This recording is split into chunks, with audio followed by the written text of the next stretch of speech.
It's been a while since I last cried. I drown at the thoughts of suicide with chemicals and lots of pills.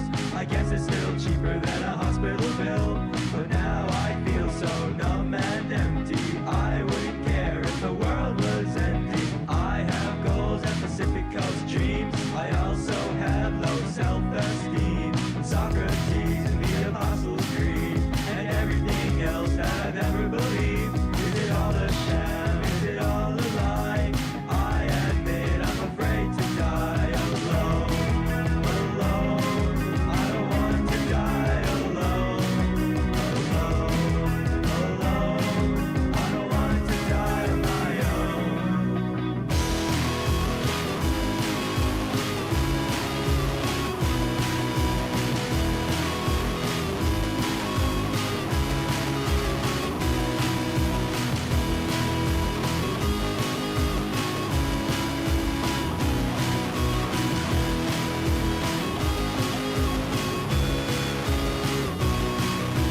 I just want to tour around the world and matter the most to just one girl, but I don't think that I ever will. Everything moves fast when I stand still.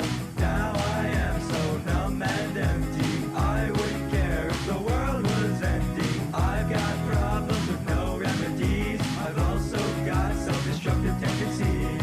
I'm a fucking loser and I don't talk to girls, as I've never had a teenage romance unfurl. I listen to the Beach Boys in the darkness of my room, and I make my own music in the hopes of getting you with me, with me, in holy matrimony, with me, with me.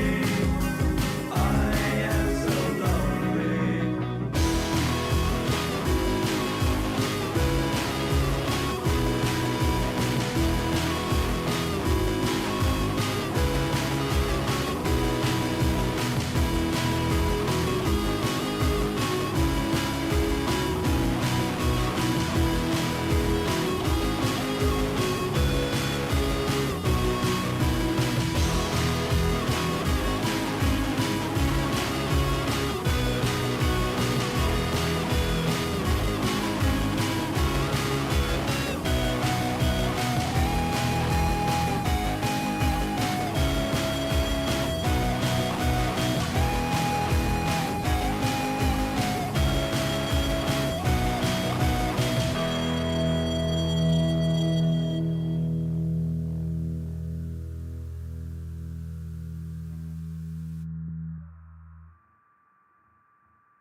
BBD and ecstasy, conceited with low self-esteem. She's a teenage dream if you hate yourself. Bright-dyed hair and obnoxious clothes, thinks communism is the way to go. She's a horror hole, a dime a dozen Jezebel. Low-right mind and SSR eyes, 1,000 yard stare for all those guys that you fucked and sucked before you came along. Retarded views on politics, likes to listen to shitty music. She drinks and smokes and toasts out of a dirty bong. She saw Ramona Flowers and felt so empowered by a movie made in Hollywood. It's sad to think she's someone's daughter, like a lamb to the slaughter. But honestly, I'd still hit if I could.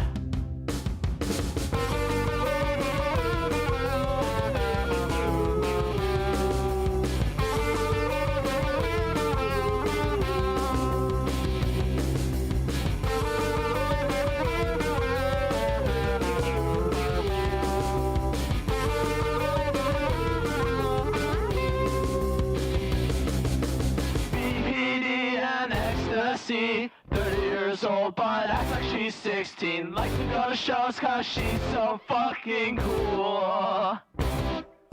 Bright-eyed hair but dead inside, Plan B lifetime supply. She's a horror hole, gave head since middle school.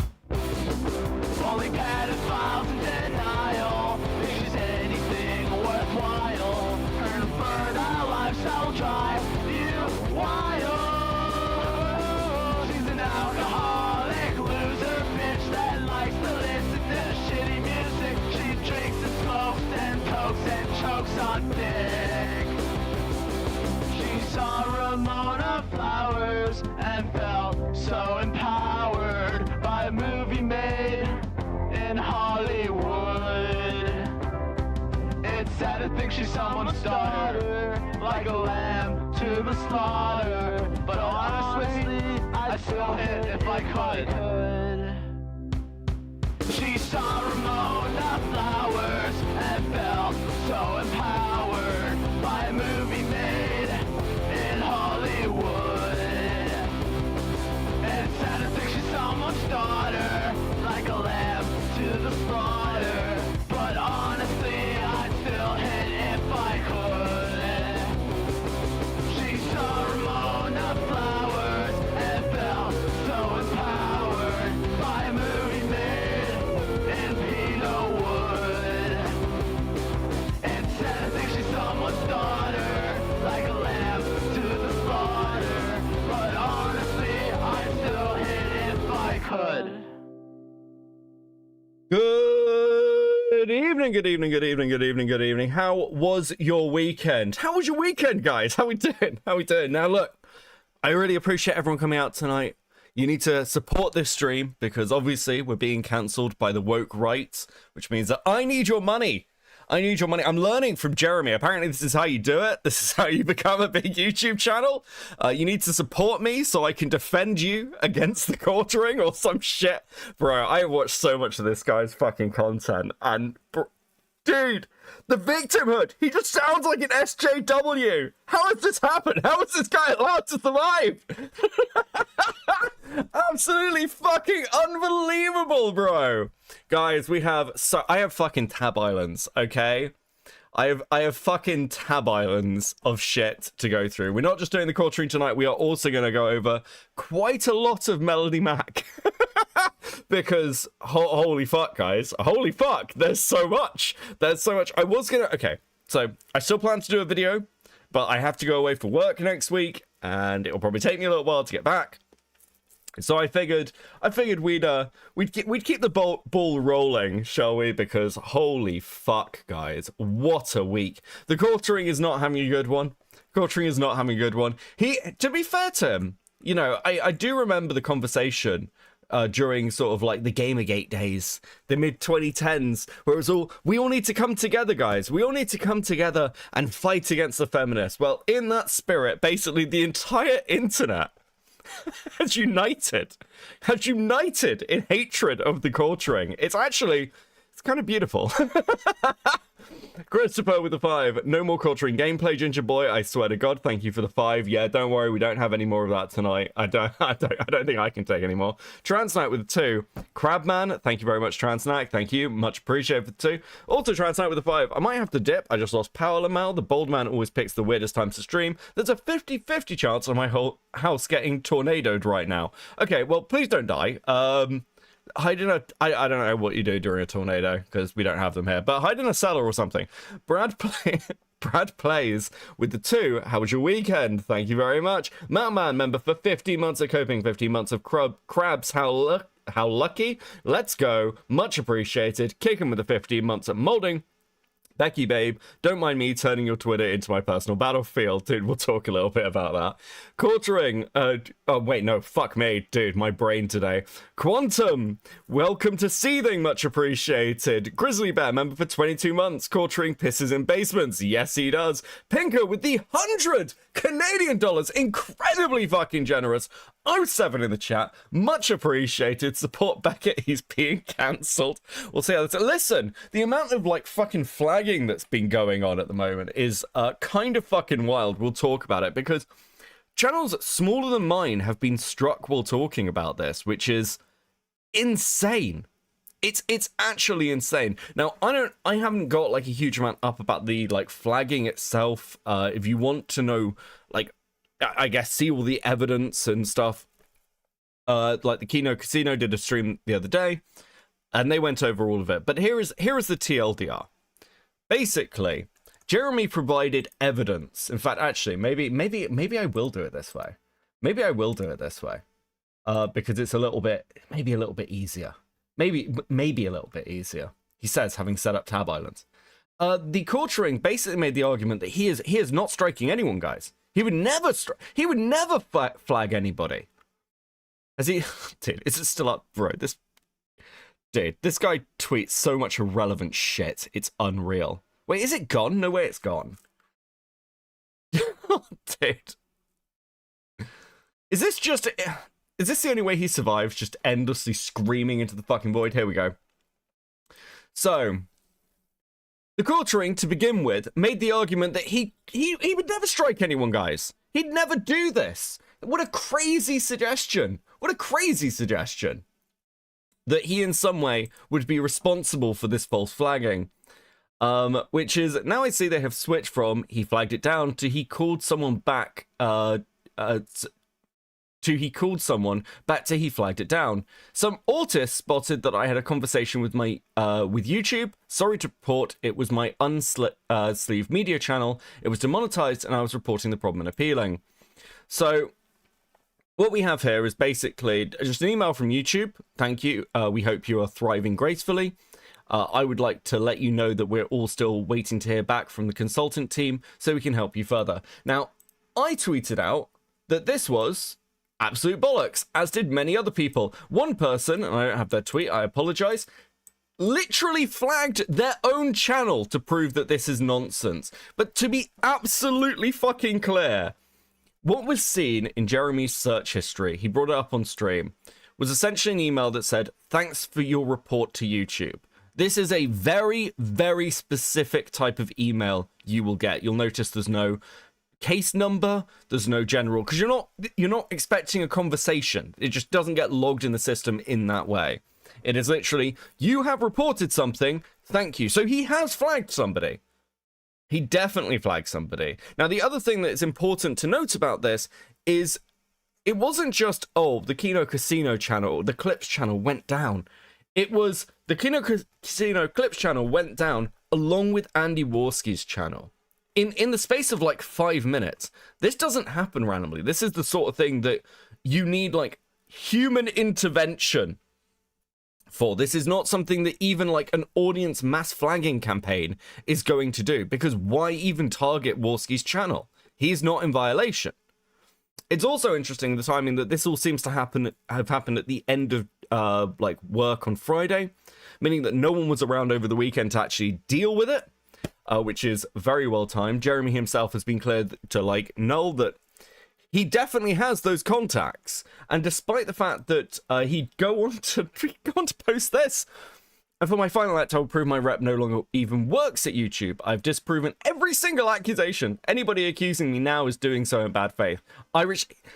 Fucking hell, bro. I saw like, we're gonna go over like a bit of the Quartering video, the Jeremy Hambley rich grifter poor grifter from Mikey No More. But it's interesting how often he uses this defense of, oh, you're just attacking me in bad faith, guys, which again was what the fucking feminists used to say. This is literally what the SJWs used to do. Oh, well, you know, I'd never engaged with somebody like Thunderfoot or Sargon of Akkad because they'll never engage you in any sort of good faith. Dude, absolutely fucking unbelievable. One thing that is important here is this doesn't actually prove anything. It's literally, you would have to be clinically retarded to buy this story, because like he's literally posting a screenshot of his emails. Okay, send an email to a specific Google account. Be super specific about what's going on. He responds, okay, I can't help, I left YouTube. Well, that again proves nothing. Reps rotate. I've spoken to people before about their reps when my channel was being struck. You change your reps I believe it's every 6 months. Even if you're a big channel, you will end up on a rotation. So, you know, unless you're like, I don't know, Keemstar, where you've got like those long-standing relationships. But even then, also, hello to Andy Warski's fiance and MLS.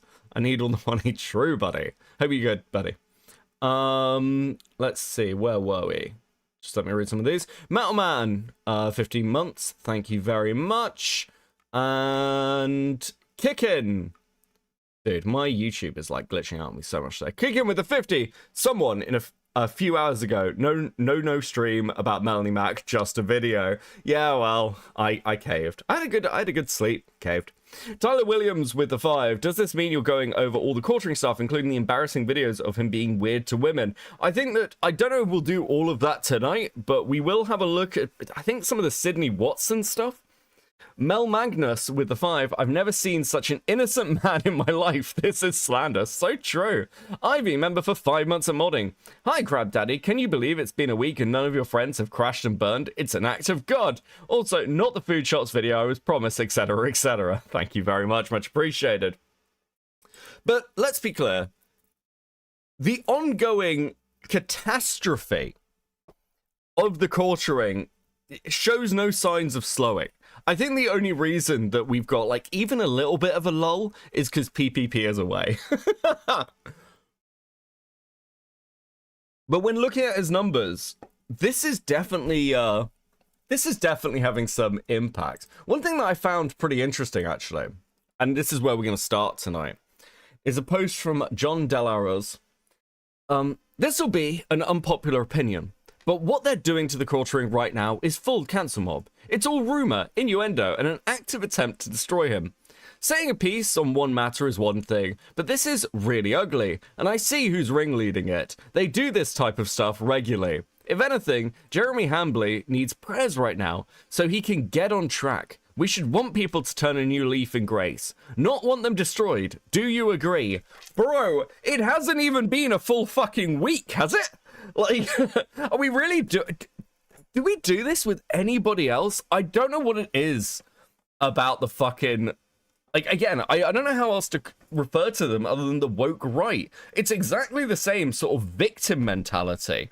And like, oh no, we need to be reasonable with people. We need to be, so aren't we meant to be kind? Bro, he's like actively trying to get other channels taken down. Even if you want to say that the evidence isn't there, that he himself flagged down Kino Casino and Andy Warski's channel. And by the way, if you think that, that's kind of fucking crazy.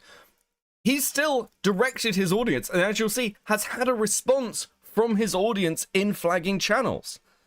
Like, no, you don't do this midway through before the dude has even apologized or taken any kind of accountability.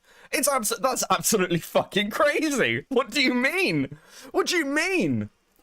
Fucking hell. Like, again, if you're not prepared to take a look at your own house, if you're not prepared to take a look at your own house and make sure that it is clean and tidy, you cannot really provide serious criticism to other people. Even as simply as just acknowledging, yeah, this is a fucking, like, shit show. And plenty of people are doing this thing, oh, it's drama. It's drama, guys. I don't know why we're engaging in this drama conversation. Melanie Mack's doing this. Oh, I don't want to engage in content creator drama. Bro, we're on the internet. We've all been doing this for years. Now it's inconvenient for you? But, I mean, I was in shock. I actually ended up reading Aidan Paladin, of all fucking people. No, sorry, politeness ends when you break the cardinal rule of this side of the internet. No false flagging. He made his bed by striking Casino, in doing so taking away his editor's income. It was all jokes until he attacked the purse. He deserves this. John responds, what would it take for redemption in your eyes?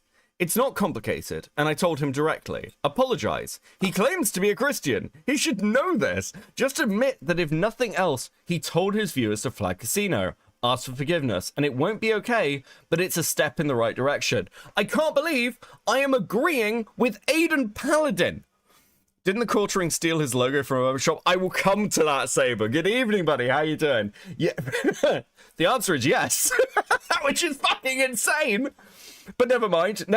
Obviously, bro, the amount of content this dude has apparently stolen is actually fucking wild. I don't get it. I don't get not an original thought in this bro's head. It's just, literally, even this isn't original. He's just copied Mundane Map for some fucking reason. John, I would like to see that happen.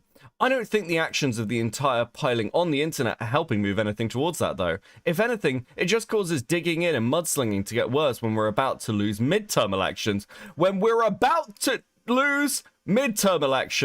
Guys, we can't criticize the quartering right now. We can't criticize the quartering, guys. What about the midterms? Think about the quartering's impact on the midterms, guys. You people are fucking brain broken. You've lost your fucking minds. What is wrong with you? Guys, you don't understand. Trump needs us right now. He needs us to unite. Are you fucking crazy? Are you oh my god, it's Vosh. This is exactly what Vosh fucking did. This is exactly, you're doing Vosh. What the fuck is wrong with you? Like, dude. Dude.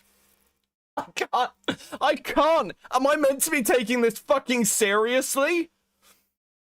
It's fucking nonsense. As I say, he made his bed. This is all because of his actions. There wouldn't be thousands of people digging into his life had he not done this. Jer's saving grace has always been that he's incredibly boring. Based and true from Aiden Paladin. I, again, can't believe I'm fucking saying it. But because he did this, now people are coming through every video, every stream, every short, which he freeboots to find more dirt. The insane thing is that Jeremy knows this. He was on stream when Monday Matt admitted to flagging and destroyed himself. He knows better than almost anyone what a Streisand effect this causes from personal experience. He needs to apologize. It's too late now, probably because 5 or so channels have caught strikes. Perhaps some not even from him, but from opportunists looking to frame him. It will keep going until he just apologizes and admits it to what he already told everyone he was going to do, and then did. You do not flag people for free speech as a free speech advocate. He did this to himself. True, I've never flagged anyone. I've had enough of that done to me. Fantastic! I'm glad we agree!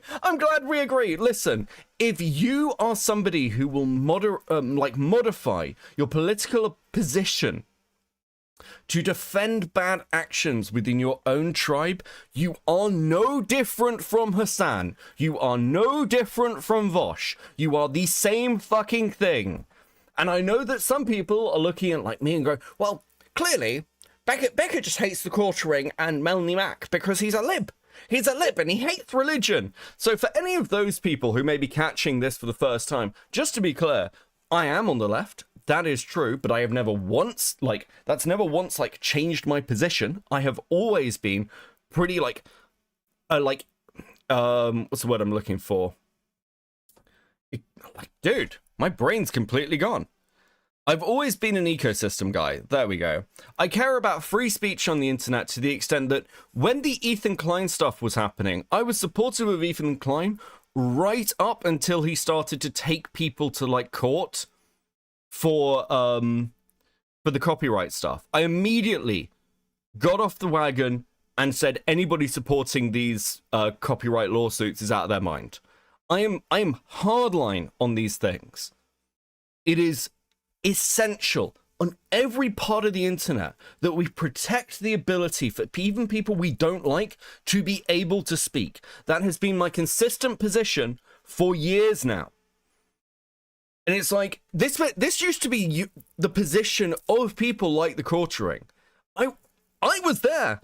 I remember it. We're going to also get into some of the absurdity of the old skeptic sphere, like what we now refer to, I guess, as sector, becoming this Christian right group, considering it grew out of the atheist YouTube section. It's really bizarre how things have gone over the last maybe half a decade. Absolutely fucking insane. But nonetheless, if you're going to play Vosh, if you're going to literally do this leftist LARP of, guys, got to think about the elections, I don't see any reason to treat you any differently from the way that I treat the fucking crazy leftists who are equally fucking insane. This isn't about politics. It's about tribalism. And you can't claim to actually have principles if it's just my tribe. I'm sorry, it's completely absurd. Oh, give me a second. Let me catch up on some of these super chats. Where were we? Kickin with the 50. Of course you had a good nap. I put you to bed. Thank you, Kickin. Yamato with the 5, the cuckening of the snowflaking should be the cuckening or the snowflaking should be his rebrand. Dude, I could totally see that. Guys, please enjoy these stickers. Much appreciated. You guys are smashing it already. Thank you so much, guys. Brad plays with 2. I think I will require an apology, and I think it will require an apology and rehab. We'll get to. He's quit drinking, guys. Don't you know he's quit drinking? He quit drinking for a whole, like, what, 12 hours? Q-Hood ornament with the 5. John Del Arroz saying anti-woke gaming commentary, whose best claim to fame was being arrested for a domestic and as well as gooning to Lucario. Jesus Christ. Christopher with the 5. My elections, lol. The right is the 2016 left now. Can't wait for the SJW right-wing compilations. We're getting there. We are actually getting there. It's very depressing. Mel Magnus, welcome to Coping 07 in the chat. Much appreciated, buddy. Thank you very much. Upgraded a membership to Seething as well. That is super fucking based. The American Dragon with the 5. As a Christian myself, people like John, Melanie, and Courtering using the faith as a grift genuinely disgust me. I will be honest. Look, I have a degree in theology. I would describe my belief in God as a fundamental part of my personality. I don't know if, like, what's a good way to put this? I don't think it needs to be, like, thrown out there constantly. I've described being Irish Catholic as more of a, you know, it's not really a choice. You're just Irish Catholic until you die. But, you know, for my birthday this year, I got a nice rosary bracelet. I'm covered in religious iconography. Like, the necklace I wear is a Saint Christopher from my father. I have, like, one of my most prized possession is a copy of Augustine's Confessions, like, that was, like, an 1800s copy of the book, which was given to me at my graduation. Like, it's very weird from my perspective to, like, look at the way the kind of Christian right has developed over the last sort of, like, again, half a decade, because I'm watching people, like, do people remember when Ethan Ralph and Bait Alaska were doing this whole thing where they were like, Christ is king constantly, while, like, sleeping with prostitutes? Like, you can't... Look, Christ will forgive a lot of things, but you also, on your side, have to put in some fucking effort. Like... Can we not do the old, like, sort of fake Christian thing where it's like you repent on Sunday and beat your wife on Monday? Like, is that cool? Can we not go back to that? It also confuses the fuck out of me, the amount of American right-wing Catholics who seem to hate the Pope. Like, every time it's like, not my Pope. That's not how that works. Trans Night with a 10. Yeah, I'm gonna have to go. Hope the stream isn't too painful, Mel. I'll hold tight to my phone when the storm blows me away, but I gotta preserve the battery. Have fun, Crabman. Take care, Trans Night. Be safe. No jokes. Okay. Like, literally, one of my most requested streams, by the way, is rating popes. I used to do an awful lot of religious content, because, I'll be honest, it fascinates me, and I care about it. It is very weird watching people use it as this deflection of, well, anybody who dislikes us must just hate Christ. They must just hate Jesus. I'm like, no, it's... It's really not. I cannot describe to you. I mean, again, isn't PPP, like, heavily religious? I thought that was a major factor with PPP. It was constantly, like, every time I've seen PPP through the years, he is quoting the fucking Bible. Dude.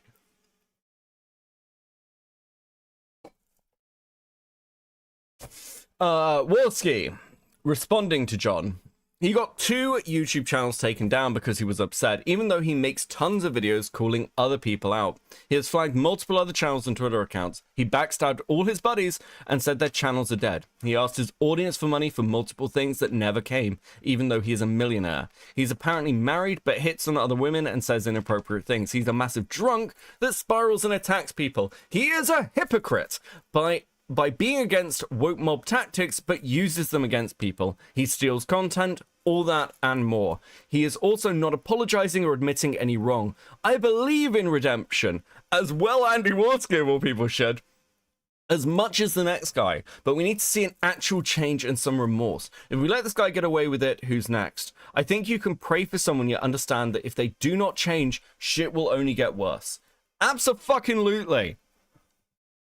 Absolutely. Again, anybody can have a redemption arc, but it's not a week later with no apologies and then going, okay, well, I guess the drama's over now, guys, because you want to win the midterms and think the quartering will help you do that. Absolutely fucking insane nonsense, bro. Saberspire, I was raised Southern Baptist and I had plenty of folks around me who taught to talk but fell into tribalism. I do have some amazing Christian friends, though, but that's because they are Christ-like. Yeah, I mean, the reality is I have, like, my mother, again, very devout. But there's actually a story. There's a story. I don't know whether this is, like, an Irish thing, whether it's one of those stories that, like, as a part of an Irish family, you just hear, or whether it's something that's actually, like, a true story from the area. But anyway, during the famine, I'm assuming everyone knows what the potato famine is. A woman goes to her local church and she says, listen, I know that, like, I need help. I need help. My children are starving. And the people at the church go, oh my God, this is awful. How can we possibly allow a poor Irish woman and her children to starve? And they give her a recipe for potato soup. That's a story I've heard all the way through my fucking life. And it really sums up, like, the difference. It's like, people who often talk about good works, when it comes to the point of actually trying to fucking do something, it is far more about them appearing to be a good person than actually doing anything that even helps in any way whatsoever. Lost in Worlds member for 30 months. Sorry to tell you, Becky, that's how Christianity's always been in America. I grew up in the church, I sadly know. It is fucking absurd. I mean, like, don't get me wrong, there's plenty of people here who, talk the talk but don't walk the walk when it comes to being Christian. But it is very weird seeing this resurgence as kind of a personality trait more than a belief, you know? Anyway, coming right on, once again, I love this. We have reached the point that I'm reposting Matt Jarbo posts. The quartering has brought the internet together like the country was shortly together after 9/11. And this is Jarbo pointing out that the quartering stole their fucking icon. Not only is the quartering being accused of stealing other YouTubers' content, he also apparently stole his logo from a barbershop. Is there anything legitimately genuine about this guy? I mean, fucking look at it. Apparently, it's a fucking template. This dude is a multi-millionaire, and his symbol is a fucking barbershop template.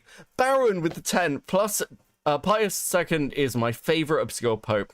His commentaries are a great read for anyone who wants to understand whatever was going on after the Council of Constance.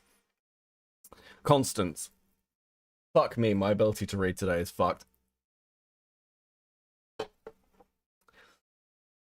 Like, it should be really fucking simple. It should be really simple to be a big channel. And, like, even when we were a small channel, by the way, we had our artwork done by an artist. Like, right at the beginning, like, the channel background is done by an artist. We just went and commissioned something. How are you this fucked? How are you having to... How do you look at this and go, yeah, I don't know, man, I'll just make it blue? It's fucking dire, bro. I don't know. Once again, I don't know how you look at this shit. Running the image through TinEye returned a ton of results, but this one caught my eye. So even AI knows it's just a rip-off. Ticked. Logo, brand, logo. Micro-monitor the two. Yes, logo, brand, logo. Hold on, let me reset that goal for you guys. Sorry. I mean, I'm just like, dude, I'm just... Everything about this week has broken my brain. You guys have any idea how much culturing and Melanie Mack I've watched this week? It has been absolutely fucking brutal. I've lost IQ points. Classic rock kid with the 5. Pretty sure if Jesus came back, he would look at most of the people following his father's word and just lose his shit. I mean... Jesus. Who was I talking to recently about this? because I've actually been like debating Christianity with people, just friends. But we're talking about like Revelations, and there's there's a bit at the end of Revelations, and I'm paraphrasing, which is terrible. It's essentially like anybody who adds to the words of these books shall have the plagues mentioned herein added to their lives, and anyone who takes the words away from these books shall have their place on the tree of life taken away from them by the Lord. And it's interesting when I look at sort of modern Christianity, and I think, does anyone read that section and just think, maybe we should stop fucking around with scriptural interpretation? Is that a good idea? Seems like a bit of a dire warning, really. Christopher with 2, he made it blue and overweight. Yes, he did make it fat, which at least is some modification, I guess. I mean, it's something, isn't it? Fuck me. Anyway. So this is where we get to some of the interesting stuff. This is Hotep. Hotep's been fucking base through this entire thing. Bro's been clipping everything. But I found this funny. I also hard cut alcohol on my birthday too. So I mean, that's, you know, it's been 2 days, you know, but good job. Yeah, but I'm just doing a hard. We're gonna get to Melanie Mack, but holy shit, this woman is so fake, it's unbelievable. This isn't like her real voice or her real personality or her real fucking anything. Good job. I hate this woman. Hard cut, complete cut. No like time frame, no like. Yeah. I love looking at Hannah's face as well. Doesn't Hannah look done? This is a woman who is like, they're talking and she is like scrolling through job applications. I need to find fucking something. Anything will do. I don't know. Secretary, producer, anything serious. Maybe I can go into IT. Fuck. Like literally anything. Release Anna Claire. Bro, it's brutal. Lost in Worlds with the 10. My mother was a pastor who preached big things and acted holier than thou, but she drank mad alcohol, gambled heavily, and could say the foulest stuff when she was drunk and pissed off. Thank you for the 10. Baron with the 5. Beckett is going to time travel to kill Martin Luther by the time this drama is done. Look, okay. You want to know my hottest? You want to know my hottest Christian take? The Bible should never have been translated into English. That is my hottest Christian take. It should have stayed in Latin and only been discussed by priests and scholars. That was it. That was it. Jack's like, agreed. Absolutely. Weird collar guy with a 2. Don't add this to the book. Write series of novels. True.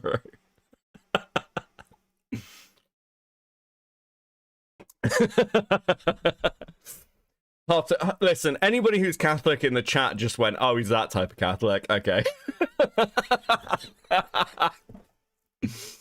Oh, Lamau. Anyway. Oh, Jesus. Okay, life goes on. Right, so. Only for a month. Just a hard cut. Okay. And so we'll see how that goes. I think I'll start sleeping better. I also hard cut alcohol on my birthday too, so okay. That's So he hard cut alcohol. Melanie Mack's very excited about this. Let's see how that went. How did hard cutting alcohol go? Oh no. Do you think he just got off that? Do you think he just got off the stream with Melanie Mack and just thought, I can't listen to that woman's fucking voice. I need a drink. Micromotics with 5. Even if the book wasn't translated, it was still buried in golden plates in the States. Fuck off. Dude, I don't know if I've told this story loads of times, but when I was living in Ireland, there were some Latter-day Saints over doing missionary work, and they were over for like a month or something. And every now and again, I'd stop by to talk to them. To be like, hi lads, how's it going? And by the 3rd week, one of them, who I'd been like speaking to, looked really dejected. This dude looked like he looked like a kicked puppy. And I was like, bro, what's wrong? And he looks at me and he goes, I'll be honest with you, mate. These Presbyterians are a bit extreme, aren't they? You want to know how fucking insane Irish Presbyterians are? The Mormons think they're too extreme. That's not a joke. That's not a joke, bro. This is actually funny. I was like, yeah. I literally, and my response was, yeah, I know. We all fucking know. We're well aware. Like the Presbyterians are responsible for, like, in Northern Ireland for years, nowhere was allowed to be open past 2 a.m. You had to stop drinking by 2 a.m. in the morning because of the Presbyterians. Because it's Ireland. You can't be drinking past 2 a.m. That's fucking crazy. What are you talking about? Mel Mangus with the 5. I was a Jehovah's Witness for a while. Talk about a wild interpretation of the Bible. True. Dude, God bless the Jehovah's Witness. I got a few friends who were Jehovah's Witnesses. I thought the Greek was the original for the New Testament, but translation always leads to errors, no matter how much you try not to. Yeah, I mean, the way the Bible was translated into Latin, for example, is kind of fascinating. They had, like, 3 translators. There are 3 translators, all translating the Bible at the same time. And then anything that was, like, a little bit iffy, as long as they agreed, it was considered divine will. This is how we got to Virgin Mary, by the way. The original, like, wording is Maiden Mary, not Virgin. But all 3 translators returned Virgin Mary, and so it was considered divine providence. And they were like, oh, it's Virgin Mary now. That's literally how the translation works. There's loads of little examples in the Bible. Do not suffer a witch is originally witcher, I believe, which is do not suffer a man who, like, do not suffer, like, paid assassins, basically, or murderers. So, yeah, there's lots of little things in the Bible that are kind of interesting. Maiden Mary sounds much better. It's because she was a young unmarried woman. That's literally what the translation is. But it's not virgin. It's not necessarily never had sex. It's just young and unmarried. Anyway. Poisoner of Wells. There we go. Thank you, Ed Collar Guy. Yeah, Poisoner of Wells. I want that podcast back at... Yeah, one day I'll get bored of doing drama commentary and actually just become a theologian streamer. Sit here and talk about the Pope. Fuck me. I could, dude, I actually was thinking, sorry, I'm rolling a cigarette, so we're taking a little lull. I was thinking about doing the entire video on the Tao Te Ching, actually. Dude. There's so many fucking good religious books, and no one talks about them. Anyway, do the podcast with Lio. Could you fucking imagine?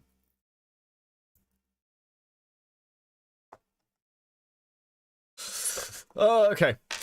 Anyway.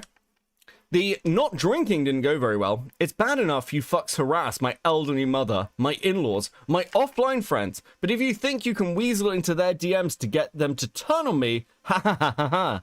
Just proof this is all manufactured fake drama. It's not manufactured, it's not fake drama, and also, where's the evidence for any of this? Like, dude, if anybody is harassing the Courterings family, I fully condemn that. I fully fucking condemn that. It is not okay to, like, take anything like IRL, obviously. But it is interesting, isn't it? That once again, we have the same old leftist fucking playbook. I'm being bullied by the mean people online. Bro, where the fuck have you been? You've been making this kind of content for years. I don't get how with a straight face somebody like the Courtering can just sit here and play victim. Apparently he's been doing it the entire fucking time, bro.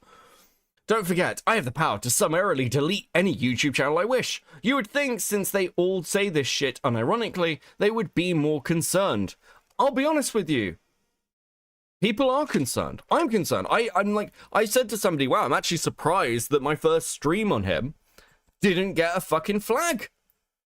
What a nice surprise. I assume it's because I'm too far out of the, like, little kind of political grouping to really have picked up on the radar. But realistically speaking, yeah, absolutely. It's just that a lot of us are still kind of refusing to be, like, scared into silence. But yes, I fully expect at some point to receive a flag or receive some reports against my channel. Yeah, why wouldn't I? Multiple people who've talked about you have been taken down. Eclipse channel's been taken down, and Warski's main channel was taken down. You can't sit there and go, oh, This is just nothing, guys. I don't know what you're talking about. When we can clearly see the impacts, and you threatened it. You said this to Null, bro. Baron with the 5. The Protestant lion fears the mirth-filled Catholic. Very true. I'll tell that to him. JG Free, welcome to Coping. Absolutely fucking base. Love to see green names in chat. Much appreciated, 07 in the chat. Hey, Kino Flex, how you doing? Christopher with the 5. What family, his dogs, or his terrible, unloving, lazy, ungrateful wife he complains about every other stream, lol? He does. He talks about, he's like, I've said this before. If people want to make jokes about my dead mother, they are fair game. They're totally fair game. Because I've multiple times over the years talked about my dead mother. And people have made jokes, and I've never once complained about it. It's completely fair game. This is how this works. We all know this is how it works. The Quartering knows how it works, because he himself, and Kino Casino showed this clip, has talked about somebody's fucking wife. The Quartering talked about Jarbo's fucking wife. He talked about Jarbo's kid. He spread misinformation about Jarbo's kid. How is it? Oh, how are you possibly playing this fucking game where it's suddenly terrible for other people to do this to you, but you for years have fully engaged in this behaviors? You live and die by the same sword, buddy. Absolute fucking cowardice. And this is interesting. The Quartering went from "it wasn't me" to "maybe my viewers did it." Someone take his phone away from him now. Where is his wife? Is he always he is always talking about? Doesn't she know if he tanks his YouTube career, he's gonna be as broke as me? Now wait a minute. No! Again, I disavow, but it's like the entire internet is purposefully forgetting I have a few viewers that maybe took exception to their harassment. I never told anyone to do this, by the way. Not that anyone cares. You are literally talking about flagging and things being too much. I don't know what you mean. Was that not a signal of some kind? Are you surprised? But to be clear, this is somebody like Jay saying, I'm pretty sure I accidentally got the Kino Casino Clips channel taken down by reporting a video of theirs and it getting brought to YouTube's attention, lol. Whoops. Everything that has ever been flagged has been me kneel before my power. Bro, you're drunkenly memeing into this, but also, let's be clear. Harassment? Harassment. If this is harassment, then the Quartering himself admits that he has harassed people over the years. Like, he must do. The Quartering is a harassment channel, and by his own standards, should be targeted? Is that the argument here? Oh, well, you know, if somebody attacked my channel, I wouldn't mind. I'd understand that it was fair game. This is just, you know, it's about YouTube TOS, isn't it, guys? Obviously, nobody accepts that. Obviously, no one actually believes that. Fucking Jer doesn't even fucking believe this. Micromonics with the 5. One does not cast stones upon Matt Jarbo, at least ye receive thy boulders. It has been a constant thing, hasn't it? Everyone who went after Jarbo back in the day has basically been fucked in one way or another. It started with Ralph. Actually, I don't know if that's true. It seemed like Borski himself fell to the curse before Matt did, in a different way. Then we ended up with the Ralph curse. Now it's Quartering. Is Keemstar next? Artemis with the 5. I told a co-worker to add Avril Lavigne to his white girl playlist, and he didn't know who that was. That is deeply depressing. That is deeply depressing. So we've got Diorio here. Everything that has ever been flagged has been me. Kneel before my power. Zuma. Cut the alcohol, Jeremy. Never. I'm glad to see that the drinking has returned. Bro, I'll be honest with you. I don't think this guy can quit drinking. Would you guys, if you were the Quartering, do you think you'd be able to quit drinking? I fucking don't. I feel like I'd be stuck in an endless spiral of alcoholism. Okay. Just never ending. Just never ending, bro. What else is he meant to do? Now, of course, he deleted these tweets because he obviously stands on business. What a fucking coward. What a fucking coward. I literally do, if Kima's next, that means we get Xylee back. That is true. Thank you very much for the 2 Kairais. Does this guy have a family or something? I mean, the quartering has a wife, and he has, like, his wife's boyfriends. That's a kind of family, I guess.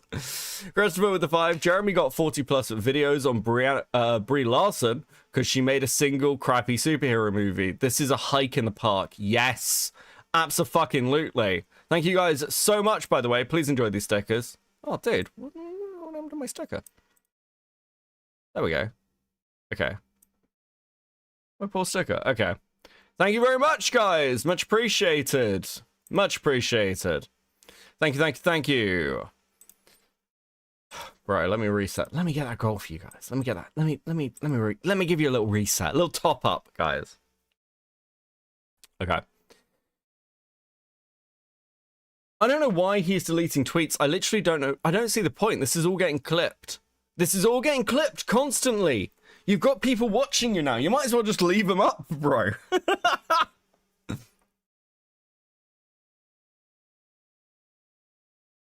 Seems unfucking believable. Anyway, moving swiftly on. One thing that has come out of this shit is Jeremy's own content, which is, yo, quartering, this is lazy and not fair use content, and you have tons of videos like this. Since you want to talk about people breaking TOS, let's have a quick look. What are the oranges for? Well, I bet it tasted good. Let me know what you think.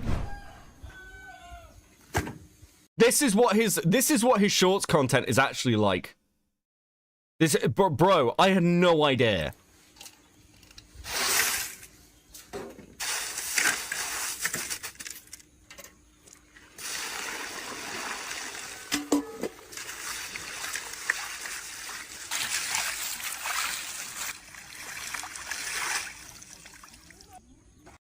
Guys, actually, fuck, no, I take it back. We need to defend the quartering because this is clearly going to win the midterms, okay?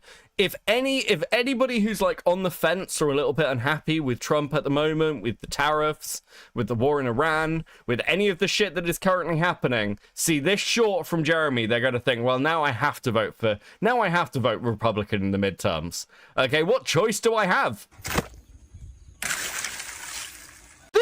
This is lazy even by short standards, by the way.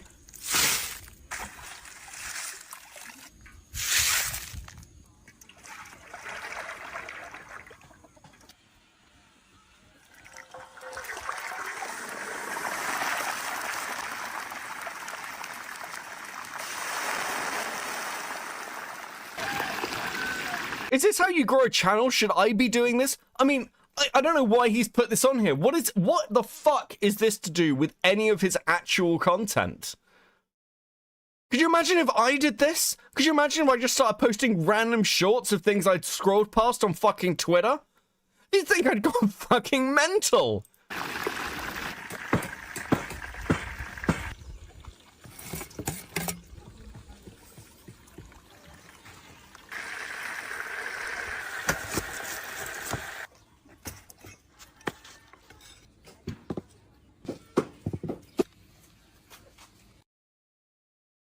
That is something Diorio would do, except it would be to spread the message of AIP to Griffin to the wider masses. Fuck, I get those in my algorithm now. Thank you, Baron, for the 5. I mean, this is just stealing content. Now, we are going to give a little shout out to Mitch. Mitch has been making videos on the quartering. He's like, actually, listen, I'm just happy to see Mitch making videos. But he's got a little bit about this. We're only watching some of this. He's got some stuff on the breaking containment. We'll have a quick look. Because first, this is breaking containment even further. The Streisand effect continues for the quartering as this story has broken even more containment, with Mudahar, Asmongold, and even H3H3 jumping in. Mudahar tweeted this. How do we find the OG creator and get them to flag Jer? Now, okay, I want to be very clear here. I want to be super clear. You don't. You don't. Because just because the quartering is flagging people and is trying to suppress the free speech of other creators, doesn't mean that we return that tactic in kind.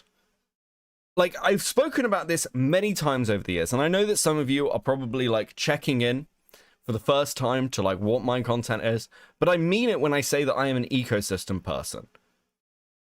It's like, just because your enemies use terrible fucking tactics, you do not replicate those tactics. And also, let's be clear, why do you need to? The reality is that Jeremy is like tanking his fucking channel all by himself, and I've always found it much more satisfying to watch a content creator actually have to watch their channel die in front of them than it just be taken away. I said the same thing with I Love Kim Possible. Wrong, it's war? Dude. Let him, we'll get to his fucking channel in a bit, actually. Because, where is it? We'll get to some of the stuff with his channel, because I'll be honest with you, I don't think you need to flag this. I think it is, legitimately not worth it. This, I saw over the weekend that a channel called The Queefening got the Kino Casino channel banned. I appreciate all forms of commentary, even guys that take a jab at me. Currently doing what I can to have that channel restored. I value free speech and expression. Going behind the scenes to have channels removed when they cover the negative aspects of your online footprint always leads to a terrible, slippery slope. For channels like the Quarter Pounder that have made an entire career of criticism and harassment, seeing them take a pussy move like this is quite laughable. And also, Asmund Gold said, I think that the quartering is, I think he's totally fucked up, if you want me to be honest. I think he's totally fucked up. And I think it was a massive mistake to try to deplatform Kino Casino. And he's felt he's a cuck, he's finished. Maybe, I don't know. No, it's weird to go after his wife. The thing is that it is weird to go after a person's wife, but it's even weirder to have a channel shut down. If you allow something like that to happen. Again, Asmund's just right here. Everyone at every corner understands the risk you take doing stuff like this. The truth is, especially now, YouTube's like fucking AI detection and everything means that it is incredibly hit and miss for channel survival. And once you are pushing this kind of rhetoric that it's okay to flag your opponents down, it will backfire. We used to say this back in the day, by the way. Like, you do not hand like the moral ground to using these bad tactics, because they'll affect you as well. You will just end up fucking yourself. Everyone needs to play by some rules at some level. And the last time this didn't happen, by the way, the last time everyone went fucking crazy was actually around 2018, 2019, and it destroyed entire communities. The quartering is a survivor of essentially a purge of people who completely forgot what fucking standards were. Do people remember what was happening around Tonkasaw? Do people remember what was happening, like, with all the, like, fucking doxing, the flagging, the deleting, like, trying to drive people off the internet? It kills the ecosystem. And we end up, and, like, YouTube doesn't want to deal with it. This is why we ended up with the adpocalypse in the first fucking place. Every time we take these steps, you are not just hurting somebody like the quartering. You're not just hurting, like, I don't know, fucking Anita Sarkeesian back in the day. You are hurting yourself and your own ability to make content and actually reach an audience. Because YouTube will just turn around and shut this shit down because it's too much of a headache to fucking deal with. It's not worth it. We don't make the kind of money, like the ad-safe money, that YouTube really fucking wants. None of this political stuff does. And then you end up in a position where the only people who have a voice, the only people who can speak, are people who are massive. You end up with like an entire political bracket dominated by people like Hassan Piker. Is that what anybody actually wants? It's not what I fucking want. I want small channels to have the ability to speak and reach an audience. That's it. And like to do so without worry that they're going to be taken out by some overly sensitive bitch baby who happens to be able to phone somebody at YouTube. It's unacceptable. It's absolutely fucking unacceptable. Not to mention the fucking people are talking about the chilling effect, but let's be clear, this is the lesser evil. Me doing a stream like this, talking about the quartering, talking about the mess of a man this guy is the lesser evil. Because if people like me go away, if people like me and Kino Casino and fucking Mitch and whoever get fucked into the ground and flagged off the platform, the only people who are going to be like able to act are the people who are truly unethical. Like, it's just not necessary. Do not become the thing that all of us hated. Do not end up like fucking Keffels. Do people remember the Keffels Rakita drama? Where like Keffels and like their whole crowd started like flagging Rakita? Not like on YouTube, by the way. They wrote to the bar to try and have him disbarred. Does anyone think that shit was fucking acceptable? It wasn't. It was fucking mental.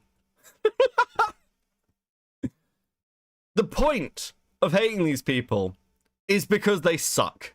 Do not become them. I cannot stress enough. Do not become the thing you hate. Happen, you're just going to make everything a lot worse. And that's called the Streisand effect. Yeah, it is. You know, I've been hearing that he was battling with those casino guys. Yeah, he got their channel banned somehow. Oh, they got banned? They're like banned? Like straight up, their channel got erased. Whoa. And it was following his threat saying he was going to do so. Which I don't know how the fuck quartering has any pull. Does he have? That's the most confusing thing about it. We'd have to look into it. We've got to. Ethan, what are you talking about, Ethan? He's gonna win the fucking midterms. I can't believe the right is Bosch posting. I can't get over it, bro. It's sticking in my fucking mind. I think it's even funnier considering that apparently, like the quartering was talking about watching fucking horse porn or something, or like bestiality at some point. Bro, like, is the quartering just right-wing Vosh? Like dumb right-wing Vosh? Is that what we've done? Oh, bro. Another side effect to the Barbra Streisand effect that the quartering has brought upon himself is that people have actually started to look at his channel. Matt Jarbo put together a great Twitter article documenting this. Well, it turns out that most of his views are coming from his shorts. And when you look into his shorts, it turns out that all Jeremy is doing is reposting content, making no changes, apart from doing a little introduction at the beginning of himself saying, "What do you guys think?" Check this out.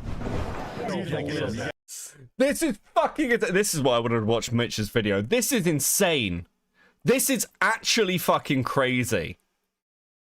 Like, yeah, this is just ripping someone else's content. This is the very... Like, dude. He puts his own fucking little watermark on it.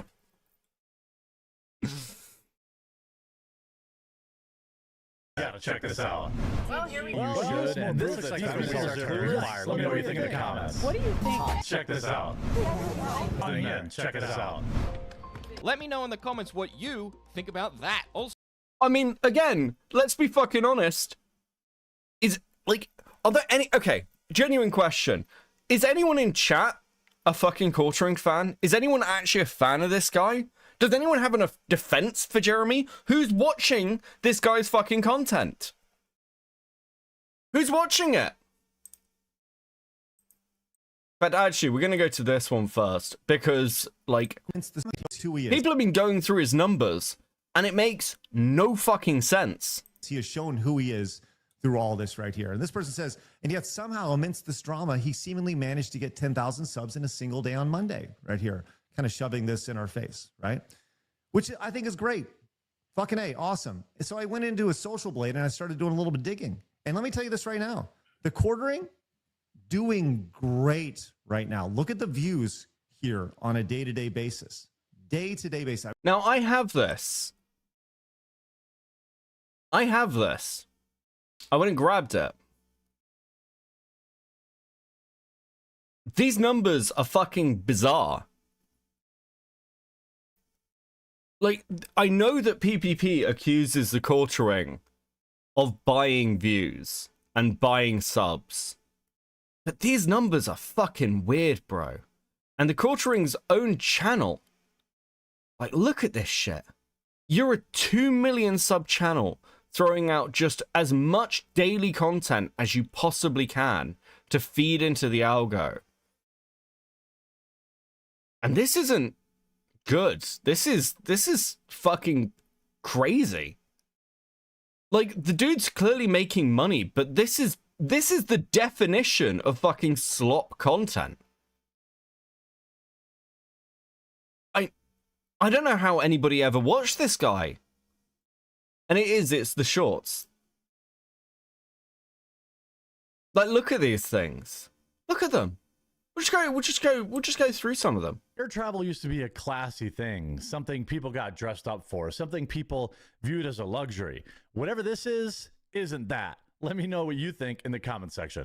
It's hard not to love her. She's just having a lot of fun, and it's hard to argue with her points. Is there any commentary through anything? Is there any commentary? You Democrats, do you guys? Yeah, I'd say she's a candidate for worst coworker of the year. What do you think? Or maybe there's something? Maybe there's something in this one.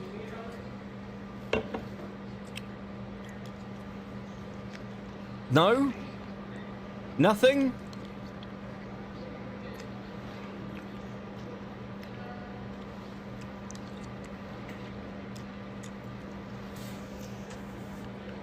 What? What? A lot of people are big mad about this, but I'm just not. I'm sorry, I'm not. Let me know what you think in the comments after watching the video. This is fucking absurd. I could have sworn. Okay, hold on. Maybe it's got something. Say something, Jer.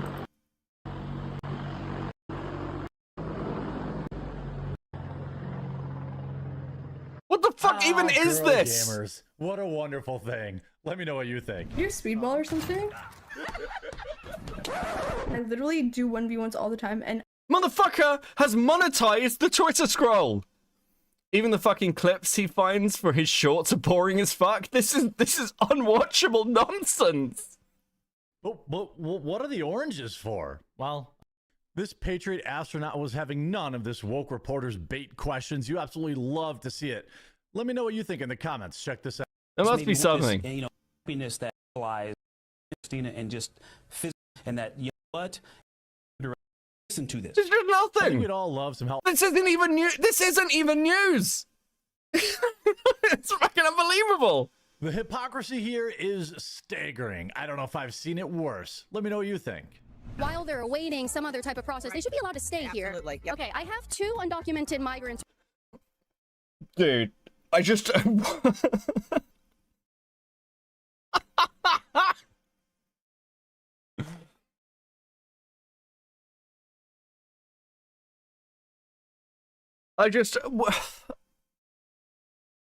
Bro, who the fuck watches this shit? Who is the audience for this?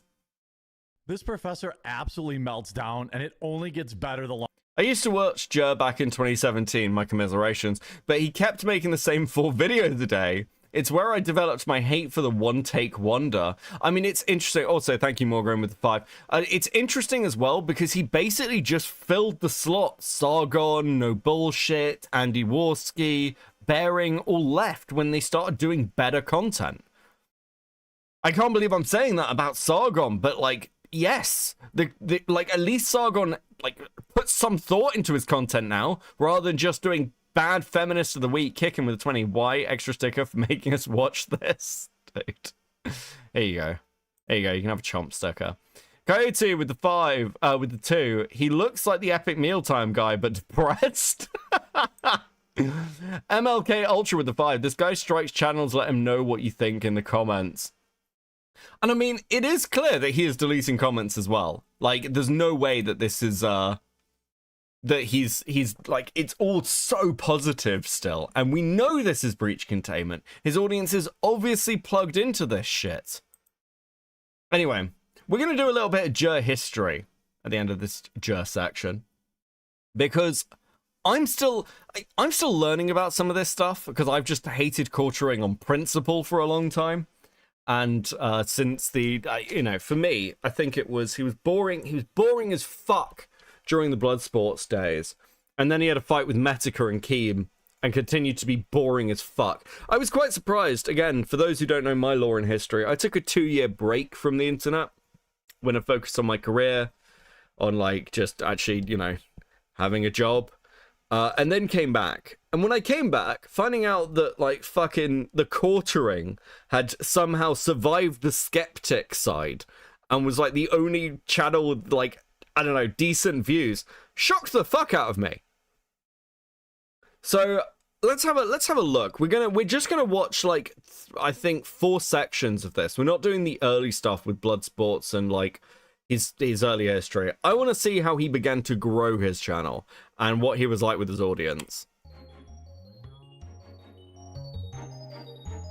Before we get to the post-skeptic era of Jeremy's career, we gotta talk business. Something a lot of YouTubers end up leaning into if they have any long-term thinking. The desire to take your YouTube... How dare he spam his slop yet cast down quality Kino content? True. Free Kino Casino. I mean, I wonder whether it like pains him. Like actually physically pains him to watch like Andy Warski and PPP rise essentially from the ashes over the last few years and become like what Jer always wanted to be. Because make no mistake, this is what the quartering wanted to be. He wanted to be like Kino Casino. He wanted to be he wanted to be cool. He wanted to be respected. But he's not. He's just a useless fat retard. I'm sorry. There was never any hope. Q-Hood with the 5. I can only imagine the heavy-winded victory lap the Review Tech USA is going to try to take, given how much they hate each other. I mean, everyone, even people I dislike, I'm watching, like Aiden Paladin. I'm watching them take their victory laps, and I can't really argue with it. It's kind of just like, based. YouTube riches and invested into something outside of YouTube isn't unique to the quartering. It's basically a requirement for all YouTubers unless you plan on getting another job or doing YouTube until you hit retirement age, which a shocking amount of middle-aged dudes on this platform unironically seem to plan to do. Quartering wasn't wrong to try and duplicate his streams of revenue. I have no comment. Who's Aiden Paladin? Aiden Paladin is a woman from the Skeptic period. Well, she probably is most known from the Skeptic period. Does a lot of like right-wing political commentary. Why don't you like Aiden Paladin? I don't like Aiden Paladin for numerous reasons. Mostly, the biggest reason I don't like Aiden Paladin is probably because during the Kraut and T drama, she like accused Kraut of doxing her, which is just like a fucking lie. That just didn't happen. Firstly, because she accused Kraut of face doxing her, which makes literally no sense because Aiden Paladin used to like face stream way before all of this. Her face is out there. She used to make drunk comic review videos. And also she's doxed herself. Like she put her name out there. She literally showed a pill bottle with her full name on it on stream years ago. She's like offered this information up, and that like she did this whole like crying thing on stream on Warski Live. But generally Aiden is like massively over emotional and constantly plays victim. Every fucking time. She did this massively over the Coach Red Pill stuff as well. It's just like I can't take the crying whammon. I can't take the crying whammon. Oh, wait, really? Why was she making false allegations? I haven't watched her in years, but that's really weird. No, she's done it loads of times. She accused Destiny of doxing her. She accused, like, another 2 people, I believe, of doxing her. None of it's, like, again, you can't dox somebody who has given their name out willingly on the internet. This is true of Coach Red Pill, by the way. For those who want to litigate old drama, one of the accusations against Kraut, and I want to be clear, I don't like Kraut and T. I think, you know... I told the story, like the Emperor Split Dick story, where he talks about like cutting his dick in half, working at a sawmill like last stream. But Like, people were claiming that, like, him and Jeff Holiday were trying to dox Coach Red Pill. Coach Red Pill has been on Russian TV with his real name. You cannot fucking dox people who have given their real name out in connection with their content. It is absolutely fucking absurd to claim so. Holy shit, bro. Dude. Anyway, Coach Red Pill is very dead now. Yeah, Ukraine got him. Oh, dude, dark times. Revenue off-site. Tons of popular YouTubers have made legit off-site businesses off of their YouTube fame and money. The issue is purely in execution. Now, some of you might say, well, Mikey, the majority of people who try to make content for a living never get any support. And if they do, they're lucky to just make minimum wage. Jeremy becoming a millionaire off content creation is genuinely an impressive feat. And okay, I don't disagree. But is being a successful content creator the same thing as being a successful businessman? There are literal teenagers who don't know shit about running a business, making an LLC, filing their taxes, or anything besides making videos, indoor streaming, and still end up as millionaires before they can legally drink. Running a successful business and running a successful YouTube channel are two separate enterprises. I feel most people understand this. Jeremy ain't most people. He's barely human for real. And his admittedly exceptional success as a YouTuber has got to put him under a self-afflicted genjutsu, wherein he believes he's a competent businessman too. He ain't. Closest he ever got was Be Your Own IT, which barely made any money, and which he sold off for more than it was worth to. Wait, what? I didn't know this about him. Oh, dude. You know that person who comes up with like harebrained get-rich schemes? That's Jeremy. Becky, you need a bell to ring? Dude, do I get a triangle? Is that what I need to do? I missed the like shaking of the pill bottle stuff, the Ralph thing. That was funny. Shaking the Xannies. I'll try and find a pill bottle for next stream.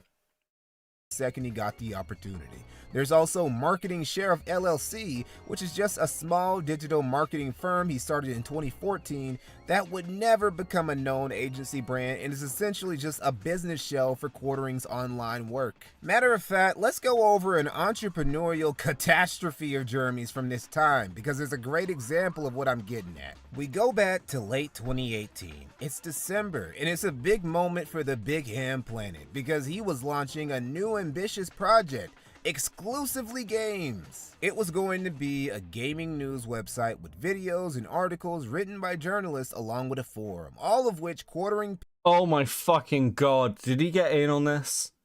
I don't know if people remember like 2018 for like the amount of like content creators who like just went fucking crazy. Like Dick Masterson trying to like create his Patreon alternative. Of course he got in this. Of course he fucking did. Pitch as we need to be like the Daily Wire, guys. Fuck, dude. Fucking hate this shit, man. A politics-free haven for gamers. Hey, great idea, bro.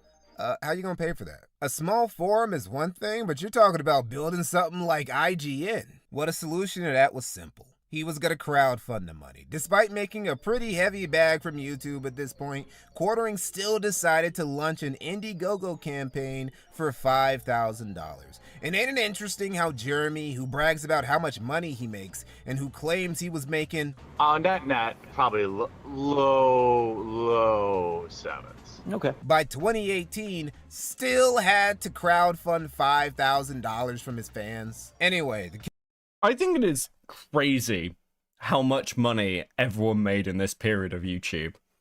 Like, I don't think people remember, but it was just insane amounts of money. I mean, Warski, like, again, with Warski Live, you know, the debate with Richard Spencer was number 6. Like, you used to have trending on YouTube, and it'd be like the trending live streams, and it was all like these massive streamers. It's all very normie content.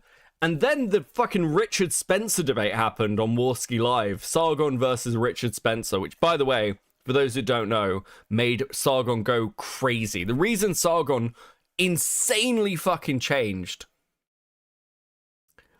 is the Richard Spencer debate, where like Spencer just like absolutely mogged him for like 2 hours, and then he started the liberalist movement. Very, very funny shit.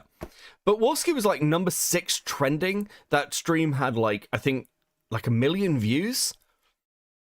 It was huge. And they made fucking tons and tons and tons of money.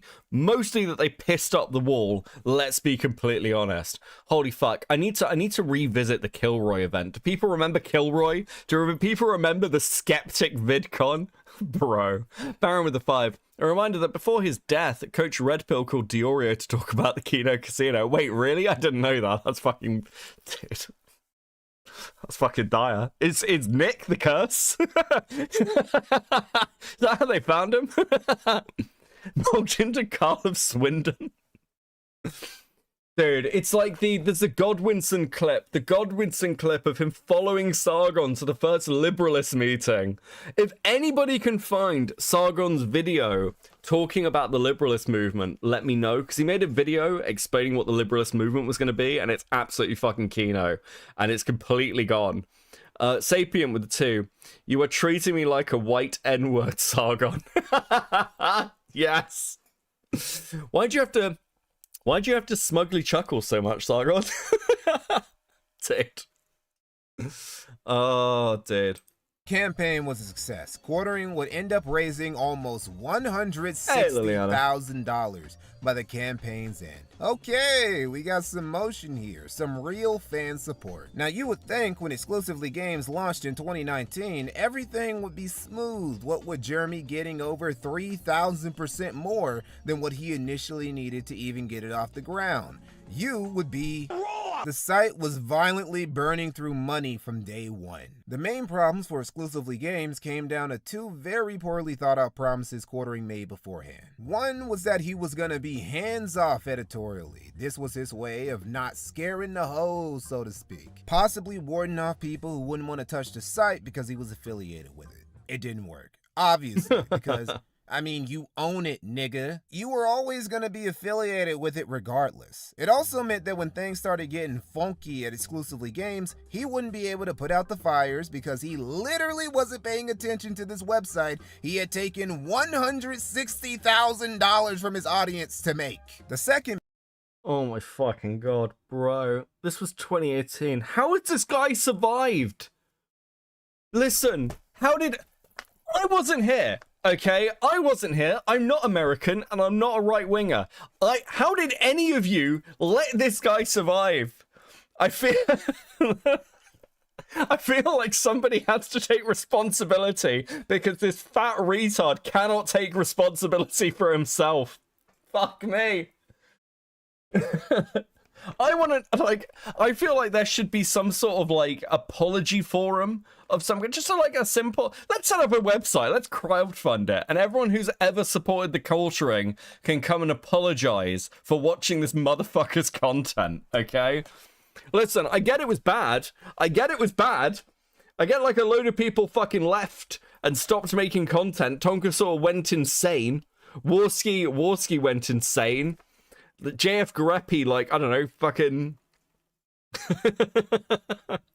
moved in a woman that he was only going to hide in his walls or some shit. I get things were bad, but do you know, I feel like some people are responsible that this motherfucker was allowed to, like, flourish. Absolutely insane. Bad promise was that we did it because we knew he would become a lolcow.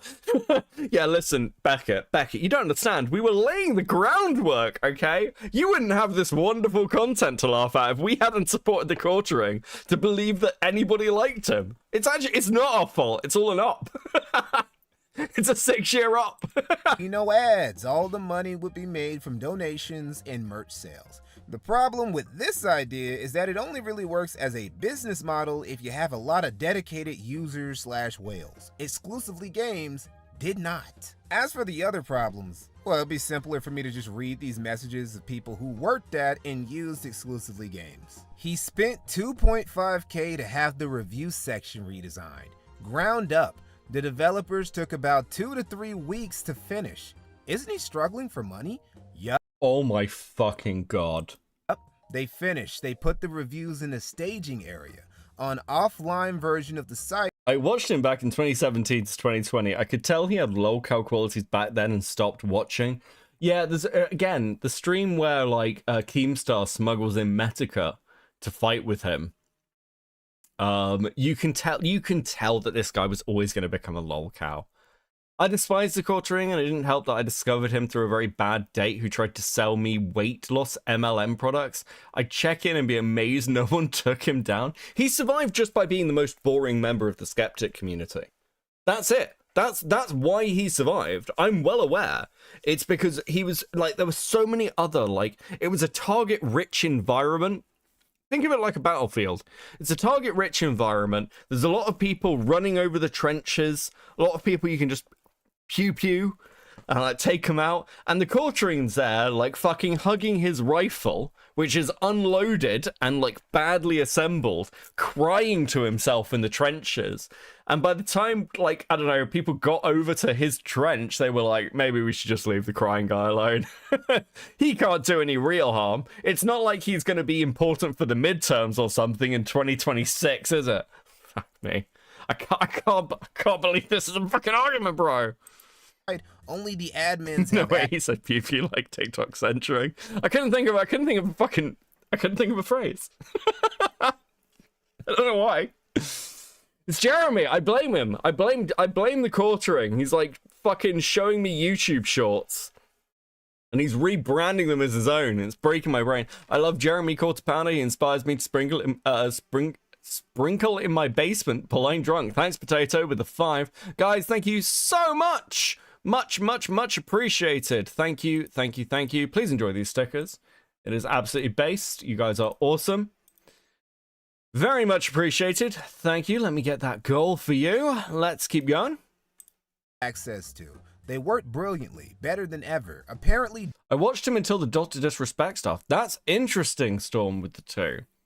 Yeah, the firm handshake shit with the Dr. Disrespect stuff. Again, you'll see that this isn't really a surprise. The quartering seems to, does anyone know Short Fat Otaku? I'm assuming you know, I'm assuming you know Dev. So Dev has a habit of collecting and trying to save the waifs and strays who are getting cancelled online. He does this quite a lot. And it's like the quartering does that, but like in the middle of the drama they're in, he like tries to collect them. He's done this with a couple of people. In fact, as we're going to go over, this is what he did with Melanie Mack. Melanie Mack, the reason that she's so loyal to the quartering is because the quartering jumped in to defend her during possibly her biggest drama. Jeremy forgot about it, and despite 2 to 3 emails of them asking if they should go live with the new version, he never responded. I didn't either, but wasn't my job to at this point. The site sounds like it'll be dead in a year. Yeah, it's on fumes now. He's out of money for it 100%. I like Jeremy. He's always been goodish to me. He paid me very well, but I can't save EG, and he wouldn't let me even if I tried. Too controlling. I mean, I don't know 100% about EG, but it's cost. There is one thing that's occurred to me, and I care a lot about paying your staff. And it does seem that Jeremy, if anything, I can't believe I'm saying this, overpays people who work for him. And I can't work out whether this is because he's nice, or if because he desperately wants people to like him, and he's terrified of people like realizing that he's a piece of shit and abandoning him, or because he's just really bad with money. And if you're bad with money, sorry, anyway. Sorry, I got infected by Matt Pitt for a second. But, like, it is genuinely difficult to tell. Baron with the 5. Is Dev still friends with Food Shop? Still waiting on that video, by the way. Fuck. I'll get around to it. I don't know if... I think he's still friends with Food Shops. I don't know if they talk much anymore. But I believe he's, like, still friends with her. Costly as fuck to go about this the way he is. 160K could keep a website plus staff afloat for maybe 6 to 12 months. This one is my favorite. Indian devs doing weird shit. He outsourced the site to India? OMG, I didn't tell you? He just fired them last week for sending in bills for things we never ordered. They probably sensed that he didn't have a good grasp of the financial situation, given that he just paid them 2.5K for nothing. So I think they tried to milk a little $100 here, $250 there, and he caught on finally. Yeah, that's right. The quartering outsourced the maintenance of the site he took $160,000 from his fans to create to some random Indians who scammed him, because of course they did. Things started going so bad for exclusive. Bro, he's so dumb. He's so fucking stupid. You know that clip in Community? It's like Frankie's hugging the dean because he's bought loads of like Honda stuff. And she's just like, you're so dumb. You're so stupid. I'm not even mad at you. You're just so fucking stupid. It's like that. Jeremy is so dumb that it's pitiable. Like, if he wasn't such a like fucking crybaby bitch who like constantly plays victim and tried to like silence his critics, I'd feel some semblance of pity. I probably wouldn't even do the stream. It's probably why I haven't talked about him much over the last 2 years, because it's just like, you're a fucking loser. You can have millions of subs, you can have planes, you can have, you know, millions of dollars, but you, sir, are a loser and will always be a loser. You will die a loser. No amount of money is ever going to help or save you. Like, wasn't this the whole point? You were meant to become like a multi-million subs like YouTuber, and then people would finally like and respect you? How's that worked out for you, Jer? Like, you just have more to lose, buddy. You should have invested that money. I don't know, fucking invested some money. Like, get a fucking stock portfolio and lived off it. And then you could get drunk in your basement, drink yourself to death while your wife fucks other men, and you'd be fine. Dude. He grew up upper middle class, and even his own wife was effectively an arranged marriage. The guy has no concept of poverty or labor. He is not grounded at all, yeah. Dude. Fucking.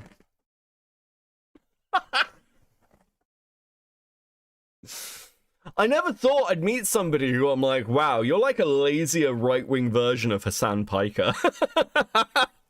How have you achieved this? How are you a lazier right-wing version of Hassan Piker? Absolutely insane. No money will give him true love, but stickers will. Stickers save everyone, CID. Thank you for the 2. Exclusively Games that Jeremy ran a second fundraiser in July 2019 and got another $50K from his mark-ass followers. It didn't help. By May 2020... Does anyone remember Armored Skeptic? I hear he also went insane. Yeah, like Armored Skeptic also went fucking crazy. I think he's doing a bit better now, but yeah, he went actually insane. I think his parents were rich, not upper middle class. I believe that his parents, like, they had a property portfolio. That's my understanding. Despite being... I don't want fans, I want an army. A real tweet from Jeremy. God, that's fucking sad. Over $200,000 in the hole of other people's money, by the way. Jeremy would announce that Exclusively Games was on pause. When I started this project, it was a passion project. One that I wanted to prove that a website that doesn't rely on outrage can exist in modern day. My plan was to crowdfund as long as it took to eventually build up a YouTube channel that would then fund the channel. Well, after the first 6 months, the YouTube channel really didn't pick up very much. Wasn't Armored Skeptic dating Seanhead? Yeah, okay, so here's the very basics of the Armored Skeptic lore. Armored Skeptic and Shu dated for years. He even, I believe, bought her a house on the Canadian border so they could see each other easier, but he never proposed. And then around when she was like hitting, I think she was getting close to 30, he broke up with her and started dating a trans woman. And then Shu went a little bit crazy for a little bit. She had like a Bernie Bro arc. Armored Skeptic's channel started to like fucking die. He went insane. He had this whole storyline where he reincarnated as a baby. It was very fucking weird. And then he was like depression posting on his YouTube about how the algorithm was no longer pushing him and how his channel was dying. It was a whole thing. But she's like fine now. She's like the one of the few, like, I don't know, success stories from this period where she's sort of got all the things she's wanted. She's got married. She's either having or had a kid. I can't remember fucking which. I don't follow her that closely. But her Hell World series is generally pretty well received. She's like one of the few people who's built like a career in her own right. Off the back of all this shit without having to be like outrage bait. Steam wasn't generating any money, and between paying an editor and people to do social media and to write articles, the money disappeared very quickly. So we ran a second fundraiser, and at that point I had made it my goal to figure out how to get this funded without continuing to ask for handouts, because I wanted the site to exist on its own. Well, that didn't work. I tried running Amazon ads. I tried doing a couple of different, ads like that. At the end of the day, the site really failed. Okay, this is a minor thing, but it really annoys me. I got new glasses the other week, and I realized that while they're not the same shape as him, he wears Ray-Bans. I can recognize the bands from this, like the fucking, like, and I looked at this today when I was making the thumbnail. I was like, holy shit. This is like the same style of glasses. It's like not the like actual frames as mine. I don't know how to feel about this. I feel like I need to go and buy new glasses. Again, just a retard with the two. Tyrone moves quickly from Chibi's ex to Jeremy. True. Drunk Hambley is felted. Thank you, Fox 10 Studios, member of Coping for 6 months. To reach critical mass. Much of that falls on me for not advertising it enough. Some disgruntled fans of the Quartering, unamused by his bullshit, launched an imitation site, also called Exclusively Games, with the same logo, forum, and even Twitter handle. It didn't last for long, but it goes to show the passion that some of the Quartering's fans had was genuine, and he could have actually had something on his hands if he was just more competent. All in all, it turned out to be more of a money-burning exercise than anything else. Made Game Finder almost look competently executed by comparison. And that's just the beginning. There was also that time in 2020 when the pandemic was taking the world by storm that Can someone make a gif of all the guys that look like the Quartering morphing into one? Thanks, Anik. Thank you for the 5. Would obtain a Seska. $32,500 PPP loan for Marketing Sheriff LLC. What? What do you mean? Where is this guy? Dude, where has all this fucking money gone? As part of the COVID-19 relief program, a loan which was fully forgiven by the government. Now, Jeremy is far from the only businessman to take advantage of this program during the pandemic, but Jeremy, who likes to think of himself as a real businessman who got it out the mud and didn't take handouts, gets a little upset when people compare PPP. I had a $156,000 of debt forgiven. Why is official White House account tweeting this? Also, they're trying to compare PPP loans and college loan forgiveness, and they're not close to the same thing. Oh my fucking god, dude. Is it hard to be consistent? Is it race car tracks, saltwater aquarium, planes for the wife? Dude. Oh, dude, this is fucking dire.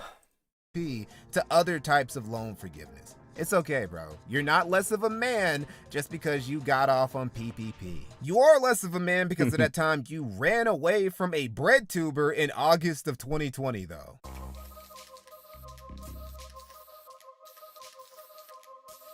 What happened is one evening, Quartering's wino tendencies got him into some trouble again. While drunk, he badgered and eventually agreed to a debate with the Surf Times if the Surf Times could raise $5K for charity. The Surf Times then went on to raise 8 times that for a trans charity. Now, when the time came for Jeremy to show up or shut up, he ran. He ran away. I had scheduled debates with a harsh critic of mine in good faith. I agreed to speak with them for charity's sake. This week they have taken to the charity livestream and raised money spreading absurd lies about me and showing anything but good faith. I should have known. Dude, he's such a fucking coward. He's such a fucking coward, bro. Oh, dude. He was running from the serfs. I can't believe you ran from the fucking serfs. Oh, that is sad, bro. That is some sad fucking shit. With his tail tucked between his fat thighs. I had scheduled a debate with a harsh critic of mine. In good faith, I agreed to speak to them for charity's sake. This week, they have taken to a charity live stream and raised money spreading absurd lies about me and showing anything but good faith. No way. No way. I should have known. No way. I'll keep to my word about donating money, but this will be the last time I agree to speak to these people in good faith. I've maintained radio silence, not engaged or fired shots at them, but they simply couldn't be bothered to extend the same comedy. Shit, boy. It goes on. Moving forward, it's pretty hilarious how these folks consider themselves so full of virtue. I wonder what the charity would think about them using the platform of raising money to help trans people was at least partly funded by harassing and bullying others. Do you see what I mean about the crybaby stuff? I wonder what they'd think if they knew that they funded this money by harassing and bullying me. You're talking about a fucking bread tuber, bro. If you are getting bullied by bread tubers, you don't deserve to be on the internet. It's like, I haven't said this for a while, but you, on the internet, you have one job. That's it. And it's not to be bullied by Redditors. I'm going to include bread tubers in this. Like, what do you mean you were bullied and harassed by bread tubers? Who fucking cares what bread tubers think? It's like being bullied by, like, fucking children. Oh my god. The fucking bread tubers are coming from me. What am I meant to do, guys? You're a massive fucking content creator on the right, and you're scared of bread tubers? Come on, bro. Absolutely fucking unbelievable cowardice. Oh, wow. Hypocrites, as usual. This motherfucker really ducked the debate with a bread tuber.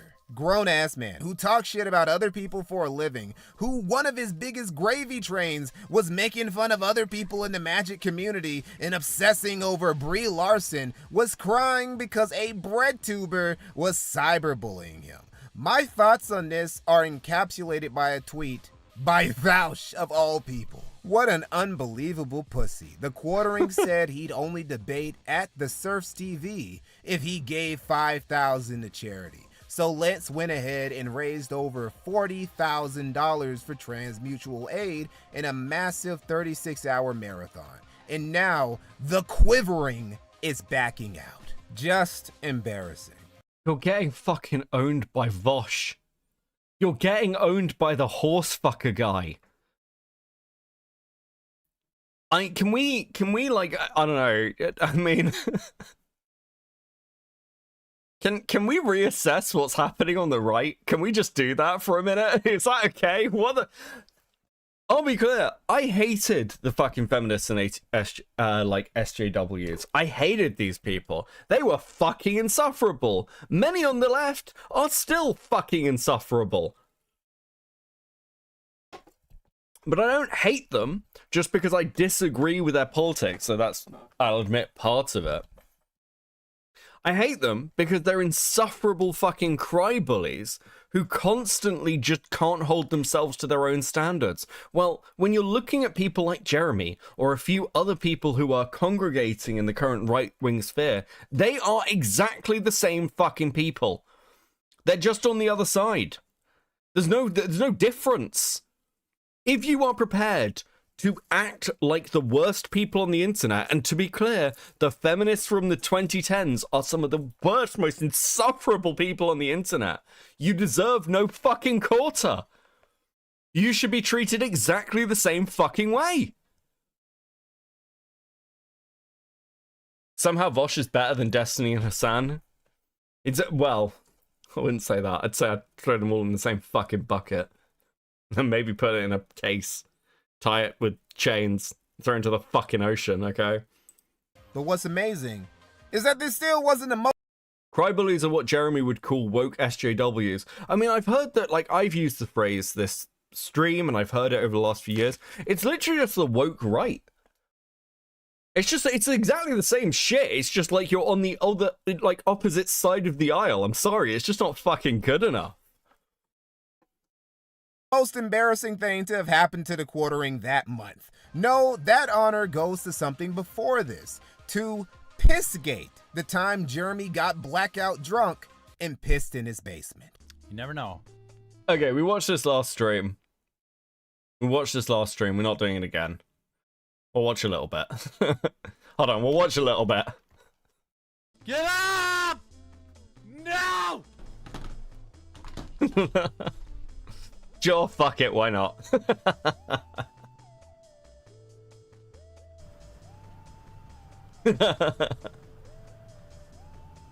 Okay, now we're gonna go to the shilling. The shilling. Now remember, guys, okay, this channel is under attack. They're attacking my relatives or some shit. I don't know. Don't ask me for any evidence of this, okay? They have literally, listen, since I've been covering the quartering, I have it on good evidence that he's used a Ouija board to contact and harass my dead mother, okay? So remember, if you're supporting me monetarily with memberships, with super chats, you're actually supporting me in protecting my dead mother, okay? Who is dead, but very much contactable, okay? Please don't ask me for any evidence. If you're asking me for any evidence, you're clearly being bad faith.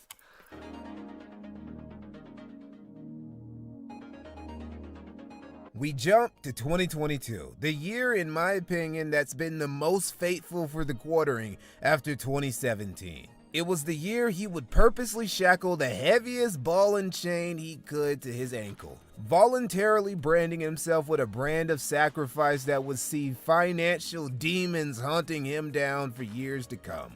This was the year that he would, in May, announce coffee brand coffee. If you've been on my channel for any amount of time, you know I've spent the better part of the last 5 years covering companies who have gotten woke and eventually gotten broke, lamenting how major companies like Disney or even ice cream makers or comic books have at best become politically divisive and at worst outright attack their own customers.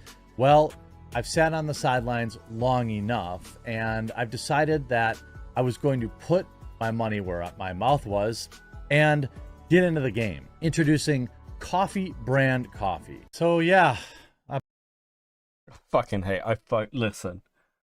I saw a clip from Harmful Opinion that was like anybody who's like attracted to a YouTuber is like mentally ill.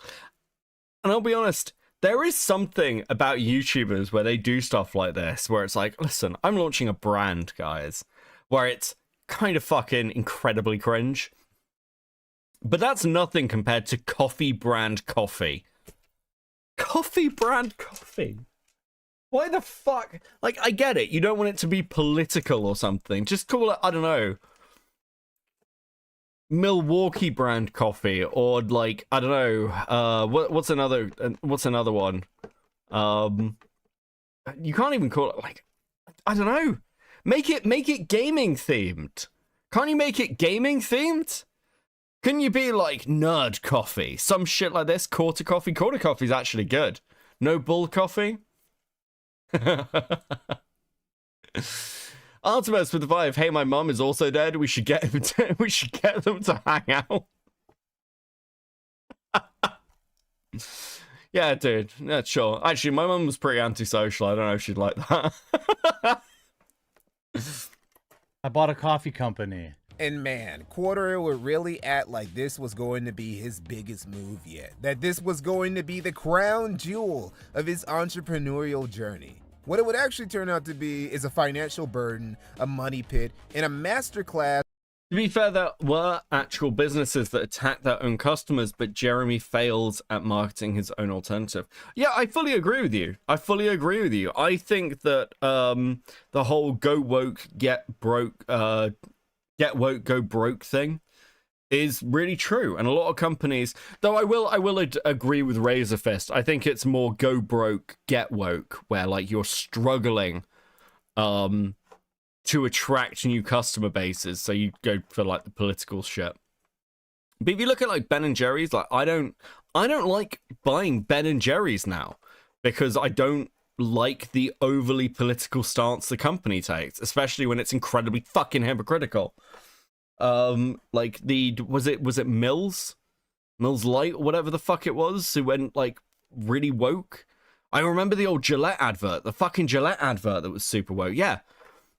I think that when companies do this, they do alienate customers. I know that there are brands I no longer buy because I'm like, dude, I'm not buying into this corporate fucking left-wing LARP. It's bullshit.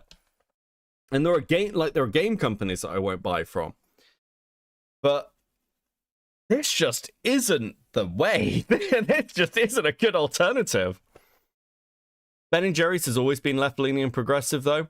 It has, but I think the moment I stopped buying Ben & Jerry's was the native land thing, where they started, like, tweeting constantly about giving back land until they were challenged on the fact that their headquarters is literally on native land, and then they refused to give it over, and I was like, okay, this is just fucking dumb. I can't.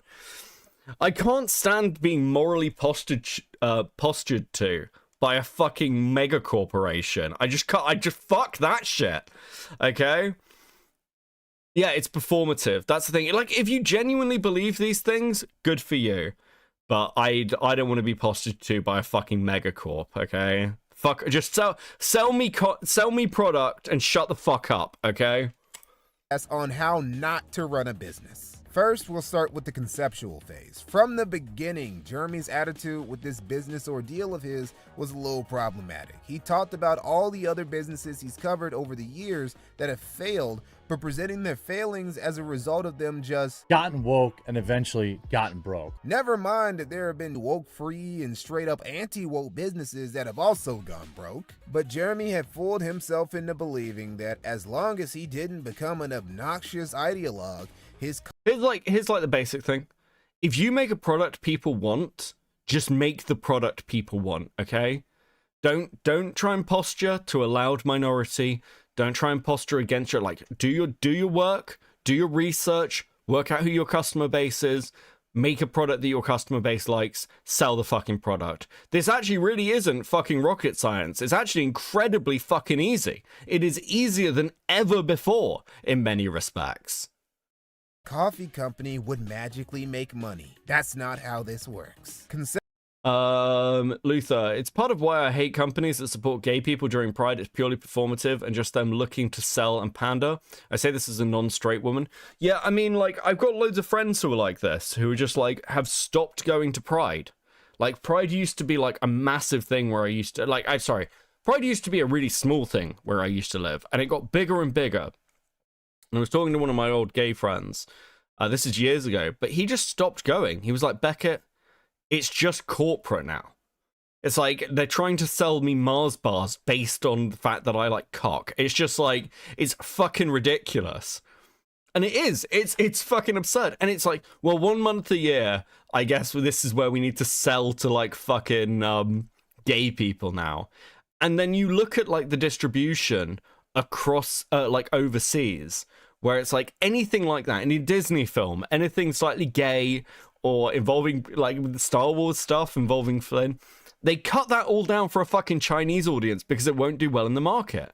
It's like, well, if you believe these things, if you are actually somebody who supports gay rights, support gay rights and take the financial hit. Don't just lie to people. That's it. That's objectively worse. It's objectively worse to try and shill political beliefs that you don't hold. Much like Jeremy shilling the political belief in free speech, a position he clearly doesn't fucking hold. Conceptual phase problem number 2. Starting a coffee company as your breakout business as a YouTuber is so played out, it's basically parody at this point. Like, how much coffee do these niggas think the average person drinks? And that ain't even the worst of it. Because if you're a content creator and you start your own coffee brand, your main competition isn't going to be the other content creator-owned coffee brands. It's going to be the mainstream brands of coffee everybody already buys and are readily available on shelves at Walmart, Target, Costco, etc. And this brings us to conceptual phase problem number 3.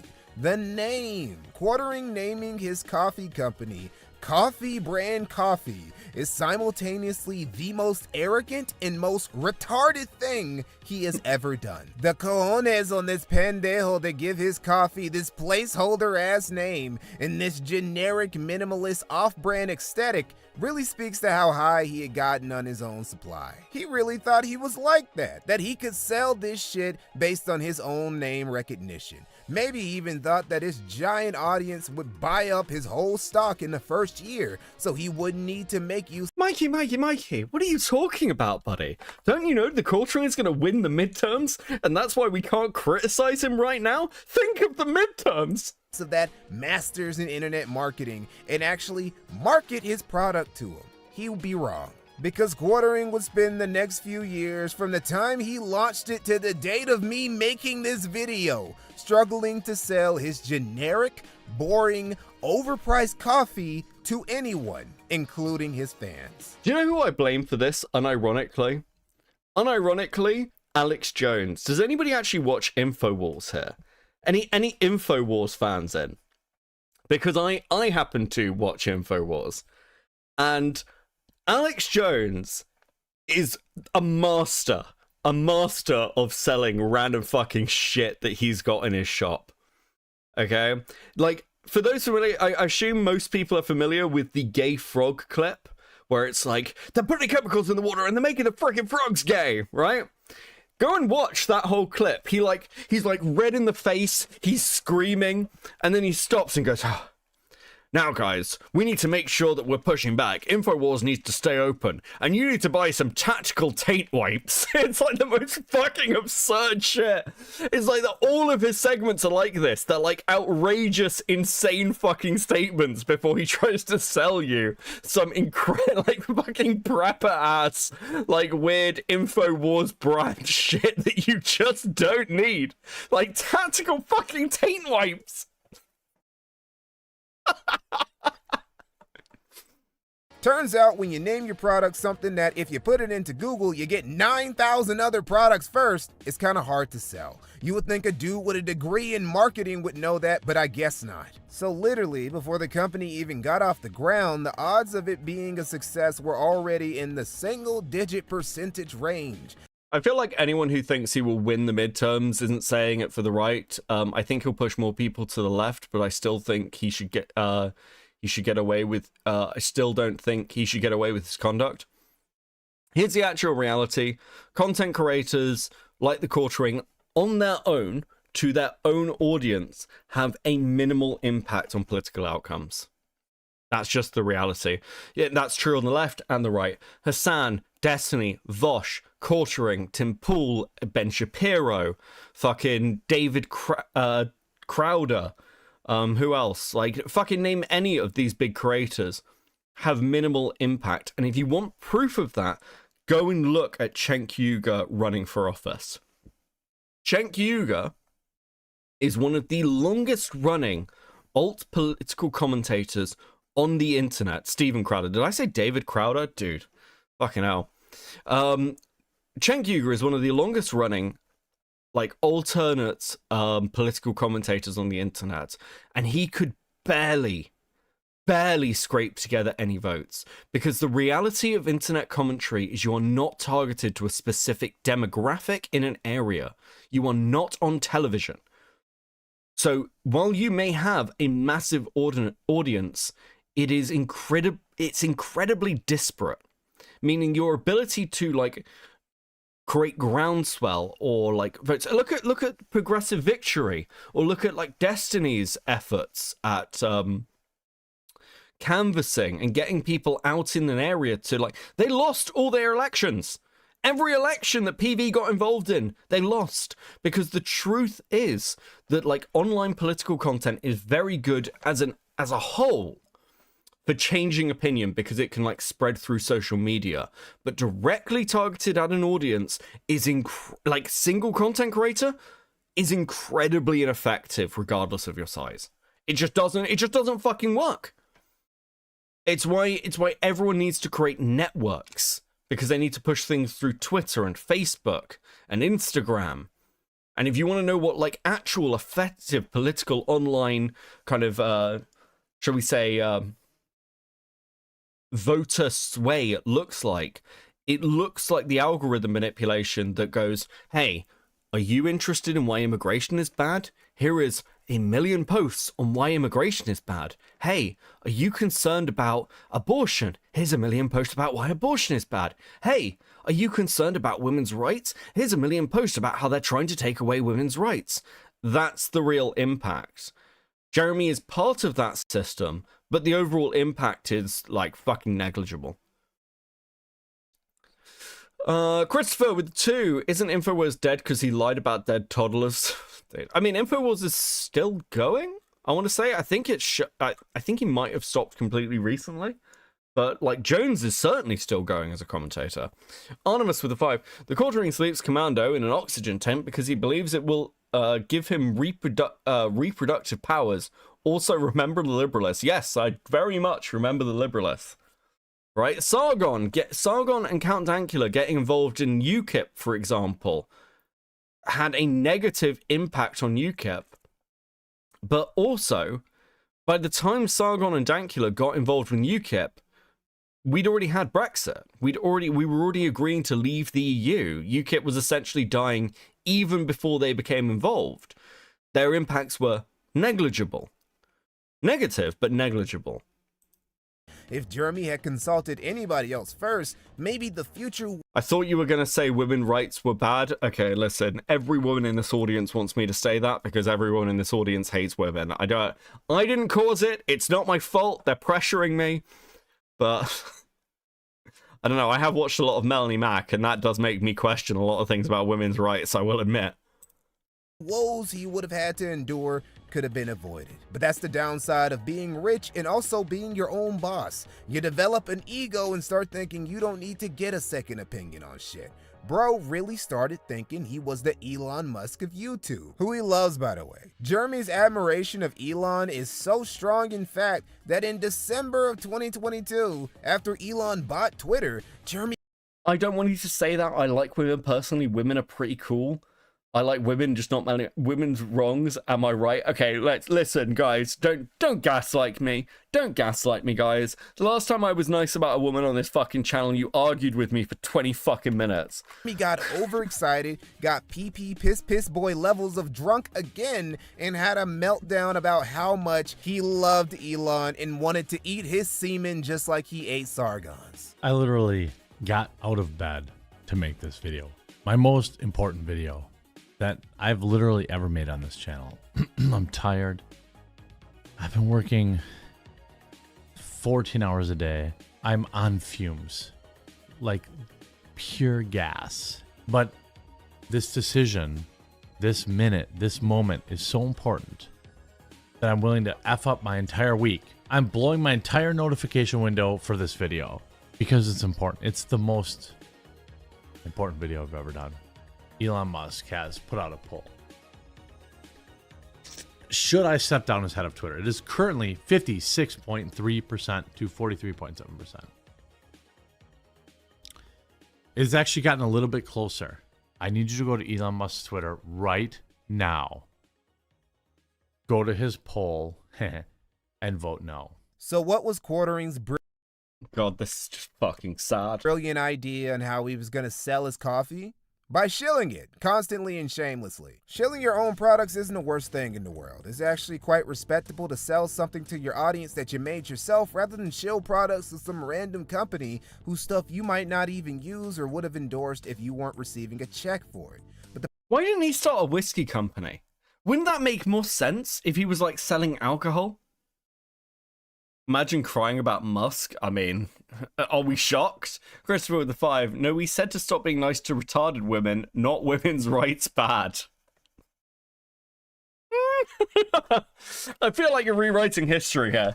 I feel like you're rewriting history, and the next time this comes around, you're gonna be like, we'd never be nice to women back. I don't know what you're talking about. The problem with Jeremy's shilling of CBC is volume and desperation.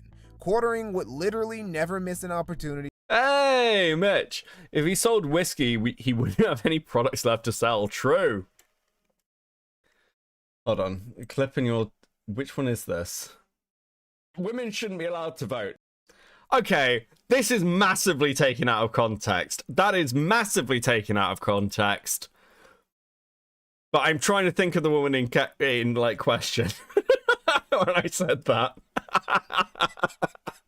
To shill coffee brand coffee. The pinnacle of Quartering's relentless quest to shill coffee brand coffee. Just the moment that really embodies how desperate this dude has been to sell a single bag of this overpriced bullshit of his is when on June 8th of 2022, when Tim Pool, a longtime associate of Quartering's and fellow YouTube news slopper, got swatted during one of his Timcast streams. Now the chat was still live while Tim and the others were away, and while they were, the Quartering went into Tim's chat and shilled his fucking coffee. No fucking way. This is a high stress moment, likely a great moment to brew up a delicious cup of coffee brand coffee.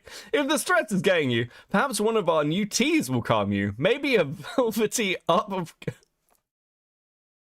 No fucking shot, bro! No fucking shot did he do this. That's the most insane thing I've ever seen. That's absolutely fucking crazy. What? Bro. This is a high-stress moment, likely a great moment to brew up a delicious cup of coffee brand coffee if the stress is getting you. Perhaps one of our new teas will calm you? Maybe a velvety cup of coffee brand... The only retarded woman we don't have to tell you to stop being nice to is not so erudite. You were even nice to KP at first. Okay. This is brutal. Fuck. Maybe I need a harder line. Maybe I need to go full anti-feminist. Maybe we're going back to the 2010s. Listen, we're bringing it back, okay? We're gonna bring back the real anti-SJW movement. Brand cocoa. Jeremy did this like 4 or 5 times before Tim returned, and even replied with further shilling under all of Tim's tweets. I heard, you know what the craziest thing was? When we were outside, right, and cops were in the suite, we just kept hearing coffee brand coffee. And I was like, what's happening? Coffee. And I was like, what? Looking around. And then I open the chat, and all I see is chat's coffee brand coffee. I'm like, what's happening? Quartering. Jeremy. He gave us $400. More than that. Thank you, Jeremy. Bro literally has no... He so wants to be Tim Pool. Let's be honest. Bro just wants to be Tim Pool. sense of shame. Now what's funny is that Quartering joked on Twitter, "Look, I'm not saying I caused the swatting at Tim Pool's house just to hawk my delicious coffee, organic teas, and indulgent cocoas, but I'm not saying that," and then proceeded to get swatted himself just a few hours later. That's what you get, fam. Push you. Yeah, blood. Whose end you coming to now, fam? Dickhead. Despite all this shilling, hawking, suspiciously hyper-positive 5-star reviews, and promises about how he'd get coffee brand coffee on store shelves by the end of 2022, reception to Quartering's coffee has always remained mixed, and he's always struggled to sell any of it. Now, just because Quartering was sinking in the commercial quicksand that was his coffee company, that wouldn't stop him from starting another business just a year later. See, this is how cocky bro was. He was just swimming in money, huffing in all his mustiness, thinking he was gonna be making 9 figures by 2030 or whatever. The motivation for this particular capitalist venture, however, wasn't just Quartering's desire to have a legitimate business, it was to simp. Specifically, the simp for Sydney Watson, the Australian-American former Blaze employee. Okay, so this... I haven't seen this section yet, but I am very interested because after this, we're gonna come to Melanie Mack. And I'm starting to see a pattern emerge. Who, along with Elijah Schaefer, who was also present at Jan 6 and went inside the Capitol building in Nancy Pelosi's office with Bait Alaska and even took a picture of Nancy Pelosi's email, but was the only person who went inside the Capitol and never faced any punishment for it, for some reason.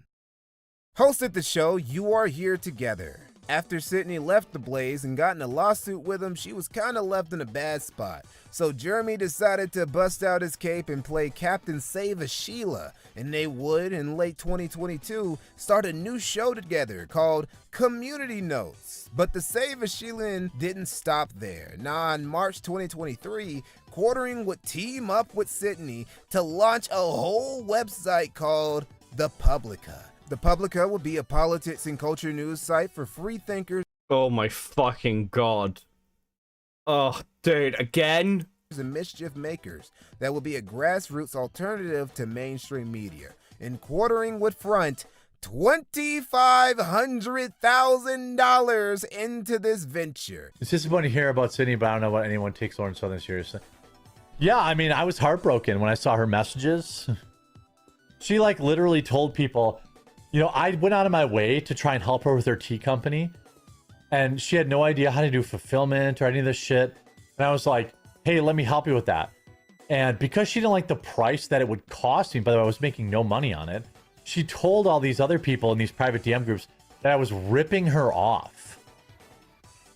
But by the way, meanwhile, I had paid about $250,000 to start the Publica, and she'd paid $0. Nigga, you's a mark. Nigga, you's a lame. Nigga, you's a nerd. Nigga, you soft. Dude. Nigga, you frail. Nigga, you look like you a tail. Nigga, you's a buster. Nigga, you's a sucker. Nigga, you look like if your bitch told you she fucked another nigga but say she won't do it again. Nigga, you look like you a truster. This thirsty ass, happily married man threw $250,000 away in a vain attempt to build a new media empire with Sydney Watson. Quartering likes to say shit like, I learned long ago that internet foins is dumb. That's why I don't do collabs. That's why I don't take selfies with other YouTubers. I'm just here to get on my grind. Was that in 2021? That's interesting fucking timing. No, Jeremy, throwing $250,000 into a... I don't think this stream is going to be green. This stream is not going to be green, okay?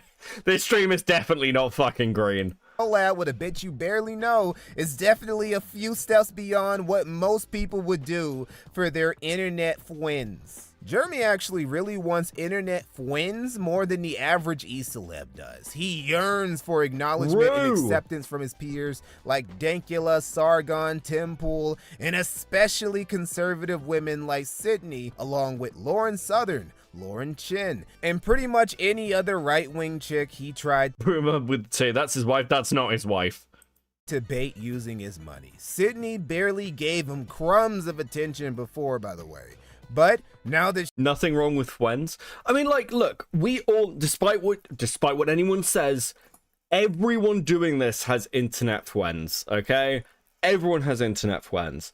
But the important thing is, like, you're measured with that. If Quartering doesn't even want internet friends, he wants internet approval. He wants to be accepted, and it's fucking pathetic, bro. It's actually pathetic to be the large content creator and still desperately looking for approval from people who are nowhere near your size.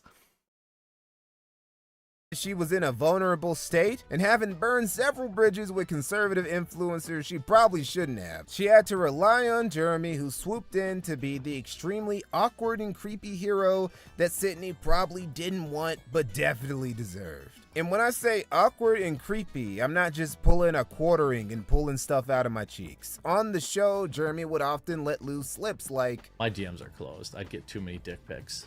Do you? Oh. Just loads of them. Ah, and they're not great either. They're not great. They're like flaccid. Girl, have you ever peed in a trough where there's like dongs on the left of you and to the right? You can see them both. You and don't you're have to peeing look in an at open them. river. You don't have to look at them. It's You not have like to look. It's a respect thing. If there's a guy... What the fuck is wrong with this dude? Once again, how is he allowed to survive, bro? Who is like supremely hung, you would like rib him about it. You know what I mean? Versus like be jealous. And it wouldn't be Jeremy without him getting drunk and saying weird shit on Twitter he would have to delete later once he's so... Oh, look, how times have changed. Sobered up like... He's gay? Yes, he's gay. Listen, Jeremy is almost certainly fucking gay. Let's just be honest about it. This dude is so far in the fucking closet. He's hanging out in Narnia, okay? He's stroking a magical lion who's an analogy for Jesus. That's why he became a Christian, apparently. And he's constantly like looking at the Ice Queen going, maybe if she's popular and like maybe if she needs some help, I'll like, you know, bring her on my fucking channel. Motherfucker lives in Narnia. He is gay. He is gay, right? like this one. If this post ends on an odd number of replies, Sydney will post a lewd photo in the replies. One can only imagine what Sydney's DMs from this period look like. Anyway, Operation Simping for Sydney ultimately ended in failure after the Publica failed to gain any traction and struggled to hit even 20% of its subscription goal. So I have to make a little bit of an announcement. Myself and my good friend Sydney Watson launched a media company back in February 2022, known as the Publica. Almost everybody, on a personal note, who worked for that site did it for almost peanuts. But sadly, my time with the Publica has come to an end. My career has been evolving, and I've just been spread too thin, and I need more time and space for personal projects. According to former employees, Quartering fired the staff while drunk in the middle of the night, and Sydney, though she wouldn't outright trash him, has avoided being caught up in the Quarter planet's orbit too much ever since. Hey, nobody says simping was easy or cheap. Okay. This is why the saying in the restaurant industry is make them pay you before you serve them. What do you think?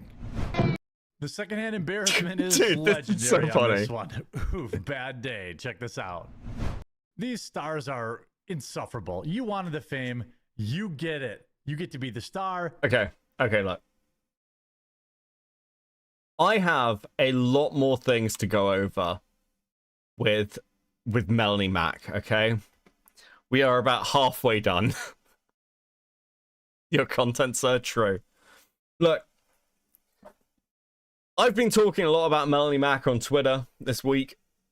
I've been looking a lot into Melanie Mack, and we need to talk about Melanie Mack. We need to talk about Melanie Mack, and frankly, some of the weird shit that's also going on with her. And you can tell them he mass recorded a bunch of intros in one setting in about 5 minutes because he's in the same clothes. Yes, I noticed that, Mitch. Okay. Melanie Mack may be one of the weirdest fucking internet stories I've seen in quite a while. Because Melanie Mack makes literally no sense, and we're going to go over quite a lot. I've got a couple of videos to show you of like old Melanie Mack. We're going to go over some of the things I've tweeted. We're going to talk about it because I feel like this has been in my brain all fucking week, and we need to talk about this shit, okay? So first thing, we're just going to look at a tweet from Melanie today. I guess yesterday now for my time. I don't do content creator drama, y'all. Nobody has to worry about me going after them because I would rather talk about things going on in society than gossip about people. It's literally against my religion to be using my platform for gossip. Now, Melanie is like heavy, crazy Christian poster. Like incredibly heavy, crazy Christian poster. But importantly, she didn't used to be. Melanie started in a very particular place, and when we're looking at who Melanie Mack is now, and this is their addressing the quartering drama video, you'll notice the comments are turned off. Her current channel and her current content is very, like, anti-gay, pro-Christian, reacting to woke churches. So I started a goth war. My husband is getting cancelled for marrying me. I'm so sick of this. This is about like LGBT representation. She pulled the victim card already. Asmongold banned again. They added more gay lads. You'll notice there aren't many videos here. And that is because she deleted enough videos for 24,000 views worth of videos. Which is insane. Like videos here, minus 616 videos, minus another 271 videos. This drama. This is from Saturday and Monday.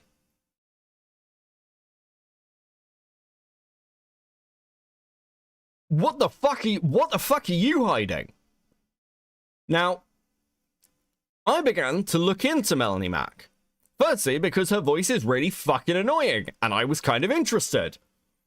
So, I've got some clips for you here. I just put this out, which is digging through Melanie Mack videos, and it's honestly fascinating watching her go from boxy clone vlog girl to barking like a dog to gay people are evil over 10 to 15 years. It's pretty wild. Like, to be clear, a few people have been like, well, people change, Beckett. People change on the internet. I don't know what you're talking about, Beckett. people change on the internet. Isn't she allowed to change? Maybe this is her real opinion. Maybe she does think that gay people are evil. With pretty much every content creator, and we will come to this, you can trace why they end up believing something. Like, you can do this with Sargon. You can watch Sargon go from anti-activist to activist and why that happened. You can look at, like, fucking Andy Warski and go, okay, how did you go from comedian to anti-SJW to Warski Live, like, almost like, I guess, like, much further right to the Kino Casino? You can trace that arc. Melanie Mack is weird. You cannot do this easily.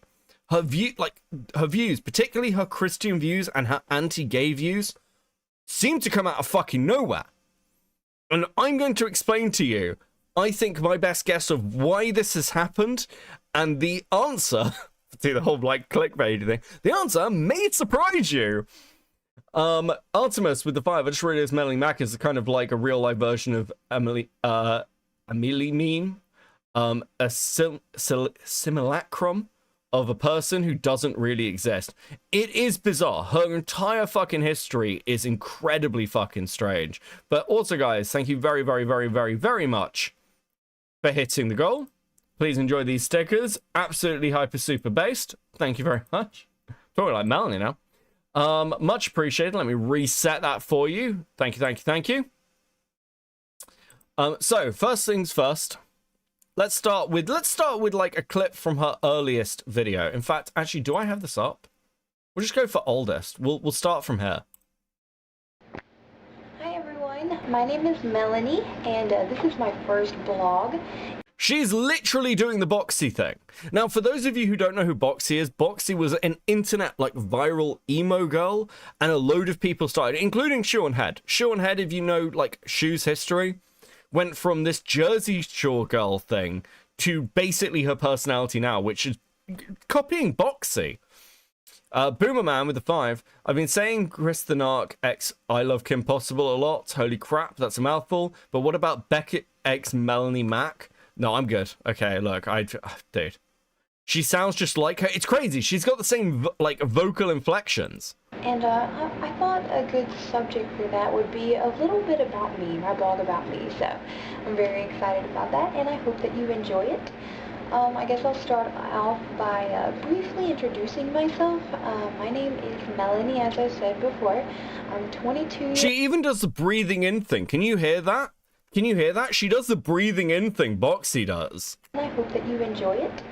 I guess I'll start off by briefly introducing myself. My name is Melanie, as I said before. She's got the, she's, like, it is literally skinwalking. And I have a lot of hobbies and a lot of things that interest me. And I'm going to start off with saying I love video games. That's my favorite. And I do have all of the current generation consoles. I have... Wow, she sounds completely different. Yeah, she sounds completely different. Like, and this is part of the thing with Melanie Mack. If you look at Sean Head, if you look at Sargon, if you look at anyone else, you can trace why and how they change. You can't do that with Melanie Mack. Melanie Mack seems to change with a fucking wind. It's very odd, bro. A PlayStation 3, a Nintendo Wii, an Xbox 360, a Nintendo DS, and a PSP, so I'm on them all the time. Needless to say, my gaming library is very large and diverse, so that's very exciting for me. I like a lot of different games, so that's why I needed all the different consoles. And today I'm going to show you a little bit of me playing each one. Well, not really each one, actually. I don't have time. Now, she'd managed to actually build a career off this as this gaming girl. She got attached. She ended up at E3. We'll have a quick look at her E3 announcement video. Hi everyone, Melanie here. I have a very special announcement to make, so I will just get straight to the point and do that. I just wanted to let everybody know that I will be going to E3 this year, so yay!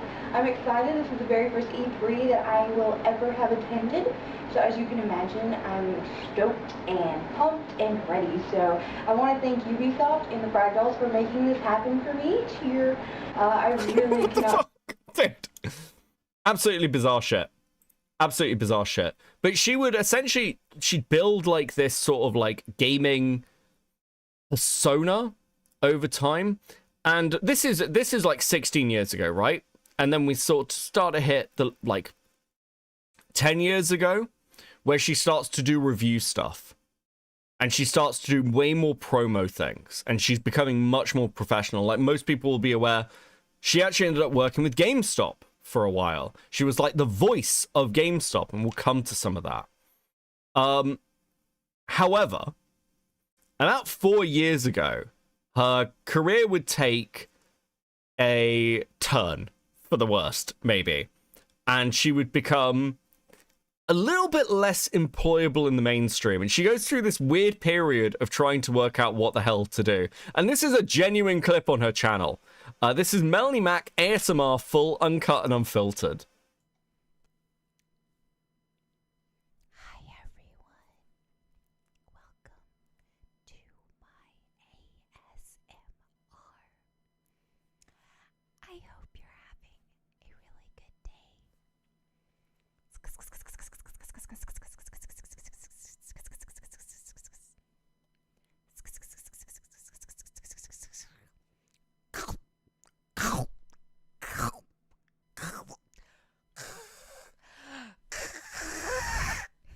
I had to watch this. You guys do too.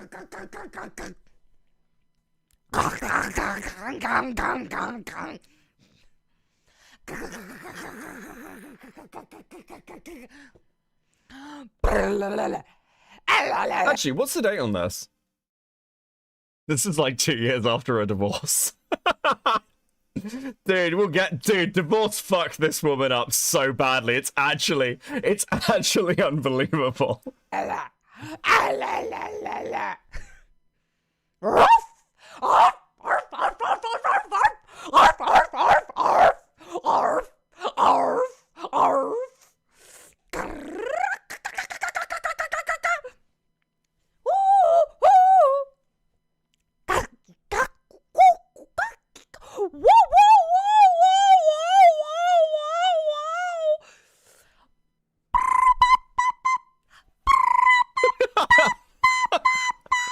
She's possessed. Maybe she did need Jesus. Maybe Jesus was important, okay? Bum, bum, bum, bum, bum.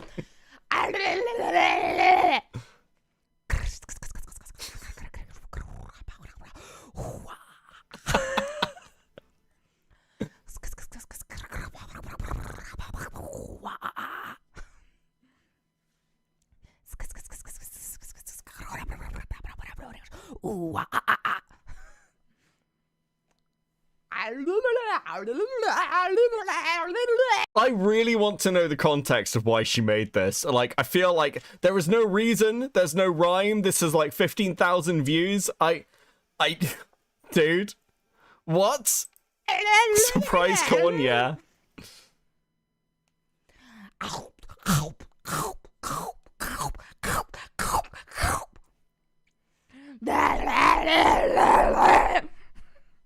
Now you see, we went from this to this. Just wanted to catch up with you all, give you an update about what's been going on with my life because a lot of stuff has changed. Tired. I am sick and tired of seeing everywhere people celebrating butthole stuff. Butthole month. A whole month for butthole month. Just wanted to catch up with you. Like, Melanie Mack went incredibly hard right, and I think that I've identified two of the reasons for this. Now, do I think this is grifting? Yes, but not for, maybe not like for no reason, okay? Because one thing with Melanie Mack that you can see from these clips, from like the earlier stuff, she is absolutely somebody who is chasing the trends of the time to try and become popular.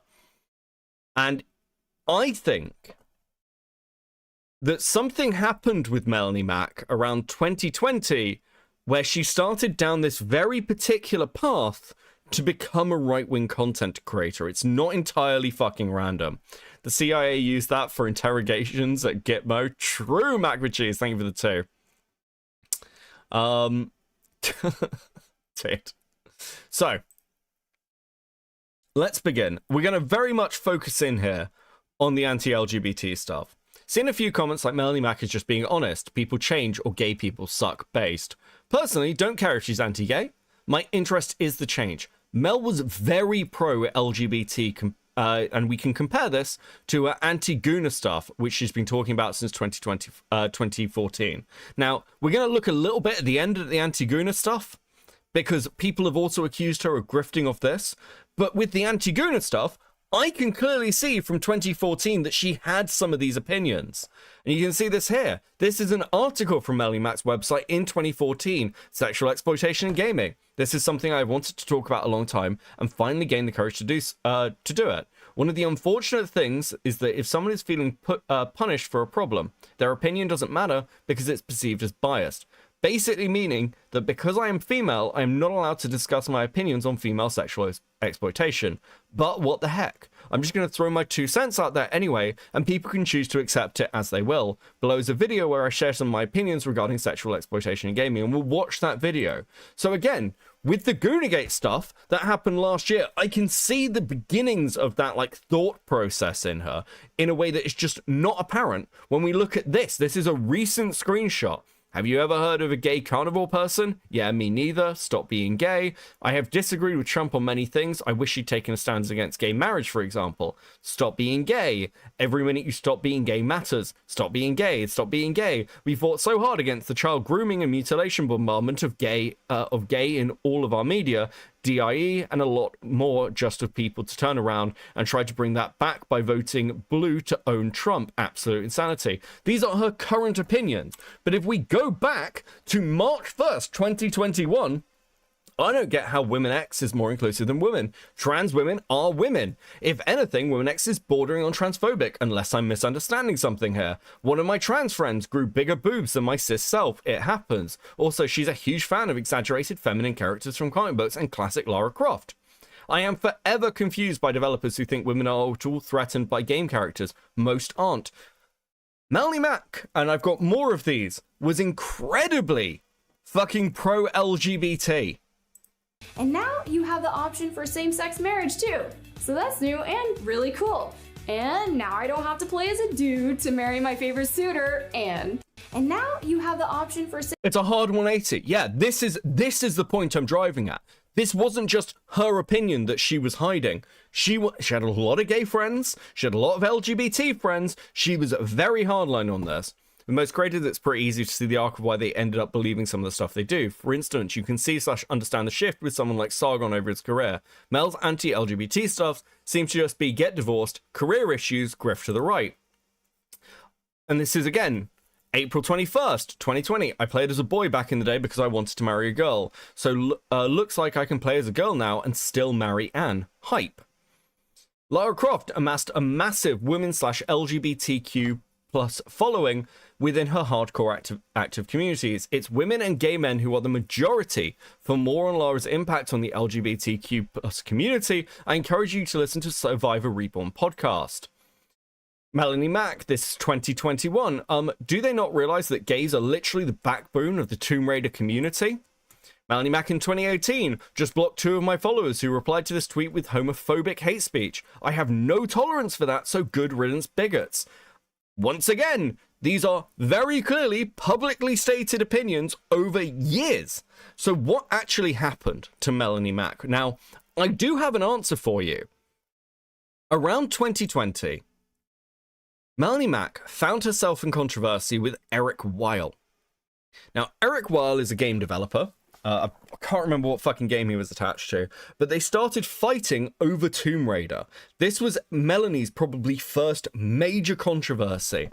I've contacted GameStop regarding a certain host, and if her fans don't back off, lawyers will be contacted. Make no mistake, Eric Weil went after Melanie's career in 2020. And this is Melanie Mack here. Tomb Raider 1 had a 40% female player base, which is monumental. The Tomb Raider community has a massive women and LGBTQ fan base. That's what makes it frustrating when straight men try to talk down on classic Lara Croft. You seem uneducated on the franchise's history. Eric, let's see those logistics, facts, and no Google doesn't count. And then Melanie responds with an article like, commenting on Lara Croft's design was inspired by musician Naya Cherry and the comic book character Tank Girl. Toby Gard wanted a strong female lead as this was not prominent in gaming at the time. So she's again highly defensive on Lara Croft's LGBT and female audience. You are so uneducated on this franchise and it shows. Exactly, the statistics speak for themselves. Huge female audience, and out of the male audience, we can deduce by the vocal fan base that a big percentage were and are gay. That makes Lara Croft, classic Lara Croft, a true inclusive power icon for everyone. That is amazing. Does this sound like the same fucking woman to any of you? And people do change over time. But the question is why? Why does Melanie Mack go from this to this insane right-wing, like, fucking anti-gay posting shit? I'll tell you why. It's the quartering. All the new followers and subs, I'm so freaking excited and also overwhelmed. Thank you so much, oh my god, BRB. I need to hide and compose myself. Thank you, at the quartering, Chrissy Marr, and Drunken Joe, and everyone for being so freaking supportive. Also, thank you to At The Quartering for kicking my butt on this and telling me I'm wasting a lot of my potential by neglecting my YouTube channel. I let algorithm changes and view counts overwhelm me into neglecting it, but that's not a good excuse, I've learned. The reason Melanie Mack is so hardline right-wing and such a big defender of The Quartering is because The Quartering came to defend her in 2020. This whole, like, fucking right-wing arc begins with him. Somebody with a 5. She sounds more coherent here than she does now. Well, okay. Before we move on to more of this dissecting Melanie Mack, don't get too ahead of yourself, because I've got a little treat for you. Would you guys put one in chat if you'd like to see the video that actually made Melanie Mack go viral? Melanie Mack's first viral video, guys. The reason the internet started paying attention to her. Put one in the chat, because I want to gauge your interest.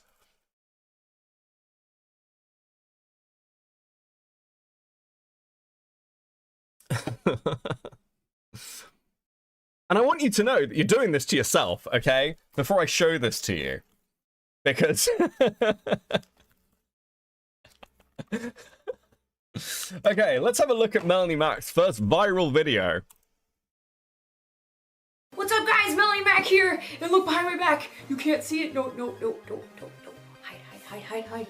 I got this awesome, just in time for my birthday today. Xbox One. No ways, girl. Yeah, it's so heavy. It's gonna kill me, isn't it? So awesome, tastic, so terrific. I am ready for that next gen. It's time for the magical times, the magical no way, oh my god. How do we open it? Do it. Oh, it's nice and convenient. Look at that. Magic. It's magical experiences. I really like the fact that the bed looks like she's in some sort of like mental hospital and they've just let her keep the Nightmare Before Christmas covers. Like, where were you living at the time that you had a fucking metal hospital bed? Like, what is this? Super heavy. Oh, wow. Sorry, these super important pamphlets came falling out when needed. Whoa. Cardboard box. I love it. Let's see what else we got going here. We've got, these things come with headsets, which is really rad. Roger, we've got Xbox One, Roger, I'm going to beat your face, Roger, look. I genuinely can't tell if she was more annoying like this or she's more annoying now as a right-wing grifter. Like, I can't decide. It's difficult for me, okay? How old was she here? She would have been probably 23? 24? Yeah, probably about 24. It's magical, it is wonderful, it is beautiful, it is... Actually, maybe older. Maybe older, actually. I think she would have been like 25, 26, maybe? Dude. Controller. This actually feels super cool. Super cool is these shoulder buttons up here. They feel a lot different, actually. The placement. Which, I mean, they feel kind of higher up there, so that's going to be interesting to see how that works.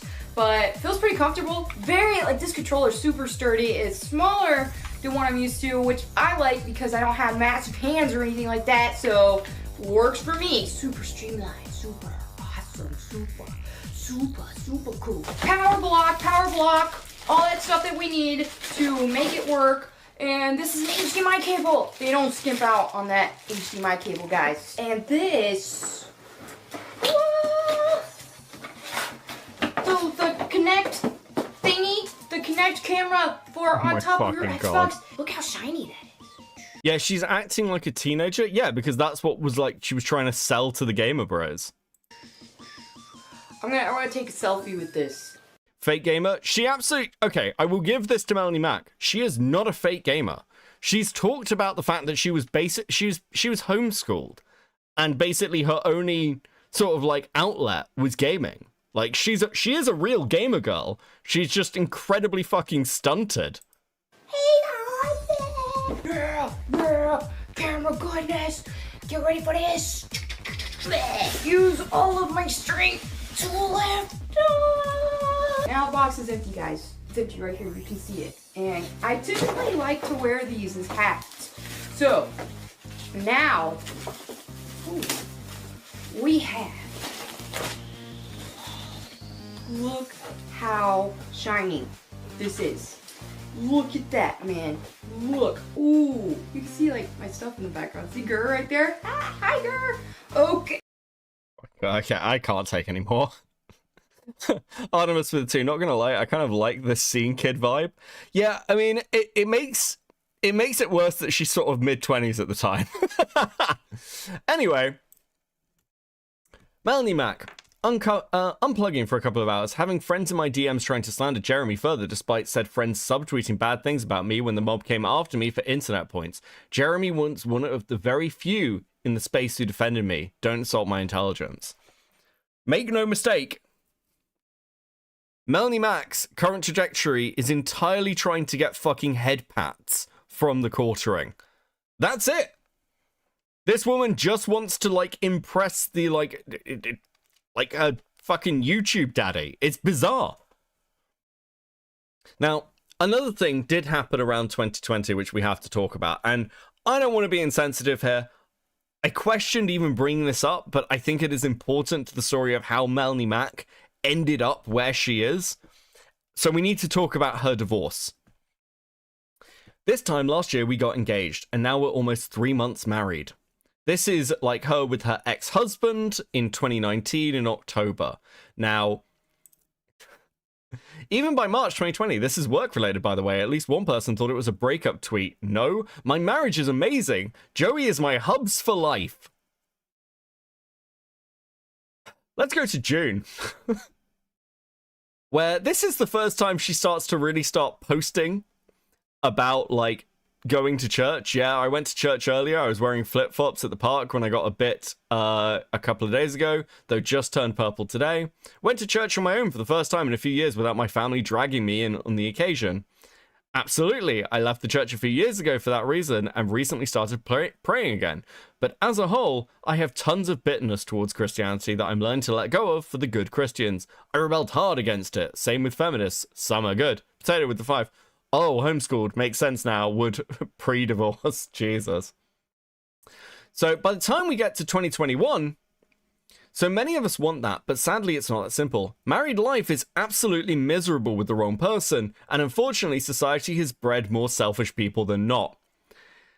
So a year later, after being like, yeah, no, guys, everything's good, she started going to church again and is talking shit about her ex-husband. Oh my god, you just described my failed marriage with a narcissist, lol. Talk about having the rug pulled from under you. You think you know someone for quite a few years, then the mask comes off and it's utterly terrifying and makes you question your entire reality. I've been married before. I'm single because I got out of that nightmare and that's why I refuse to settle again. Also, having kids isn't my priority. I can be happy without them. Sounds like you just want to insult someone when you have zero idea what they've been through.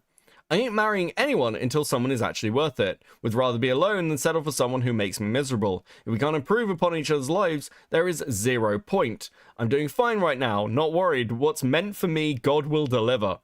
I'm divorced, married the wrong person in the past, so that much is my fault, and I'm extremely selective as a result. Also, I'm far from perfect myself and always have a lot of stuff to work on. But heck, I'd love to be with Mr. Right, hopefully soon. I'm trusting God's direction. Like, the divorce coupled with the the cancellation she went through in 2020 seems to be the reason she ended up basically like this. As if they weren't confused enough with their made-up genders and this, that, and the other. Once again, she sounds completely different. Holds up spork to hold up cross, dude. Thank you for the 2, MK Ultra. And adding all these letters to their acronym that we already couldn't keep up with, they have dropped more. What is it? 2 or 3 more letters have dropped in the gay acronym. So let's go ahead and dive into this and get confused about this together, because they have already confused us enough and they're already confused enough themselves. So this is... I mean, it's night and day content. You're a completely different human being. Even from, like, the content, like, where you're barking, like, at the fucking whatever, like, barking like a dog. That was in 2022. Her content completely... Her voice changed. This is so performative. Why is she putting on an accent? I don't know. I literally could not tell you. I don't know. I don't understand. I don't understand. Bro, I do want to have a look at addressing the controversy just at the end, but before we do that, I want to take us also back, just an example, because I think this is important. When you're accusing somebody of grifting, it is kind of important to understand, again, why they've ended up in the position they have. And it's interesting when we look at fucking Melanie's old content that you can see this old anti-Goonagate stuff very, like, clearly. I can't believe I'm doing this. Hi everybody, Melanie Mack here, and today I am touching a touchy subject. I'm going to talk about sexualization in video games, specifically pertaining to females. And I know a lot of you guys might be commenting and saying, well, wait, are you a feminist? Get over it, and all that stuff. But first of all, I'm going to preface by saying I'm not a feminist. I am not trying to push any feminist agenda, and that's just annoying, and I'm not here to do that. So, moving on. What sparked my interest for this topic was a thread on NeoGAF, and it was pretty much making fun of these ads that were directed towards males to play their games. And the female on one particular ad was a GIF image, and part of the GIF was just her chest, like, fluctuating in size. It's like, play this game. And it looked like some sort of RPG, so it wasn't even like that type of game. So that was just like, people laughed about it, thought it was funny, and of course it is funny, but at the same time we have to think to ourselves, how is this affecting gaming in general? It's a problem with game design, and it's also a problem with how people are viewing females in general, especially like since it is in the gaming space. How are these people who are targeted?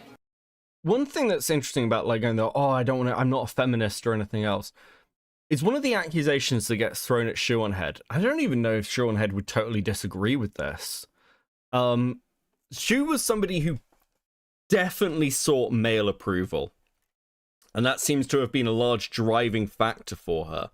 Melanie seems very, very similar. It is like, I want to get married, I want to get like a boyfriend. Like she was like heavily fucking boyfriend posting in her relationship, and then once she was married, she was happily posting about her husband, about how great everything was, right until it fucking ended, and she like flips up massively. So again, she's appealing to a male gamer audience. There's nothing wrong with that. It's just that she seems to be doing exactly the same thing now for the like right-wing Christian posting. It's not really about what she believes. It's, well, this is what's going to get me like approval and head pats, which if you're doing in your fucking, this woman's like 39 turning 40, I think. It's just kind of fucking really sad. It's just unbelievably pathetic. Now, I do want to have a quick watch of this. It's only 17 minutes. Because like Melanie has deleted a load of videos. I want to know kind of what happened in the Schoonagate stuff because I didn't watch it at the time. So I thought it'd be interesting. We can like draw some comparisons to, again, a position she seems to have held at least to some extent. Jesus, okay, shut up. To some extent, throughout, like, the last decade. Politics and gaming. This is a phrase you've likely heard or maybe even championed yourself at some point since the start of Gamergate back in 2014. Regardless of how you feel about this statement, those who have bandied about these types of sentiments are primarily concerned with censorship in gaming, overt political messaging, and the influence of ideologues on the industry. Well, apparently all that stuff's out the window, because Gamergate 3.0 is all about people who pretend to be Christian imposing conservative ideology on gaming, at least according to Melanie Mack. Now, who is Melanie Mack? Well, I'm definitely not an expert. I can't watch her content, mostly because her voice is insanely shrill. Yes! Why is it the male feminist, bro? She's got, like, they made her, like, tall. They made her... You didn't used to sound like this. What the fuck happened to you? Like, dude. Like, what causes this? Insufferable. However, from what I do know, Melanie is one of the myriad of right-wing grifters who've chosen to attach themselves to popular culture war topics like video games and superhero movies. Despite her sizable following, Melanie's content rarely makes waves or draws big numbers, which is understandable as it mostly consists of lazy, unscripted reactions to news articles. But she seems to have built her following primarily by appearing as the token lady on larger, panel-style live shows like Friday Night Tights, where she contributes next to nothing. If you've seen one of these shows, you know exactly the type of guest I'm talking about. They basically sit in silence on a 4-hour live stream, chiming in a couple sentences every 40 minutes or so. And God, is that chime in the worst 10 seconds of the show. Now, this is by no means me saying that all the female creators in this space are like this. Personally, I'm a big fan of Baggage Claim, whose contributions are consistently well thought out and thought-provoking. Anyways, late last year, Melanie got herself into a little hot water when she chimed in on a Twitter thread discussing Korean live service looter shooter, The First Descendant. The thread in question was discussing a screen grab from a dancing minigame featuring a scantily clad character model. Having racked up quite a few culture war victories and lead up to Trump's re-election, the more religious side of the faction decided it was time to do some moral policing of their own. With the Dread Pirate Roberts saying, "So many claim to care about morals and the future generations, and not even giving an inch of progress to devs who put..." Isn't it insane that we've come full circle to, like, the people who would usually, like, who would have been against Anita Sarkeesian and the feminists using exactly the same fucking talking points? Like, don't get me wrong, I'm not one of these people that particularly cares about fucking, I don't know, sexual imagery in games. I don't really give a shit in that regard. Who fucking cares? But the whole argument with Anita was essentially like boiling video games down to these weird, like, patriarchal dynamics, and that's why we need essentially ugly women in video games. And we ended up doing exactly the same thing for the right. Why? How did, like, fucking Razor Fist got involved in defending Melanie Mack through this? Fucking why? I literally do not understand it. Horseshoe theory in action. I mean, again, the criticism of horseshoe theory is that obviously the right and the left believe fundamentally different things, but they, like, on the extreme ends, seem to end up in concerningly similar, like, authoritarian positions. Push woke ideology or whatever else. But then they'll turn around and tell young men and women to support titles that throw this stuff in your face. This is why I say we need real adults with real ambitions/aspirations and a mature outlook on the future to lead the charge in the industry. People who have their priorities straight and their arousal in check. Melanie Mack then decided it was time for her to chime in with her own little nugget of wisdom. Gamer coomers are the same as gamer alphabet people. Most of them aren't actually gamers. They just want video games to be a medium to incorporate their perversion. Shockingly, Melanie's Tipper Gore act didn't go over too well. Apparently, a lot of gamers don't appreciate being morally browbeaten by a 40-year-old divorcee with worse eyeliner than Boxy. I'm not really interested. Fuck me. This is the hill everyone's dying on. I can't fucking believe it.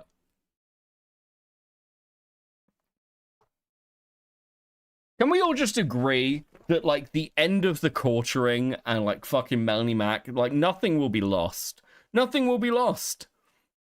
There are genuinely good people, like, good creators who talk about culture war stuff. I know that there are people in this audience who don't like Critical Drinker, for example. But the truth is, Critical Drinkers like Production Hell series, his like Crash and Burn series that he's currently doing are genuinely really like interesting pieces of like, I don't know, movie and like mainstream media analysis presented in like at least an entertaining way. Like, there are people out there who will fill these gaps 1,000 times over who are more entertaining than the fucking quartering is. Tim Pool is more fucking entertaining than the quartering is. And again, I hate Tim Pool. But like, we literally do not need the quartering. Like, he's not even Tim Pool that you have at home. He's just like pointless. Melanie Mack is replaceable. Melanie Mack doesn't need replacing because Melanie Mack's not bringing anything at all. Like, it's literally fucking pointless.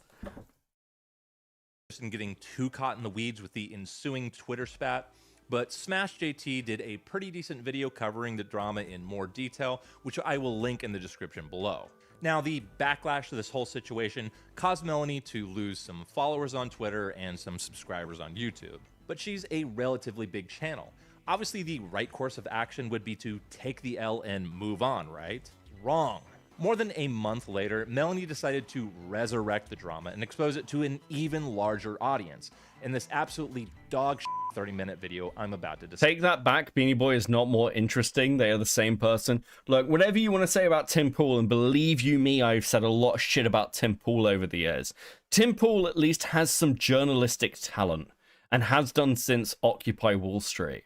There's a reason. He's also not stupid. That like Tim Pool has managed to like integrate himself into like how YouTube has grown. The dude has actual talent. And like a lot of that comes from his brother as well. Like Reactor is genuinely brilliant, like scarily intelligent guerrilla internet personality. But Tim Pool's certainly worth more than the quartering is. Let's not get ahead of ourselves. Discuss. But before I get into it, there are a few things I would like to preface. 1. Melanie is a very outspoken Christian. She has the zeal of a new convert and cannot go 10 minutes without reminding you. I personally am not a Christian, however many of my closest loved ones and business partners are. This is something I totally respect. If you're a Christian, I'm cool with it. But given Melanie's constant appeals to her faith, it is a topic I'm going to have to discuss, and I'll make every effort to do so in a respectful fashion. That being said, I'm kind of a shithead, so we'll see how this goes. 2. Melanie's videos are clearly unscripted, and this video in particular features a lot of meaningless yapping and reiterating of the same points. For that reason, I'm going to be chopping things up and addressing what I think is important or funny. If you want the full context and think you can sit through it, I'll be linking the full video in the description below. With all that out of the way, let's get into the video. A little over a month ago. I really can't. I'm still trying to scratch my head why she deleted all her old videos at the start of this drama. I literally don't understand why. What the fuck was she trying to hide? I got canceled from the anti-woke side, right? Canceled or cancel attempt. You know, it is what it is. I lost a lot of followers here on YouTube and on X. Right off the bat, that's not what happened. People disagreeing with your bad Twitter take is not being canceled. And trying to play the victim and appeal to people's dislike of cancel culture on your fully monetized YouTube channel looks isn't it funny that that's basically what the quartering is doing? Guys, they're harassing me. I'm being cancelled, guys. They're coming out. The mob's coming after me, guys. It's this endless fucking victimhood, which is exactly what we used to see at the fucking leftists. Dude. How have all these people become the thing they hated? How hard is it? It feels like it shouldn't be this fucking difficult. Really goofy. Because I said I do not want... She's hiding the 180. She wants to look like she's always been far right.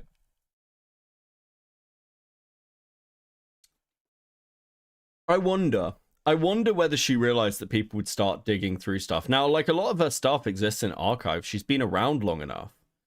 But yeah. So a few comments I got on Twitter was like, why are you digging into Melanie Mack? Why are you digging into the last 50? Isn't that weird? Isn't that weird to do? I'm like, does no one do any fucking research on your side of the internet? It's not crazy to go and look at somebody's fucking... If someone's in drama, you want to understand their internet history if you don't know them. Obviously. I want to know who this woman is. I want to know who, like, what her stances have been. That's the only way to really commentate on her. Otherwise, I'm just taking it on the abstract. Which, I suppose for Melanie, like, it's more comfortable for her to get the criticism of, oh, she's a right-winger and she's Christian. I'm sorry, like, dude, there are plenty of right-wing Christian creators, many of whom I get on with. Like, fucking Andrew Wilson is a right-wing Christian creator. I've never fallen out with Andrew Wilson. It's just, I don't care. I don't care what you believe, as long as you're honest about it. It just isn't complicated. But Melanie Mack is, I don't know, slimy? Gotta love the irony of her talking about Christian values with Lara Croft in the back, Jack with the 5. I mean, like, Lara obviously... Well, look, Lara was a sex icon. Like, in the truest sense, she was like the first video game character to really become a sex icon. It's kind of interesting that you're kind of like pushing this. And yeah, I mean, Melanie, by her own standards, is talking about how the Tomb Raider community is full of gay men and gay women and is very like women heavy, which it is. It absolutely is. So it's kind of an interesting position for her now to put herself in, where like all the positions she used to defend so adamantly for years, for like a decade, are falling by the wayside. Perversion in video games. And that includes that of the straight variety. Also, to be clear, like, I haven't shown you all the tweets from Melanie, but this is a girl who was like reading like fucking homosexual manga and stuff. She was into this shit. She herself has described herself as attracted to any gender. Like, even if you want to say, well, she was grifting to the left before, she's just being honest now. Is that any better? Yeah, sure, Melanie Mack, through the majority of her career, like, just try this on. Melanie Mack, for the majority of her career, lied to her audience about what she believed, but now she's being honest. Is that better? I think that's fucking worse, if anything. Really, Melanie? Is that all you said? Because it kind of seems like you were calling gamers who are skeptical of Christian morality pleas coomers, and disfavorably comparing them to the LGBTQ. By the way, her whole, I'm not like the other girls, I'm a homophobic badass, I'll say the F slur whenever I want, act is pretty rich, considering just a handful of years ago, she was very pro-LGBT. Thank you! Get well soon from your homophobia. Imagine being so ridiculous that you miss out on quite possibly one of the greatest games of this generation because you're scared of lesbians. So is Nathan Drake straight just for the sake of being straight? Newsflash, gay people exist and it's a normal thing. There are lots of games and straight couples, so you either have to be against all relationships in general or okay with them. Otherwise you're just a bigot. This was her position for years and years and years. Thanks, Jeremy. Now, either she's undergone a massive change in ideology at a bizarrely late stage in life, or this edgy Christian, I'm like Steven Crowder with a pussy act is just that, the grift of least resistance. I am a Christian. Everything I do, everything I say, everything in my life is centered around Christ. I love how Melanie has this pristine, unopened Bible just off screen as a prop so she can occasionally lift it to remind us she does indeed own one. But while we are on the topic of the Bible, I would like to take a moment to examine if everything Melanie does is in fact for Christ, or is in standing with biblical principles. Like, what about these thirst trap posts on Instagram? Are these all for Jesus? I get that you're at the gym in some of these, but doesn't this seem a little immodest? You couldn't hit the Stairmaster in a t-shirt. I don't know. I've seen a lot of guys at the gym, and they seem to be able to lift weights just fine without wearing a crop top. Now, while I'm sure these photos do wonders for your engagement, they kind of run the risk of leading your male fan. People are upset and simping hard on Twitter, I've heard. Thank you, Kicking with a 20. Yeah, I mean, again, there are a lot of people who are doing this. Well, you know, gay people suck. She's just based as fuck. You're just coping.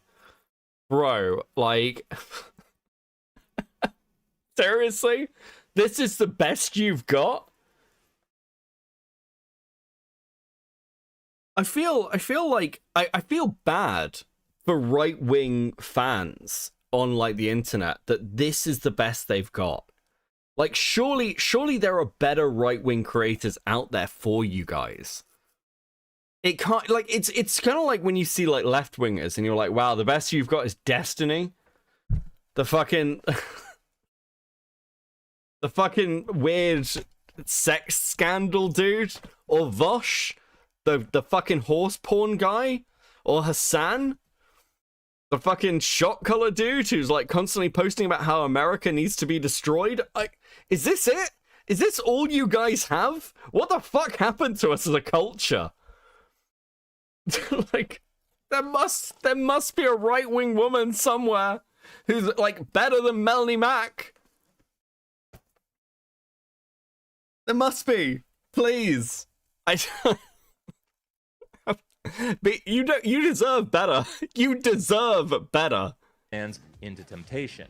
After all, according to Matthew 5:27 to 5:29, you have heard that it is said, "Do not commit adultery." But I tell you, anyone who looks at a woman to lust after her has already committed adultery with her in his heart. If your right eye causes you to sin, gouge it out and throw it away. It is better that you lose one part of your body than Blair White.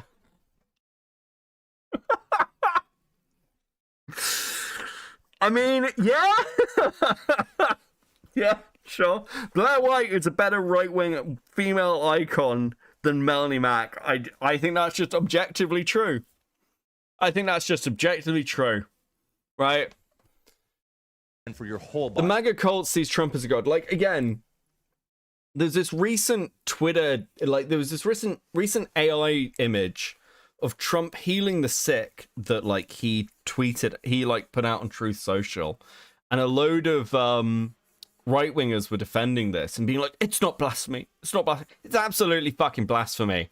It literally, for the first time in my life, I saw that fucking image. Where is it? Hold on, I'll go and find it. I'll go and find it. Give me a second. Oh, dude, this fucking image. Where is it? Holy shit. She retweeted this, by the way. Like, this image here. For the first time in my entire life, I saw this and I was like, maybe the Protestants had a point. Maybe the Protestants were right, you know? It's possible. It's possible. I look at this image and I think, do you know what? Fuck. Maybe this whole iconography thing isn't so great after all. What are you doing? And people are like, it's not blasphemy because he's not actually being depicted as Christ.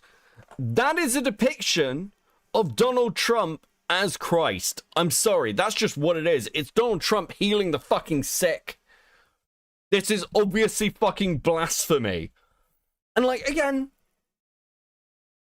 it's fine. I just think you're weird. I just think you're weird if you're defending this image, okay?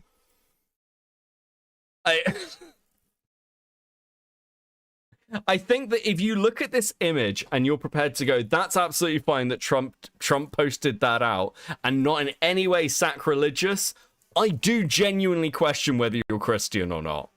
You can believe whatever the fuck you want, but if you're more like, if you worship like Trump over Christ, you need to reevaluate what you believe. And there's like, this isn't new. This isn't new. With the last Pope, I saw American Catholics tweeting out that, he's not my Pope. Let's be clear. The Pope, if you are Catholic, is God's representative on earth. Literally, through Catholic dogma, what the Pope says on earth becomes true in heaven. It can be, it can be reformed. We can have reforms. There have certainly been fucking insane popes that we've had. But that's the agreement. That's what the Pope is. If you don't believe that, you're not Catholic. You don't have to be Catholic. There are many other denominations you can be. And there's loads of like, this is what caused the schism with the Orthodox Church. They disagreed with the church and they left it. You can do that, but if you are seriously sat there going, well, I think the Pope is fucking just wrong, you're not Catholic. Go find another church. It's fine. But the minute you're doing that, you're not Catholic. It's very simple. When people, like when Henry disagreed with the church and wanted his divorce, he made his own fucking church. You could do that. I'm not even going to judge you. I will judge you if you spend all your time talking about how Catholic you are and how much you follow the doctrine or the script or whatever, and then whenever it comes to like images like this or something's inconvenient or a little bit difficult, you're like, well, I think the Pope's fucking wrong. Dude, fuck off. To be thrown into hell. This should be very concerning for you, Melanie. If all your followers gouge out their eyes, how are they going to see your thirst traps? What about all these tattoos, the chokers, the pound of makeup? Well, 1 Timothy 2:9 tells us, I also want the women to dress modestly, with decency and propriety, adorning themselves not with elaborate hairstyles, or gold, or pearls, or expensive clothes, but with good deeds, appropriate of a woman who professes to worship God. Now, obviously, I have tattoos, and personally, I have no moral qualms with a woman posting however much of her body she wants on social media. That being said, if you're popping off with takes like this, that sin is not an identity, and LGBT is not an identity. It's not real. It is all sin that goes against God's design. So society has called... Okay, we're gonna start theology posting over here. Let's just talk about sin for a second. Do you guys know that sex within marriage that's not for procreation is a sin? Are people aware of this? Like, if you're like many priests, both in the Anglican Church and Catholic Church, will not marry barren couples. If you can't have children, they will just be like, we can't marry you. Because marriage is for children. That's the whole point. Everything you do that is a distraction from Christ is a sin. That is the reason that homosexual sex is always a sin, because you cannot bring children out of it. If you are having sex for fun, even if you're married to the person, it is still a sin. You are distracting yourself from Christ. As a Christian, and scripture is very clear about this in the letters, your role is to devote yourself to Christ. This again is why Catholic priests are celibate. Because once you are a Catholic priest, you are devoted entirely to Christ. Marriage, children, family, at that point is a distraction, which is a sin. You need to be like fully aware that you are covered in sin. That is just the reality. Most people, again, seem completely fucking unaware of this. Now, I am somebody, because I am Catholic, while I am quite pro-LGBT, I am very anti, like, gay marriage in the church, because children can't come from it. It's against scripture. But if you're somebody who doesn't believe that, if you believe that sex within marriage is just about love, your arguments against gay marriage completely fall apart. That's it. It is purely you do not want to distract yourself from Christ. That is the line. This is why nuns are celibate too. Yes. Sex is for procreation. That is it. Go forth and multiply.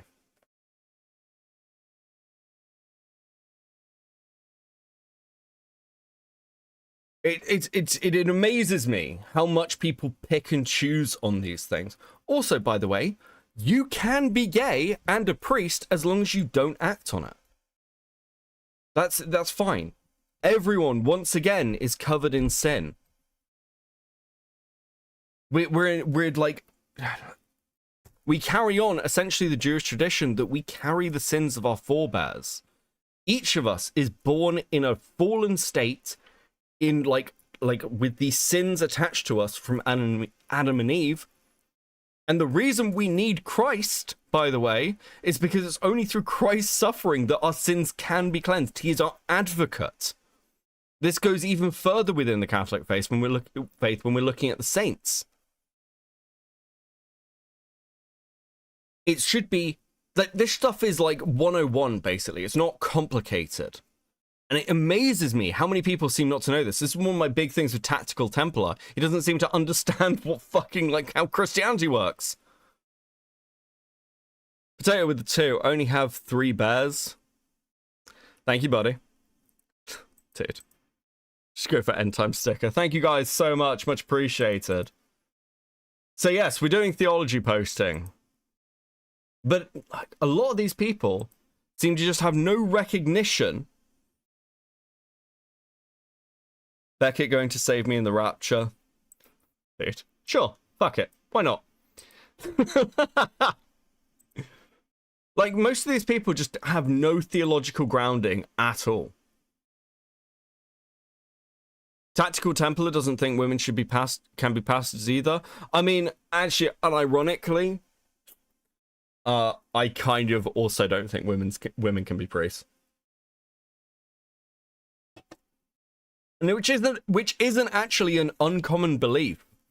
Like, one of the people I did my theology degree with was an older lady who was an ex-priest who literally had converted because from studying scripture.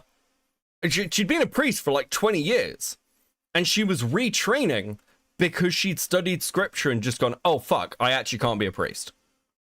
Like, it is sacrilegious. Potato with 2. 4 bears is too many. True. Technically, according to the Bible, has stated that women can't be priests. Yeah, I mean, again, there are arguments I'd make on the other side that Christ's early teachers, like the people who actually spread Christianity, were women. And there are very strong arguments that women are excellent, like, religious teachers. But yeah, scripturally, women can't be priests. And it depends whether you are going with those particular scriptural laws. Funnily enough, the Pope could theoretically change that because of Catholic dogma. But why can't women teach the words of God? Because it's essentially, like, boiling it down very simply, scripturally, it's just not their place to do so. Their place is not as priests. Their place is in the home. I missed your super chat. Sorry, dude. Give me a second. Let me scroll for that. If I can find it. I'll go, Joe, with the 5. While on topic, what Christian YouTubers do you enjoy and respect? I don't watch many Christian YouTubers, to be fair. There are a couple. I'll try and find a few that I watched years ago. There are a couple of really, really good ones. But yeah, this is the thing, right? Right now, I can see people in chat going, oh, but what about this thing? Women should be able to be priests. It's like, it's sexism. Is Beckett sexist for saying this? No, this is, like, it's not up to me. It's not up to me. It's up to the face. For instance, I disagree with the church on stem cell research. I disagree with this point of view. I think stem cell research is a really important step forward in medical science. It could save a lot of lives and relieve a lot of pain. I disagree with the church that's like, this is sacrilegious. But it doesn't matter what I think. It doesn't matter what I, like, feel about that. It's about what the church says and about what scripture says. And unfortunately, if you are somebody who wants to do this whole thing, like, of, I'm Christian, and Christianity is, like, ultimately going to inform everything about my life, you have to just accept you don't know better than the church, and you don't know better than the morals of God. It is that simple. Oh yeah, didn't the Pope patch out purgatory? The Pope patched out limbo in 2005, limbo was abolished, which is where unbaptized babies went. So you can patch out things, but purgatory's also not in the Bible. Purgatory is entirely a Catholic concept. Sick and tired of seeing everywhere people celebrate. But yeah, like this is the unfortunate reality. You can't just pick and choose. Religion isn't a buffet.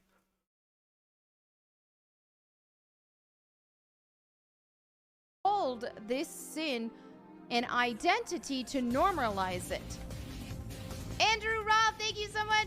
10 gifted kick subs. Thank you. You'd better believe I'm holding you to a higher biblical standard. We're not doing this rules for thee, but not for me bullshit. So I didn't make this channel 3 years ago to put my neck out there to get blacklisted from the video game industry so I can't. The Pope ain't gonna stop from walking under the stick. What the fuck does the Pope have against limbo? It was a couple of popes ago. Like, okay, just to put this in perspective, do you know how long it took to, like, abolish limbo? Like, limbo as a concept was under review by the Catholic Church, I think, for, like, somewhere between 50 to 100 years of theological debate before it was abolished in 2005.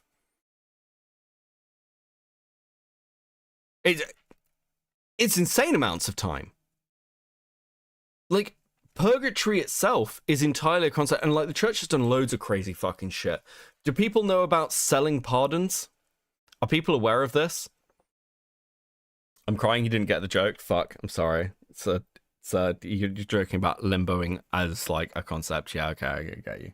I realized halfway through my fucking sentence. Do people know about selling pardons? This is what caused the division in the church with the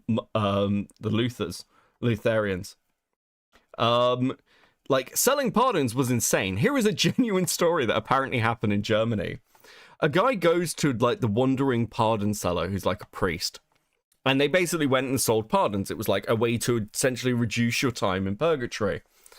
And he said, hey, listen, I want to buy an indulgence for a sin I have yet to commit, and I'll pay a premium to do this. And the priest says, okay, of course, yeah, that sounds good to me. I'll sell you an indulgence for a sin you're yet to commit, thinking he's just getting one over on this guy. Don't worry, it's all right, it'll be fine. And then as he's leaving town, the dude robs him and steals all his fucking money and just goes, thanks for giving me ahead of time. He literally bought an indulgence to rob the fucking priest. Obviously, the Catholic Church has done some pretty fucking insane shit over the years.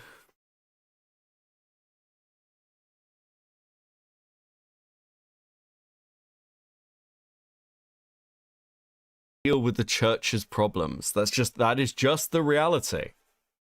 Can't even do mainstream work like I used to do. I didn't put myself in that position to call out the perversion with a queer ideology and this, that, and the... Oh, this is interesting. Hold on a second. I want to see this section. So I didn't make this channel 3 years ago to put my neck out there to get blacklisted from the video game industry so I can't even do mainstream work like I used to do. I didn't put myself in that position to call out the perversion with a queer ideology and this, that, and the other. See, here's the thing. She started calling out this perversion after she'd been cancelled, after she started to lose contracts. This wasn't because, like, she didn't lose that position in the mainstream because of this shit. It's a response to it. And it shall come to pass for the abundance of milk that they shall give, he shall eat butter. For butter and honey shall everyone eat that is left in the land. I'm sorry, are you arguing that Melanie Mack eats a load of fucking butter? Because that is what the Bible has told her to do. Funnily enough, I do know why Melanie Mack eats butter and why she's on this carnivore diet. She has, Oh, fuck, I can't pronounce it. She has a particular illness where basically the lining of her, like, I think it's like her internal vaginal lining, like, overgrows. I've forgotten the fucking name of it. But apparently salad sets it off. So she's like pure carnivore, pure like meat animal products diet to like stop that happening. I don't know. She has like crazy kidney stones. She has crazy kidney stones. She's been hospitalized for it like multiple times. And she never drinks water. So she's like massively dehydrated all the time. Endometriosis, that's it. That's it. She has endometriosis. How do you know this? Because she's talked about it publicly. She's like posted about being in hospital about it.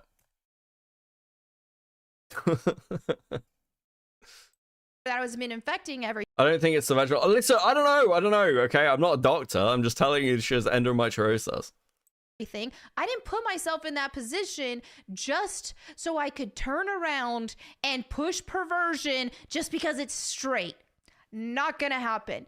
I love how Melanie pretends she's done us all this big favor and made some grand sacrifice. Like the anti-woke movement would be nowhere if it weren't for Melanie Mack's 3 years of service on the front line reading Kotaku articles. And what's this about some big mainstream career? Apparently Melanie has done some stuff for Geoff Keighley and some corporate G4 clones, but I have a hard time believing that stuff was going anywhere. I'm sorry, but the silent film era has ended, and Melanie does not have the voice for live broadcasts. And I have the same stance on queers as I do these gooners.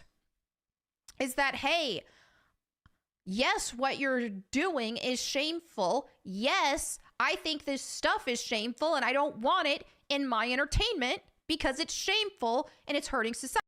Isn't that interesting? I don't want it in my entertainment. Guys, I don't want it in my entertainment. It's shameful. I would never want gay stuff in my entertainment. And now you have the option for same-sex marriage too.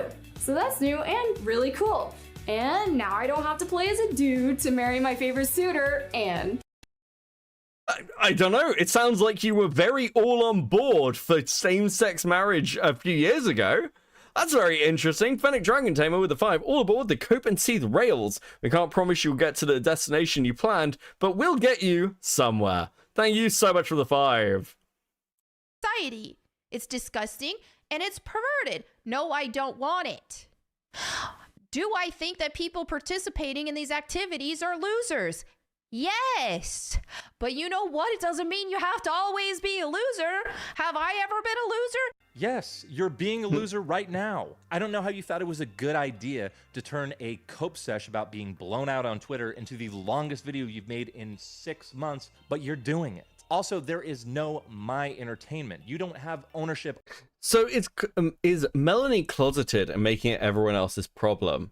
Okay, now, obviously I've discussed like going over this with Jenny and we've been like looking at it together. It is very much Jenny's opinion that this woman is closeted, that this is like, she's actually just a lesbian and doesn't know how to deal with it. I think at the very least she's bisexual. At the very least. Like, that seems highly likely to me. Over any form of And again, that's just one clip from a video, but she's posted quite a few times about finding women hot, about being attracted to all genders. She seemed to have a real thing about talking about how hot like her lesbian friends were for a while. So it is possible, yeah. Entertainment. These movements you've latched yourself onto are about consumer advocacy, preventing censorship, and opposing DEI mandates. It's not about non-developers worming their way into the industry and tinkering around with the content to better fit their moral framework. That's literally what Sweet Baby Inc. does. The games market is a very simple proposition, as are all markets. Developers produce a game, and consumers either choose to buy the game or not.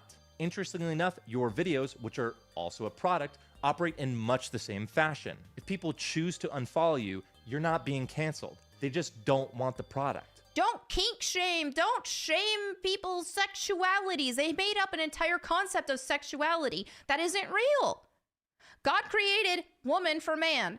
That's it. There's no other sexuality. Anything else is a perversion of God's creation as per the Bible. You know what else is perversion of God's creation is when you're substituting, if you're a... Just to be clear, you're divorced and remarried. Like, that's also a perversion. Like, once you're married, you can't really get divorced. Sorry, like, you belong to your husband. Just a thought, you know. I'm going to use a male as an example. If you're substituting a wife for a pixels on a screen, that's perverted. Yes, thank you, KJ. Yes, hello, muscular woman, muscular queen. I don't want this perversion, guys. This is 2019. I don't want this perversion. I would never be so perverted, guys. Your sexual gratification is supposed to come from your wife. Okay, Melanie, if you feel so qualified to judge other people's lifestyle, here's a question. Where's your husband? Where's your children? You are a 40-year-old woman. Where's her children? I'll tell you where her children is. Like, look, this is 2021. She clearly... How can you say this? She has clearly pointed to her children publicly. What a mean-spirited thing to say. Absolutely fucking crazy, really. Dude, I can't believe this guy. So unfair. So dark. So mean.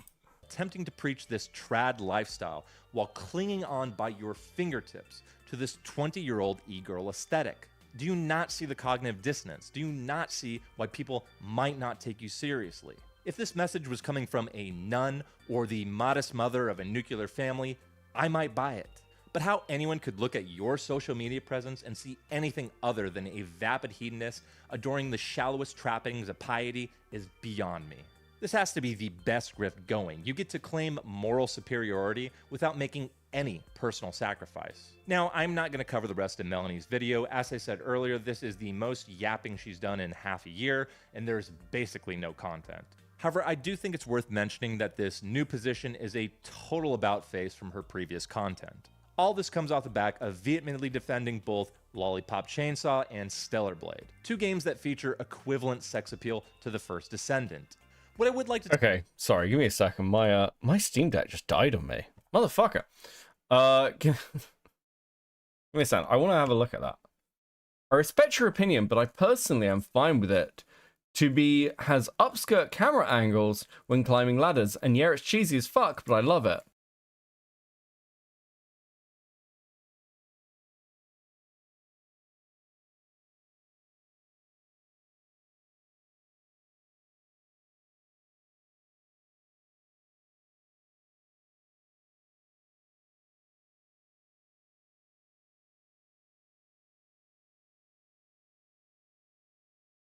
By a man who likes creating sexy women he is attracted to. Good for him, she's hot.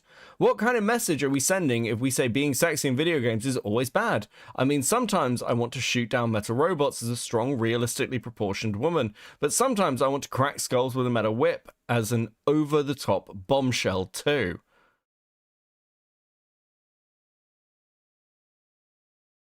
All this comes off the back of vehemently defending both Lollipop Chainsaw and Stellar Blade, two games that feature equivalent sex appeal to the first Descendant. What I would like to talk about is the fate of Melanie's simps, namely aging.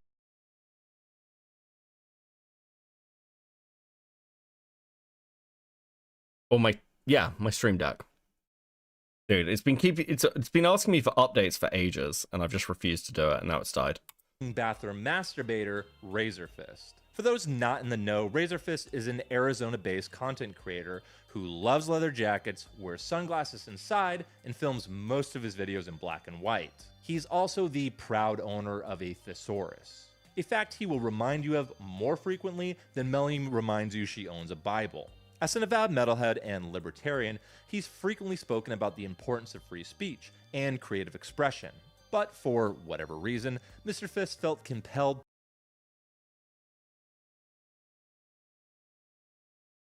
shockingly fucking quiet about like the quartering flagging people. They're real interesting there. Nice to see that old Razor is what fucking happened to these people? I used to like some of these fucking people. It's very depressing, bro. To needlessly throw his hat in with the dim-witted authoritarian right lady, and as a result was blown the fuck out on his own podcast, Side Scrollers. Razor, Godspeed. why does everybody hate you? Oh, just sipping on Spurglard tears. Don't worry about it. Everybody hates you since the last time you've been on. It's crazy. Yeah.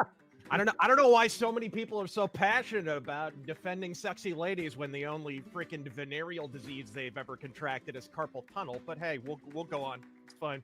Well, as the show that encourages sexy lady-tality, Stace Gibbons says, for Goonergate topic, part 1, the whole thing seems very Puritan and censorious, and how is this different from the woke pushing their ideology on people who want to play what they want to play? Yeah. I mean, pretty simply, I never called for censorship. In 5 days of an absolute typhoon of tism, nobody has yet produced a screenshot where I called for censorship. Blow it out your ass. He came back, says, part 2, instead of Yahtzee, sexist, or bigot, it's Gooner, center, loser, and like... Hamish with the $7.99. If you dislike women as a Beckett, then you sound like the person who would enjoy a delicious cup of coffee brand coffee. Thank you so much, Hamish. Or not, there is a market for such games and actual corn games. So much, even Valve started allowing them. I've always said the market will always decide. When it comes to this. Tamamo, sorry, I butchered your name. Says, I don't care for the drama, but calling gamers who like stuff you don't like losers isn't the best way to cultivate discussion and get your point across. Just in case, insert dev or journalist here. Yeah, there's way more creative names to call them. Vagabundo, my man. Bro, I says, remember this stream happening. It was fucking brutal. Razor's not really been the same since, actually. I'll be honest. Get a pass and not first descendant is the main criticism. Any other take is deflection to the main hypocrisy. No one thinks Razor trying to ban anything and saying such is deflection. Yeah, no one. Just my mentions full of people claiming otherwise. Yeah, I will say that, yes, I've seen a lot of people claiming that you are absolutely censorship. Yeah, I have seen that quite a bit for sure. Yeah. But do you have any thoughts on the other side of that? The idea of like why the first descendant is different than first descendant is different. I don't like either of them, so it's irrelevant to me. I don't care. No. Ulysses says, bro, this is fucking awkward. I might need to actually watch the whole of this stream just as like a fucking one of the lore streams, which I will try and do one at the weekend. By the way, I've got some Sapient sent me some like Kino old Sargon content, so we might do a liberalist stream at the weekend. But bro, this shit was fucking awkward as fuck. It's not the Christian we hate the hypocrisy by Melanie Mack, and she spurged. Nothing more, nothing less. Never go full simping, Razor. Sure. Yeah, I expressed the same opinion months before she did, but so we'll go with simping, you clown. Nethel King says, hard to disagree on Razor. We take issue with Melanie's conduct and hypocrisy, characterizing it as filling diapers. One thing that is really interesting as well with this is a lot of people like Razor Fist are used to like public pushback from the left because that's what they expect. That's what they're like going for. But they have no idea how to deal with criticism from their own side. They've got no idea how to handle it. Rakita was like this when Kiwi Farms turned on him. Just had no idea how to handle it. They were like, this is my people. These are my people. Why do they now hate me? Isn't Razorfist going on quartering soon? I don't know, but if he does, that will be very entertaining. Baron with the 5. I am saddened about the fact that everyone knows about the Razorfist drama and not the one where he went full lost causer. Did he? Wait, did he? Oh, fuck. Okay. I wasn't aware of that. That's quite sad. They never, ever expect to have someone purity test them out of the club, ever. He lost it? Dude, that's depressing. Again, I used to really like Razor. And smearing seems dishonest to me. Are there any that don't come from e-drama dogshit merchants? Any? Yeah. Yeah, well, let's see if we can find some of those. I hate this shit as well. Are there any that don't come from the e-drama? He did this recently during this drama. He was like, peddlers of e-drama. Bro, you're no fucking better than us. You're no fucking better than us. Don't do this weird leftist LARP shit of, guys, we're actually talking about the real issues. We're here to win elections, guys. You're no better than us. You're a fucking YouTuber, okay? You're a fucking YouTuber talking to an audience. Your job is to entertain people and make them laugh. Maybe make them think, but, like, ultimately, we're all in the same fucking crab bucket. Come on.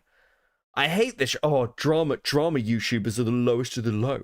The bottom of the barrel. Fuck off. Like you guys don't engage in just as much fucking drama posting and rage baiting as the rest of us. It's so gay, man. Like it's a LARP. I just wish people would accept what they are. Every time any of these people are in drama, like, oh no, I would never engage in that. Bro, everyone's career is built off like fucking rage baiting. Nick gets ticked off by it too. Yeah, it's fucking gay. It's literally it's literally pathetic. Beckett being defensive. No, it genuinely annoys me. It genuinely annoys me. I know what I am. I know that I'm a fucking, like... I know that I'm somebody who gets online and plays villain on the internet to, like, annoy people. But one thing I really hate, and people who've watched me for a while will attest to this, is people who lie to themselves and lie to their audience about what they are. I hate this shit. Darren with the 5. He compared Lincoln and his cabinet to Hitler and the Nazis. Holy fuck, bro. Bro, fuck. Red tubers do this shit. I hate watching people I liked for years turn into the things that they fucking fought against. It's fucking pathetic, bro. Just actual, like... Yeah. That was pretty rough. But Razor Fist, he's a badass metal guy, a gun-toting conservative who tells it like it is. Clearly some slight ribbing from his audience isn't that big of a deal. He can just shake it off and come back reinvigorated on the next episode, right? Well, apparently not, because he quit. To still be featured on Side Scrollers. Well, so Razor's going to step away from the show. It's a decision that he made, and he says he's ramping up stuff to work on Volume 2 of Ghost of the Badlands and Volume 3 of his book series, of his comic and everything, and Volume 3 of his book series. So he's going to step away, and he's been meaning to step away from... Also, Beckett, easy to fuck with. Yes, I'm incredibly easy to one guy, I know. We all have our faults. Shows like this, like us, and I guess he's going to step away from FMT and things like that as well, so to focus on his own personal stuff. So Razor made that decision, and we are going to honor it. Guys, this is crazy. I can't believe it. The leather jacket, the sunglasses, the tough talk. It was all an act. Who could have possibly seen this coming? To conclude, I don't think these are the type of people you want in your movement. Even if you're not into scantily clad women in video games, I think the style of mocking and morally browbeating your audience is just lame and pushes people away from your cause. At the end of the day, people are adults and they want the freedom to engage. Okay. I've never seen this guy before, but I genuinely, I rarely watch video essays on stream, and I genuinely feel more informed. Like, I don't know anything about him, but assuming that he's not, like, a fucking insane or something, go drop him a fucking subscribe. I don't know if he's even still making fucking content anymore, but thank you. That was very useful. Okay, now, the last thing I want to watch is I want to actually go through, because I never got through this last stream. I never got through this last stream, so I do actually want to watch Melanie Mack's take on this. And again, to be clear, she's sort of like, again, it's for head pats. She has to fucking defend the quartering. He actually passed away. He got hit by a bus. I don't know whether to fucking believe you. I don't know whether that's true or not. Is that true? Why would you... Dude, fucking... I hope that's not true. I hope he's fine. What? Trendy for people to be hating on the quartering, and they're trying to drag me into it, so I'm gonna make a video about this. I mean, okay, to be clear, the reason people are trying to drag you into it is because you put yourself in the position of defending him. Like, and you're tweeting about it. You're tweeting about how Satan is coming for him. Talked about it like on streams and stuff in the past, because it's been going on for months, and it's just insane. Where it's like, whatever, I'm just gonna make a video, and these people are gonna constantly be lying anyway. Baron with the 5, boogie down. Boogie down. But at the very least, I will address the parts that have to do with me so that they can't be talking for me. So it's become this thing now where people are saying that the quartering makes me uncomfortable and I'm in some sort of like weird hostage situation and this, that, and the other, or whatever. So to be clear, I don't believe that the quartering makes her uncomfortable. I'm not making that claim. I do think that, dude, I think the quartering is somebody who she genuinely looks up to because she's pretty fucking insecure from what I can see. And quartering defended her. Quartering defended her. He's like her. She views him as a proper internet friend. And she is ride or die. That's one of the things that you can at least defend Mac on. This chick is ride or die. And it's just like, it makes no sense. I've been friends with the quartering for a very long time. It's been like 7 years now. And I'm telling you, when I've had a bazillion people try to turn on me and try to cancel me or make a bunch of hate videos about me over various things, whether it be... Also, to be clear, I can find very few hate videos on Melanie Mack. There's no lore video on Melanie Mack, which is why I might make one. There's, like, basically fucking nothing. There's a few Twitter fights she had, like, 7 years ago. That's it. There's, like, the video from the Goonagate stuff. That's the first time she got more, like, widespread internet, like, I guess, attention. And she did the weird, like, Xbox unboxing video and people called her cringe on Reddit. That's it. That's all I can find.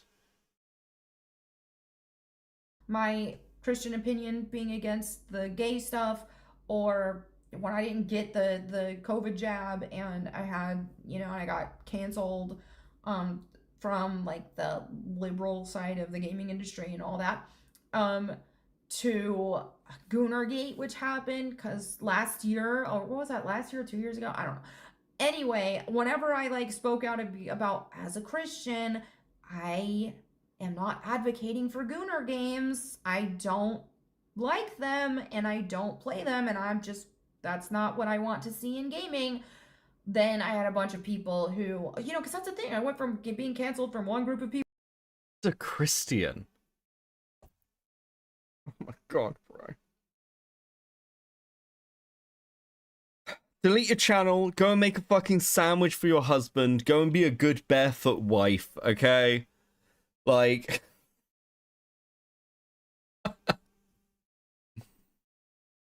Oh, dude. Does anyone know why conservatives in the US stole British culture and started calling shots jabs? No, actually, I've never noticed that before, but I guess that's true, yeah. Bro. Go become a barefoot housewife, okay? You're 40. You're legitimately too old to be dyeing your hair red and acting like a fucking teenager on the internet. People to making new friends to... I desperately want to watch Beckett lose his mind about mega churches. Okay. I do have opinions on mega churches. However, I will say this, and I don't know if this is controversial. I think that if you can get a community together and a community and have a strong sense of like religious community, that's fine. That's fine, okay? Not everything has to be like a Latin mass just because I like Latin mass. I get it. I have very particular views about seed faith, though. Seed faith seems like completely like fucking pastors who are buying like fucking private jets and shit. Come the fuck on, okay? Like this whole like God loves me, that's why I'm rich kind of shit is fucking insanity to me. Seed faith is basically you give money to the church and then God will repay it to you. You're like seeding seeding your like good gifts from God. And it's incredibly, in my opinion, exploitative and manipulative. It keeps poor people poor and allows corrupt people to gain a lot of money while preaching. You know, I don't know how any of these people read the eye of the camel shit. They're like, hey, it's easier for a camel to pass through the eye of a needle than it is for a rich man to enter heaven. And they're like, haha, hold my beer. Absolutely fucking insane. Yeah, prosperity gospel. John Oliver had a good episode on Seed Faith. Yeah, I've seen that. To these new friends now turning on me, because that's the thing, content creators are like snakes. Most of them are. Like, they don't care anything for just some clicks. Anything for some clicks and some views. So they will turn on people. So the amount of people who actually have your back is so few and far between. And that's the thing, is the quartering had my back. He stayed a loyal friend. And that's how he is with his friends. He stayed a loyal friend, had my back when I had mob after mob go against me for stupid stuff. People lying on me, people making stuff up, all kinds of stuff. I mean, to be fair, people haven't really lied on Melanie Mack. I haven't really seen any evidence of this. There is a fight she had with Anita Sarkeesian back, I think, 2018, 2019, which I'd have to have a look at. But generally speaking, it's just Melanie Mack says dumb, retarded shit, and then people get annoyed at her. But it's not even that serious. People have said, like, I think people have made more content about me than Melanie Mack, unironically. Over the last 4 years, there have been more, like, fucking streams on me than this chick. And so, whenever, literally the best friend I've ever made in this space, because after that first time where I got canceled and, like, I wasn't, you know, doing mainstream stuff in the gaming industry anymore because I said the things I wasn't allowed to say. I spoke against the things I wasn't allowed to speak out against. I didn't get the COVID jab, all this and that. And so it was like I went from mainstream gaming industry stuff to independent content creator who just, is fully independent. And this channel, this very channel, I started it because the quartering mentored me and he told me to. He's like, you need to start a commentary channel. This would be great for you. Oh my fucking god. So this is the 2020s thing. This is the 2020s shit. This isn't even her getting fucking cancelled from the gaming industry. The quartering unironically ruined this woman's career. That's fucking insane. That's actually insane. Oh my god. Dude. She is a hostage. She just doesn't fucking realize it. And like, he helped me when I first started it. He made a video shouting it out, like, and I wouldn't be where I am now in this space if it wasn't for the quartering. That's not a good thing. That's not a good thing. I'm sorry. Once again, let's just go and look at the views on your fucking channel.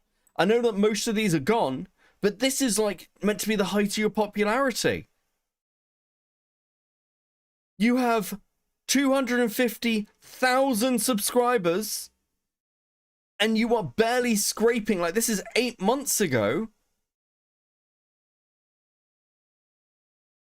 I would consider this like okay views for my channel. And I haven't hit 10k subs. You are a veteran in the gaming industry and you can't get 100,000 views on a video. Hey, K-Huck, thank you so much for the raid. Much appreciated. Welcome in, guys. So, yeah, you're talking about the best friend I've made in this space and telling me and trying to say that I'm uncomfortable or... If you want good coffee, go to Mana Potion Coffee. So true, cool anime girls. Member for 17 months at Coping. That I have any issue with him, but poor me, I can't speak out. First of all, I'm a grown woman. If I wanted to speak out against somebody, I would. But obviously, that's not the situation here. That's just a bunch of lies. Everything saying that he's making me uncomfortable and this, that, it's a bunch of lies. Ooh, Melanie. Bro, you have missed it. We have been doing Melanie Mack for the past hour and a half. I've gone through everything with this woman. Okay? I have... Actually, that's not true. I still have way more shit. I have a whole folder full of shit I haven't fucking talked about during this stream. There is so much. And so people want to bring up the fact that because I'm co-hosting with him on his show, that, oh, well, she's on his payroll, so she's not going to say anything. It's like, I have been in the space of like content creation, and I have, what, 15 plus years, how long? 15 years of experience in the mainstream gaming industry. I've been on television, I've done all kinds of stuff, and I've made a lot of money. And I was smart with it. I didn't go spend it on Lamborghinis and stuff. I saved my money and I invested my money. So I'm in a situation where I don't have to be on a podcast to pay my bills. I appreciate it. I actually believe her, by the way. I fully believe her. I don't think this is about money or her career. I think this is entirely to do with the fact that she is desperate for male approval from a male audience. Appreciate it. And it... Wait, is Melanie the butter girl? Melanie is the butter girl. Yeah, hold on. Where is this shit? Melanie Mack butter. Yes, she is the butter girl. You guys told me to stop eating sticks of butter, so fine. I'm putting the stick down.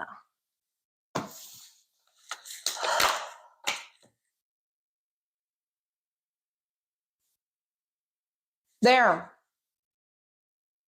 You happy? You guys told me.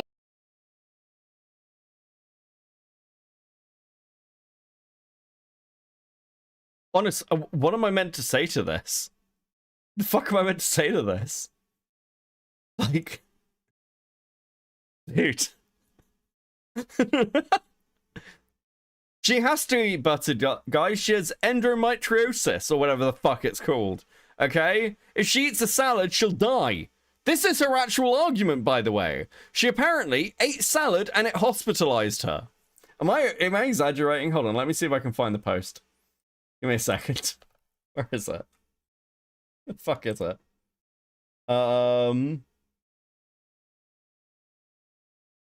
Where is it? Dude. Yeah, she did this whole thing where she was like, dude, just looking at hospitalization posts. Bro. Yes, this chick endlessly nom nom. Thank you, Kaden, with the 20.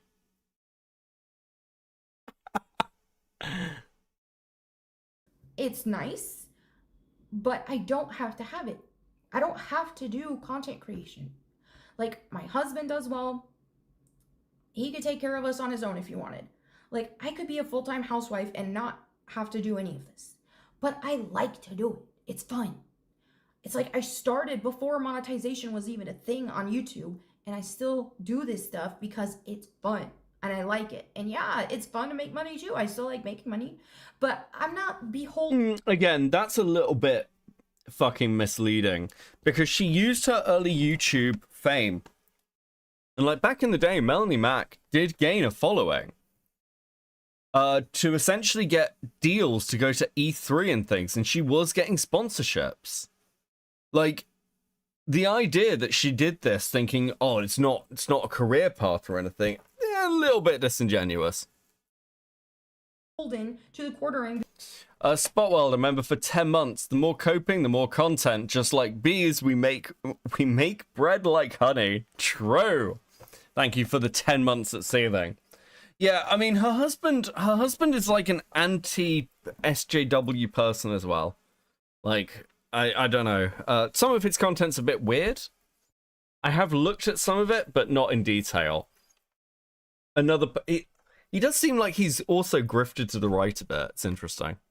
Because he pays me to be on his podcast. So this whole narrative that like, oh, she's uncomfortable with him, but she can't speak out because like she needs the money. That's bogus. Like, I am good. God has blessed me, and God has blessed my husband, and God has blessed us together. So that's not even the case. So it's just absurd. It's insanity. But honestly, I think a lot of it is people are getting some clicks, people are getting some views, and right now in the content creation space and on YouTube, we had an algorithm change that happened several months ago or so, a year maybe tops, but around that time, and people are still trying to figure it out because, you know, for a lot of channels and a lot of the channels that are doing this, the algorithm changed from what it was before that used to be really good on it. And so these style of channels, the social commentary style of channels, things have changed a lot. And so whenever they find... What the fuck are you talking about? What the fuck are you on about? Like, bro, firstly, for like the drama commentary channels, we've been doing the same thing basically for the past, like, I don't know, decade? Longer? Probably, actually, thinking about it. As for like the bottom falling out of like news commentary, that happened 2017, 2018. The quartering literally isn't doing well. Like, the algorithm's obviously moved. It's obviously continuing to move.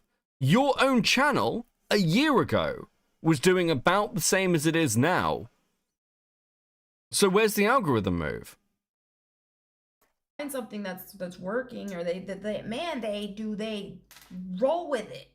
And so right now it's trendy to hate on the quartering, and I think it's dumb. And I think honestly, I think a lot of it is yeah, it's some cheap clicks right now. But also it's just after Jeremy came to Christ, oh my fucking god, the attacks on him have gotten greater. And I've seen this as I started expressing my faith in Christ, as I started sharing the word of God, as I started speaking out against sin, the attacks on me ramped up to a crazy degree. Crazy. No, it's because you directly took shots across the bow at your own audience. That's why. It's because most of this audience is built off the basis of Gamergate. Like, that's the origin point. It's Gamergate. So you took shots at gamers, and people got pissed off at you. This isn't fucking rocket science, love. It's not even particularly complicated. How have you been doing this for so long? You can just...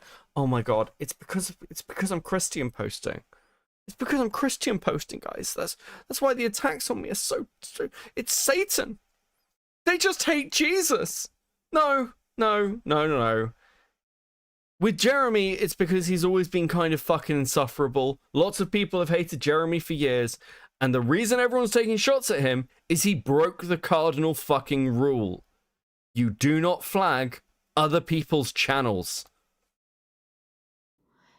And so now that Jeremy is like new to the faith, we're seeing the attacks on him grow at a level it's never been before.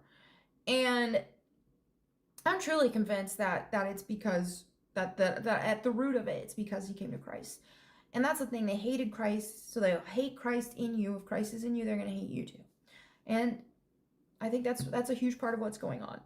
But I'm really proud of Jeremy I'm just really proud of him. I've seen so much growth in him, and I'm very happy to be his friend, and I will be a loyal friend to him. So regardless whether I'm on... This is exactly the same fucking martyrdom complex as the left has. That's why they're so fucking insufferable, bro. Man with the 5. Melanie, Jeremy, please, you were both just insufferable. Yeah. Guys, they're attacking us because we're Christian. Like...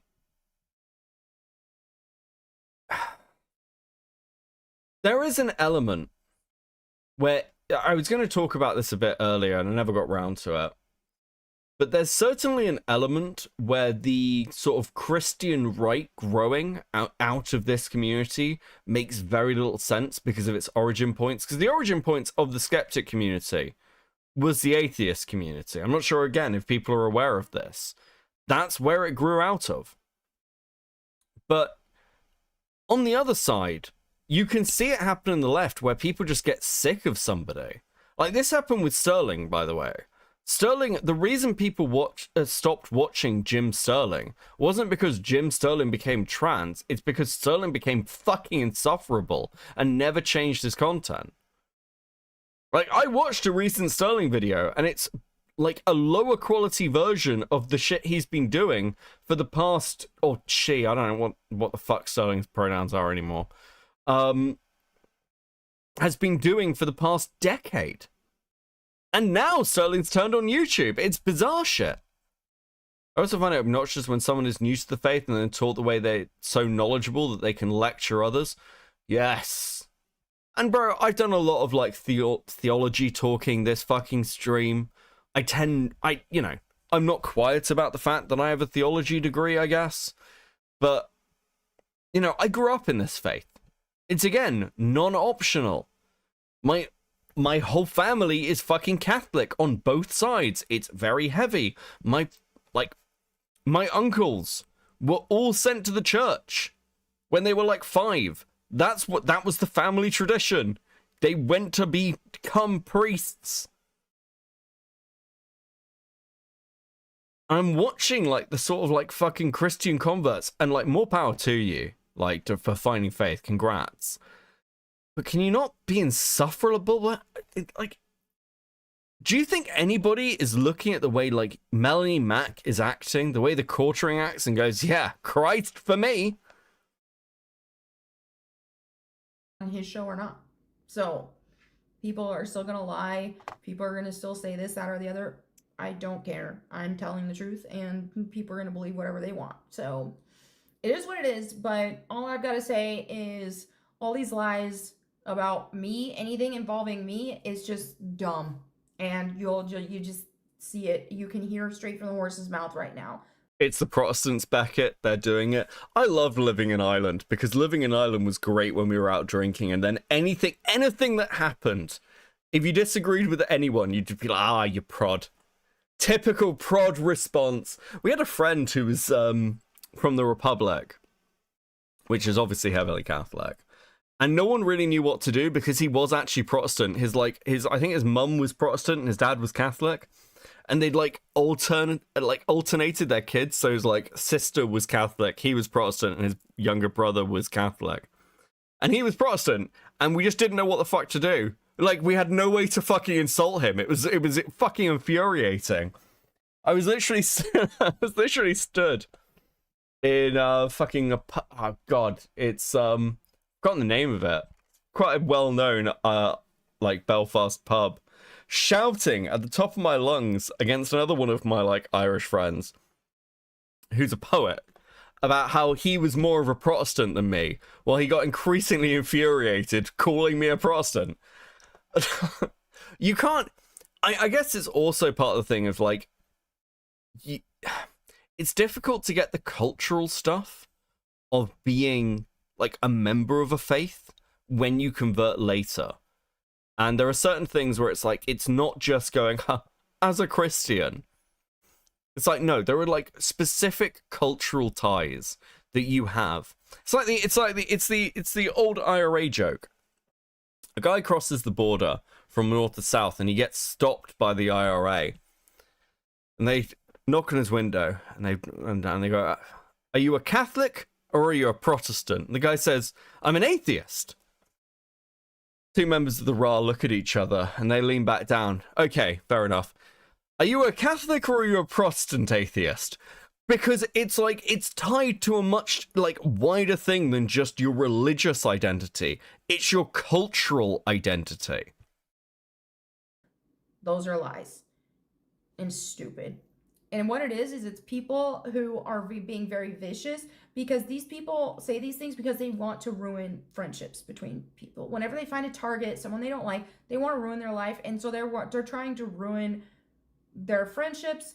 They're trying to ruin people's relationships with their family, all this stuff when they go through these type of measures. It is evil. It's demonic. So, but yeah, I think it's absolutely ridiculous. So there you have it. There you have the actual truth. And oh my yeah, God. I'm sure people are gonna have fun lying as usual. So I doubt it will really change anything for me to say something. But hey, at least I'm on record here saying the truth, that this is all bogus and a bunch of lies. So there's that. But anyway. Does Catholicism / Catholic culture not have an evangelical equivalent? So jealous.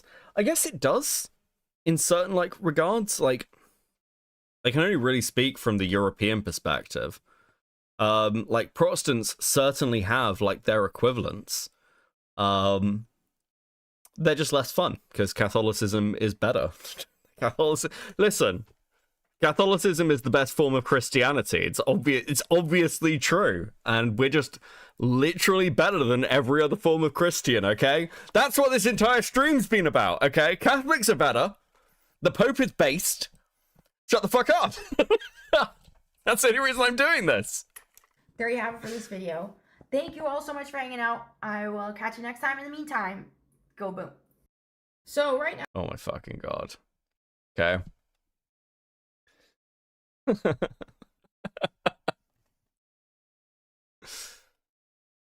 For now, dude, this is true.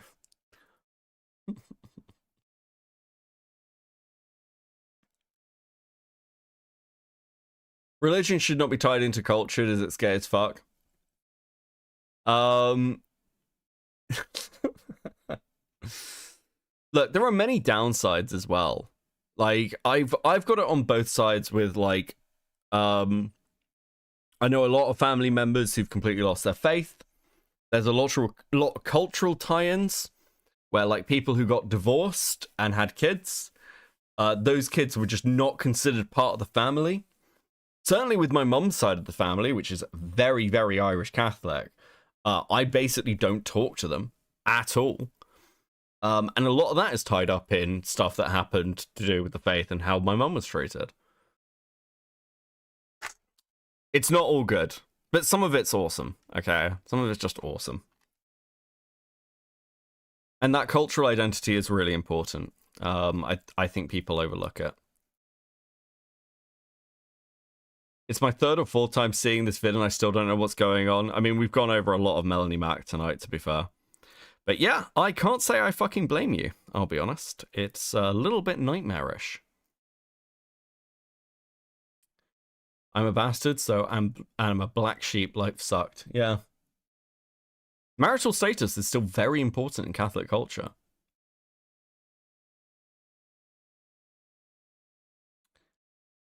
Yeah, but it's gay and dumb that some stupid old beliefs have been so ingrained into cultures that people disown their kids over it. It's fucking dumb.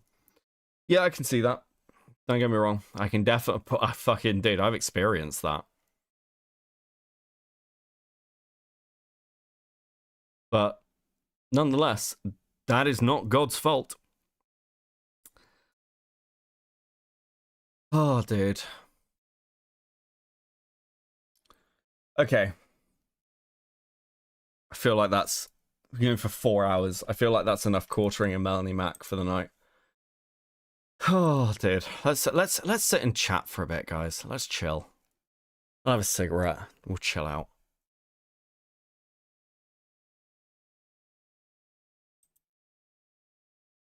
It definitely turned you off. Okay. All right, there we go.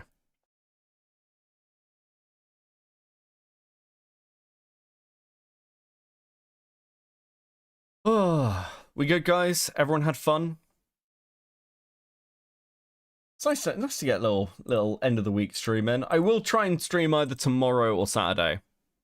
When we're getting our Pope stream, I do need to do the Pope stream. It's very much on the docket.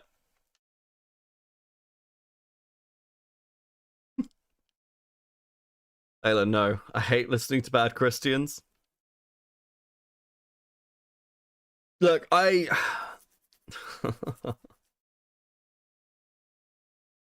Bro, these people fucking suck.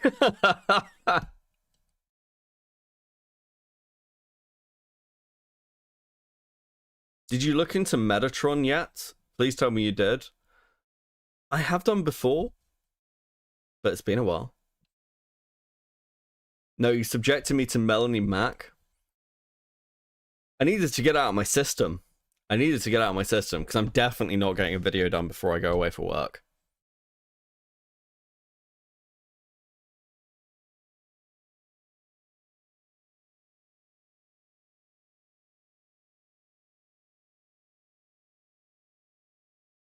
I honestly find you talking about theology actually pretty interesting. Listen, one day I'll give up doing drama stuff and I'll just start a theology channel. Okay.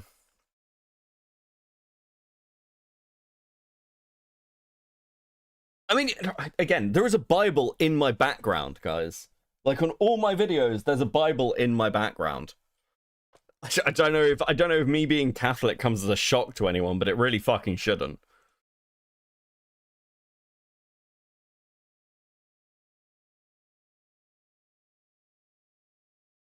I'm not against religion, by the way. I just think the way most people treat them is fucking ridiculous. Yeah, there I agree with you. Let's have some background noise, actually. Oh, fi, buddy.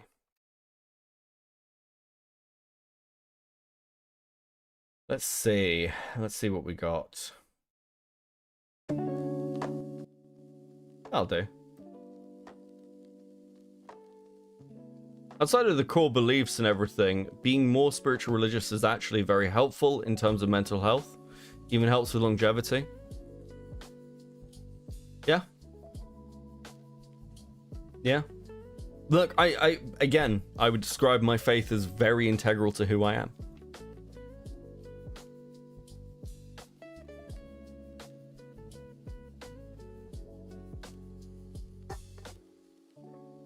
I'm very pleased that I got a rosary bracelet for my birthday, actually. It's really nice.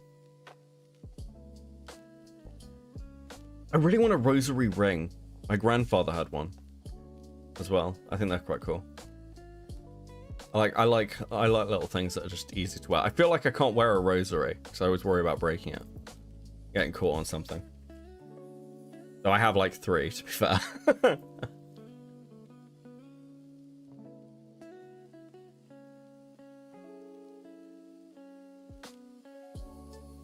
Theology is fucking cool and super interesting. I love studying theology. It's a really, really, really good degree.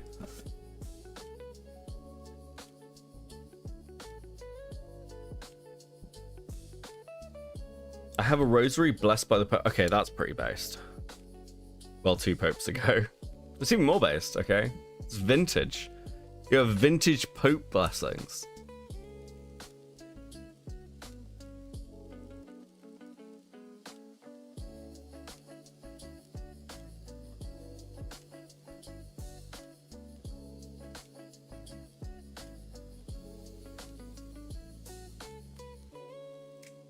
As a child growing up in the church, I could never get past the fact the Bible said dinosaurs aren't real.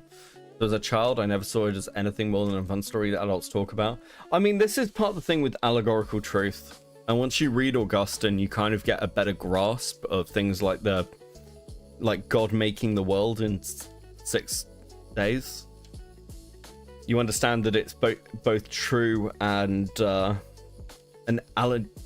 analogy of truth. Kick in with the 20. I would watch your theology streams too. I appreciate that. Please enjoy these stickers. Let me find some stickers. Wait, where's this? Okay, here we go. We enjoyed these stickers. Thank you very much. Thank you very much, Chicken. You want nom? Okay, we'll do that.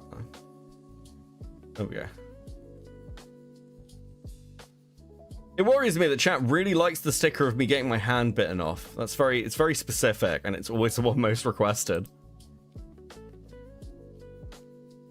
The Bible is allegorical, kinda. Again, like, Augustine lays this out very clearly. I could just sit here and read confessions, I guess. I do like reading confessions. I think, like, the book Confessions as opposed to confessions from chat. Don't come to me from confessions, okay? I'm not an ordained priest. I cannot offer you absolution.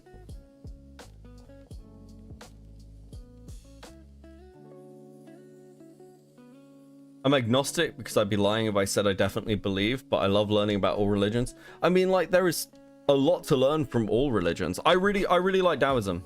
Okay? I really like the Tao Te Ching. Have for a long time.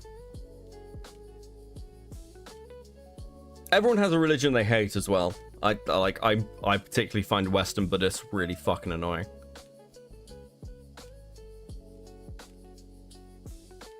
You can't absolve my sins? What the hell? I know, right? Terrible. We'll have a super chat goal, and then I'll go back to, like, university, get, like, a Catholic, pure Catholic degree, and go get ordained. Taoism is more of a philosophy than a religion. This is really true of all Eastern stuff, though. Like, same for Confucianism, but we'd still categorize it as a religion, because it's, like, a fundamental belief system. And also, Taoism, to be fair, has a lot of very heavy religious elements, especially as a lot of occult elements. Like, people look at Taoism, particularly in the West, as like purely philosophical, but Taoist priests absolutely serve a fucking like role, particularly with things like medicines, with charms, with like warding off evil spirits. That's all in the like boundaries of what Taoist priests will do.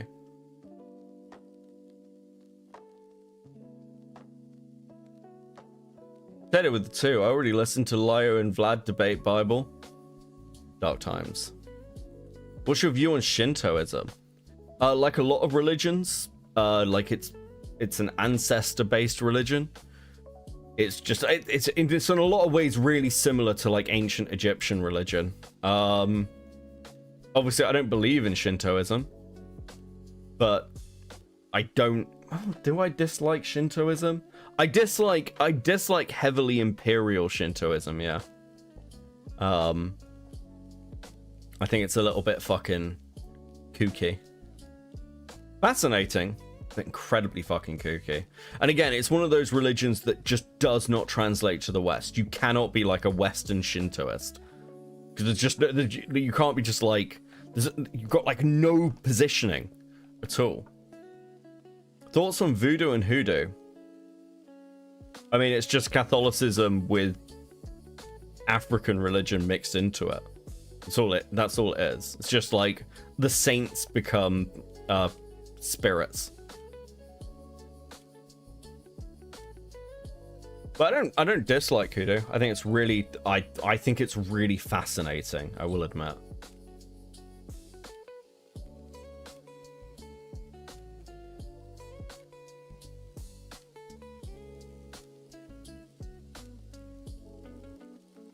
When I was super young, I went to a Catholic school, and not being Christian at all was not fun. Yeah.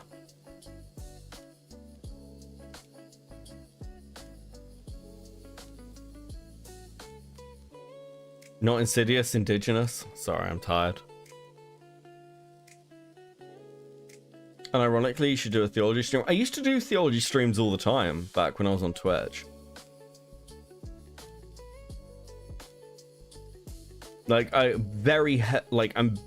pretty well studied on City of God Against the Pagans and Augustine. So I used to talk a lot about it. And I know quite a lot about, like, neo-paganism, like Wiccan.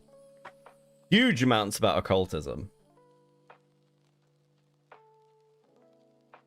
Because I find the evolution of occultism really fucking fascinating. Like when you start looking at the Picatrix in the 1100s and the export of Islamic mysticism into sort of Western occultism.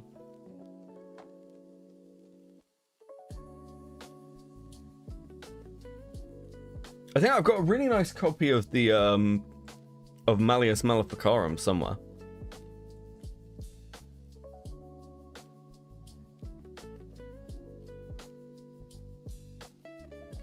Did you also have to memorize the Catechism of the Catholic Church? Probably.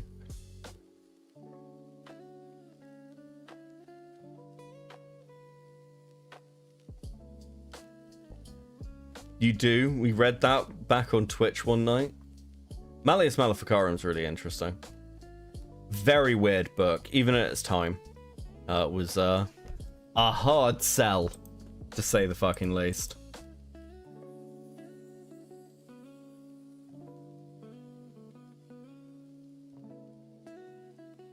I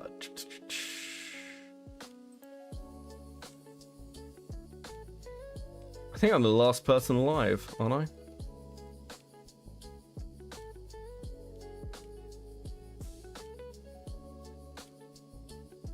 Oh, someone else is doing okay, quite a lot of people are doing fucking quartering stuff.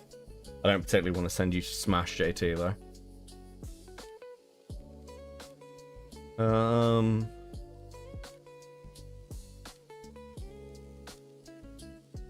Is there anyone I do want to send you to? I don't know who this is. Meme Copium. Who's Meme Copium?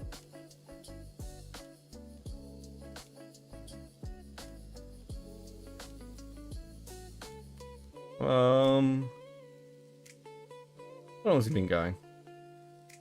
2 hours? Please do not smash that like button, pussies, before you leave. True. What Meme Copium is based? Yeah, Smash JT sucks. Yeah, I'm not sending you to Smash, don't worry. I might send you to this guy though. I don't know who the fuck he is.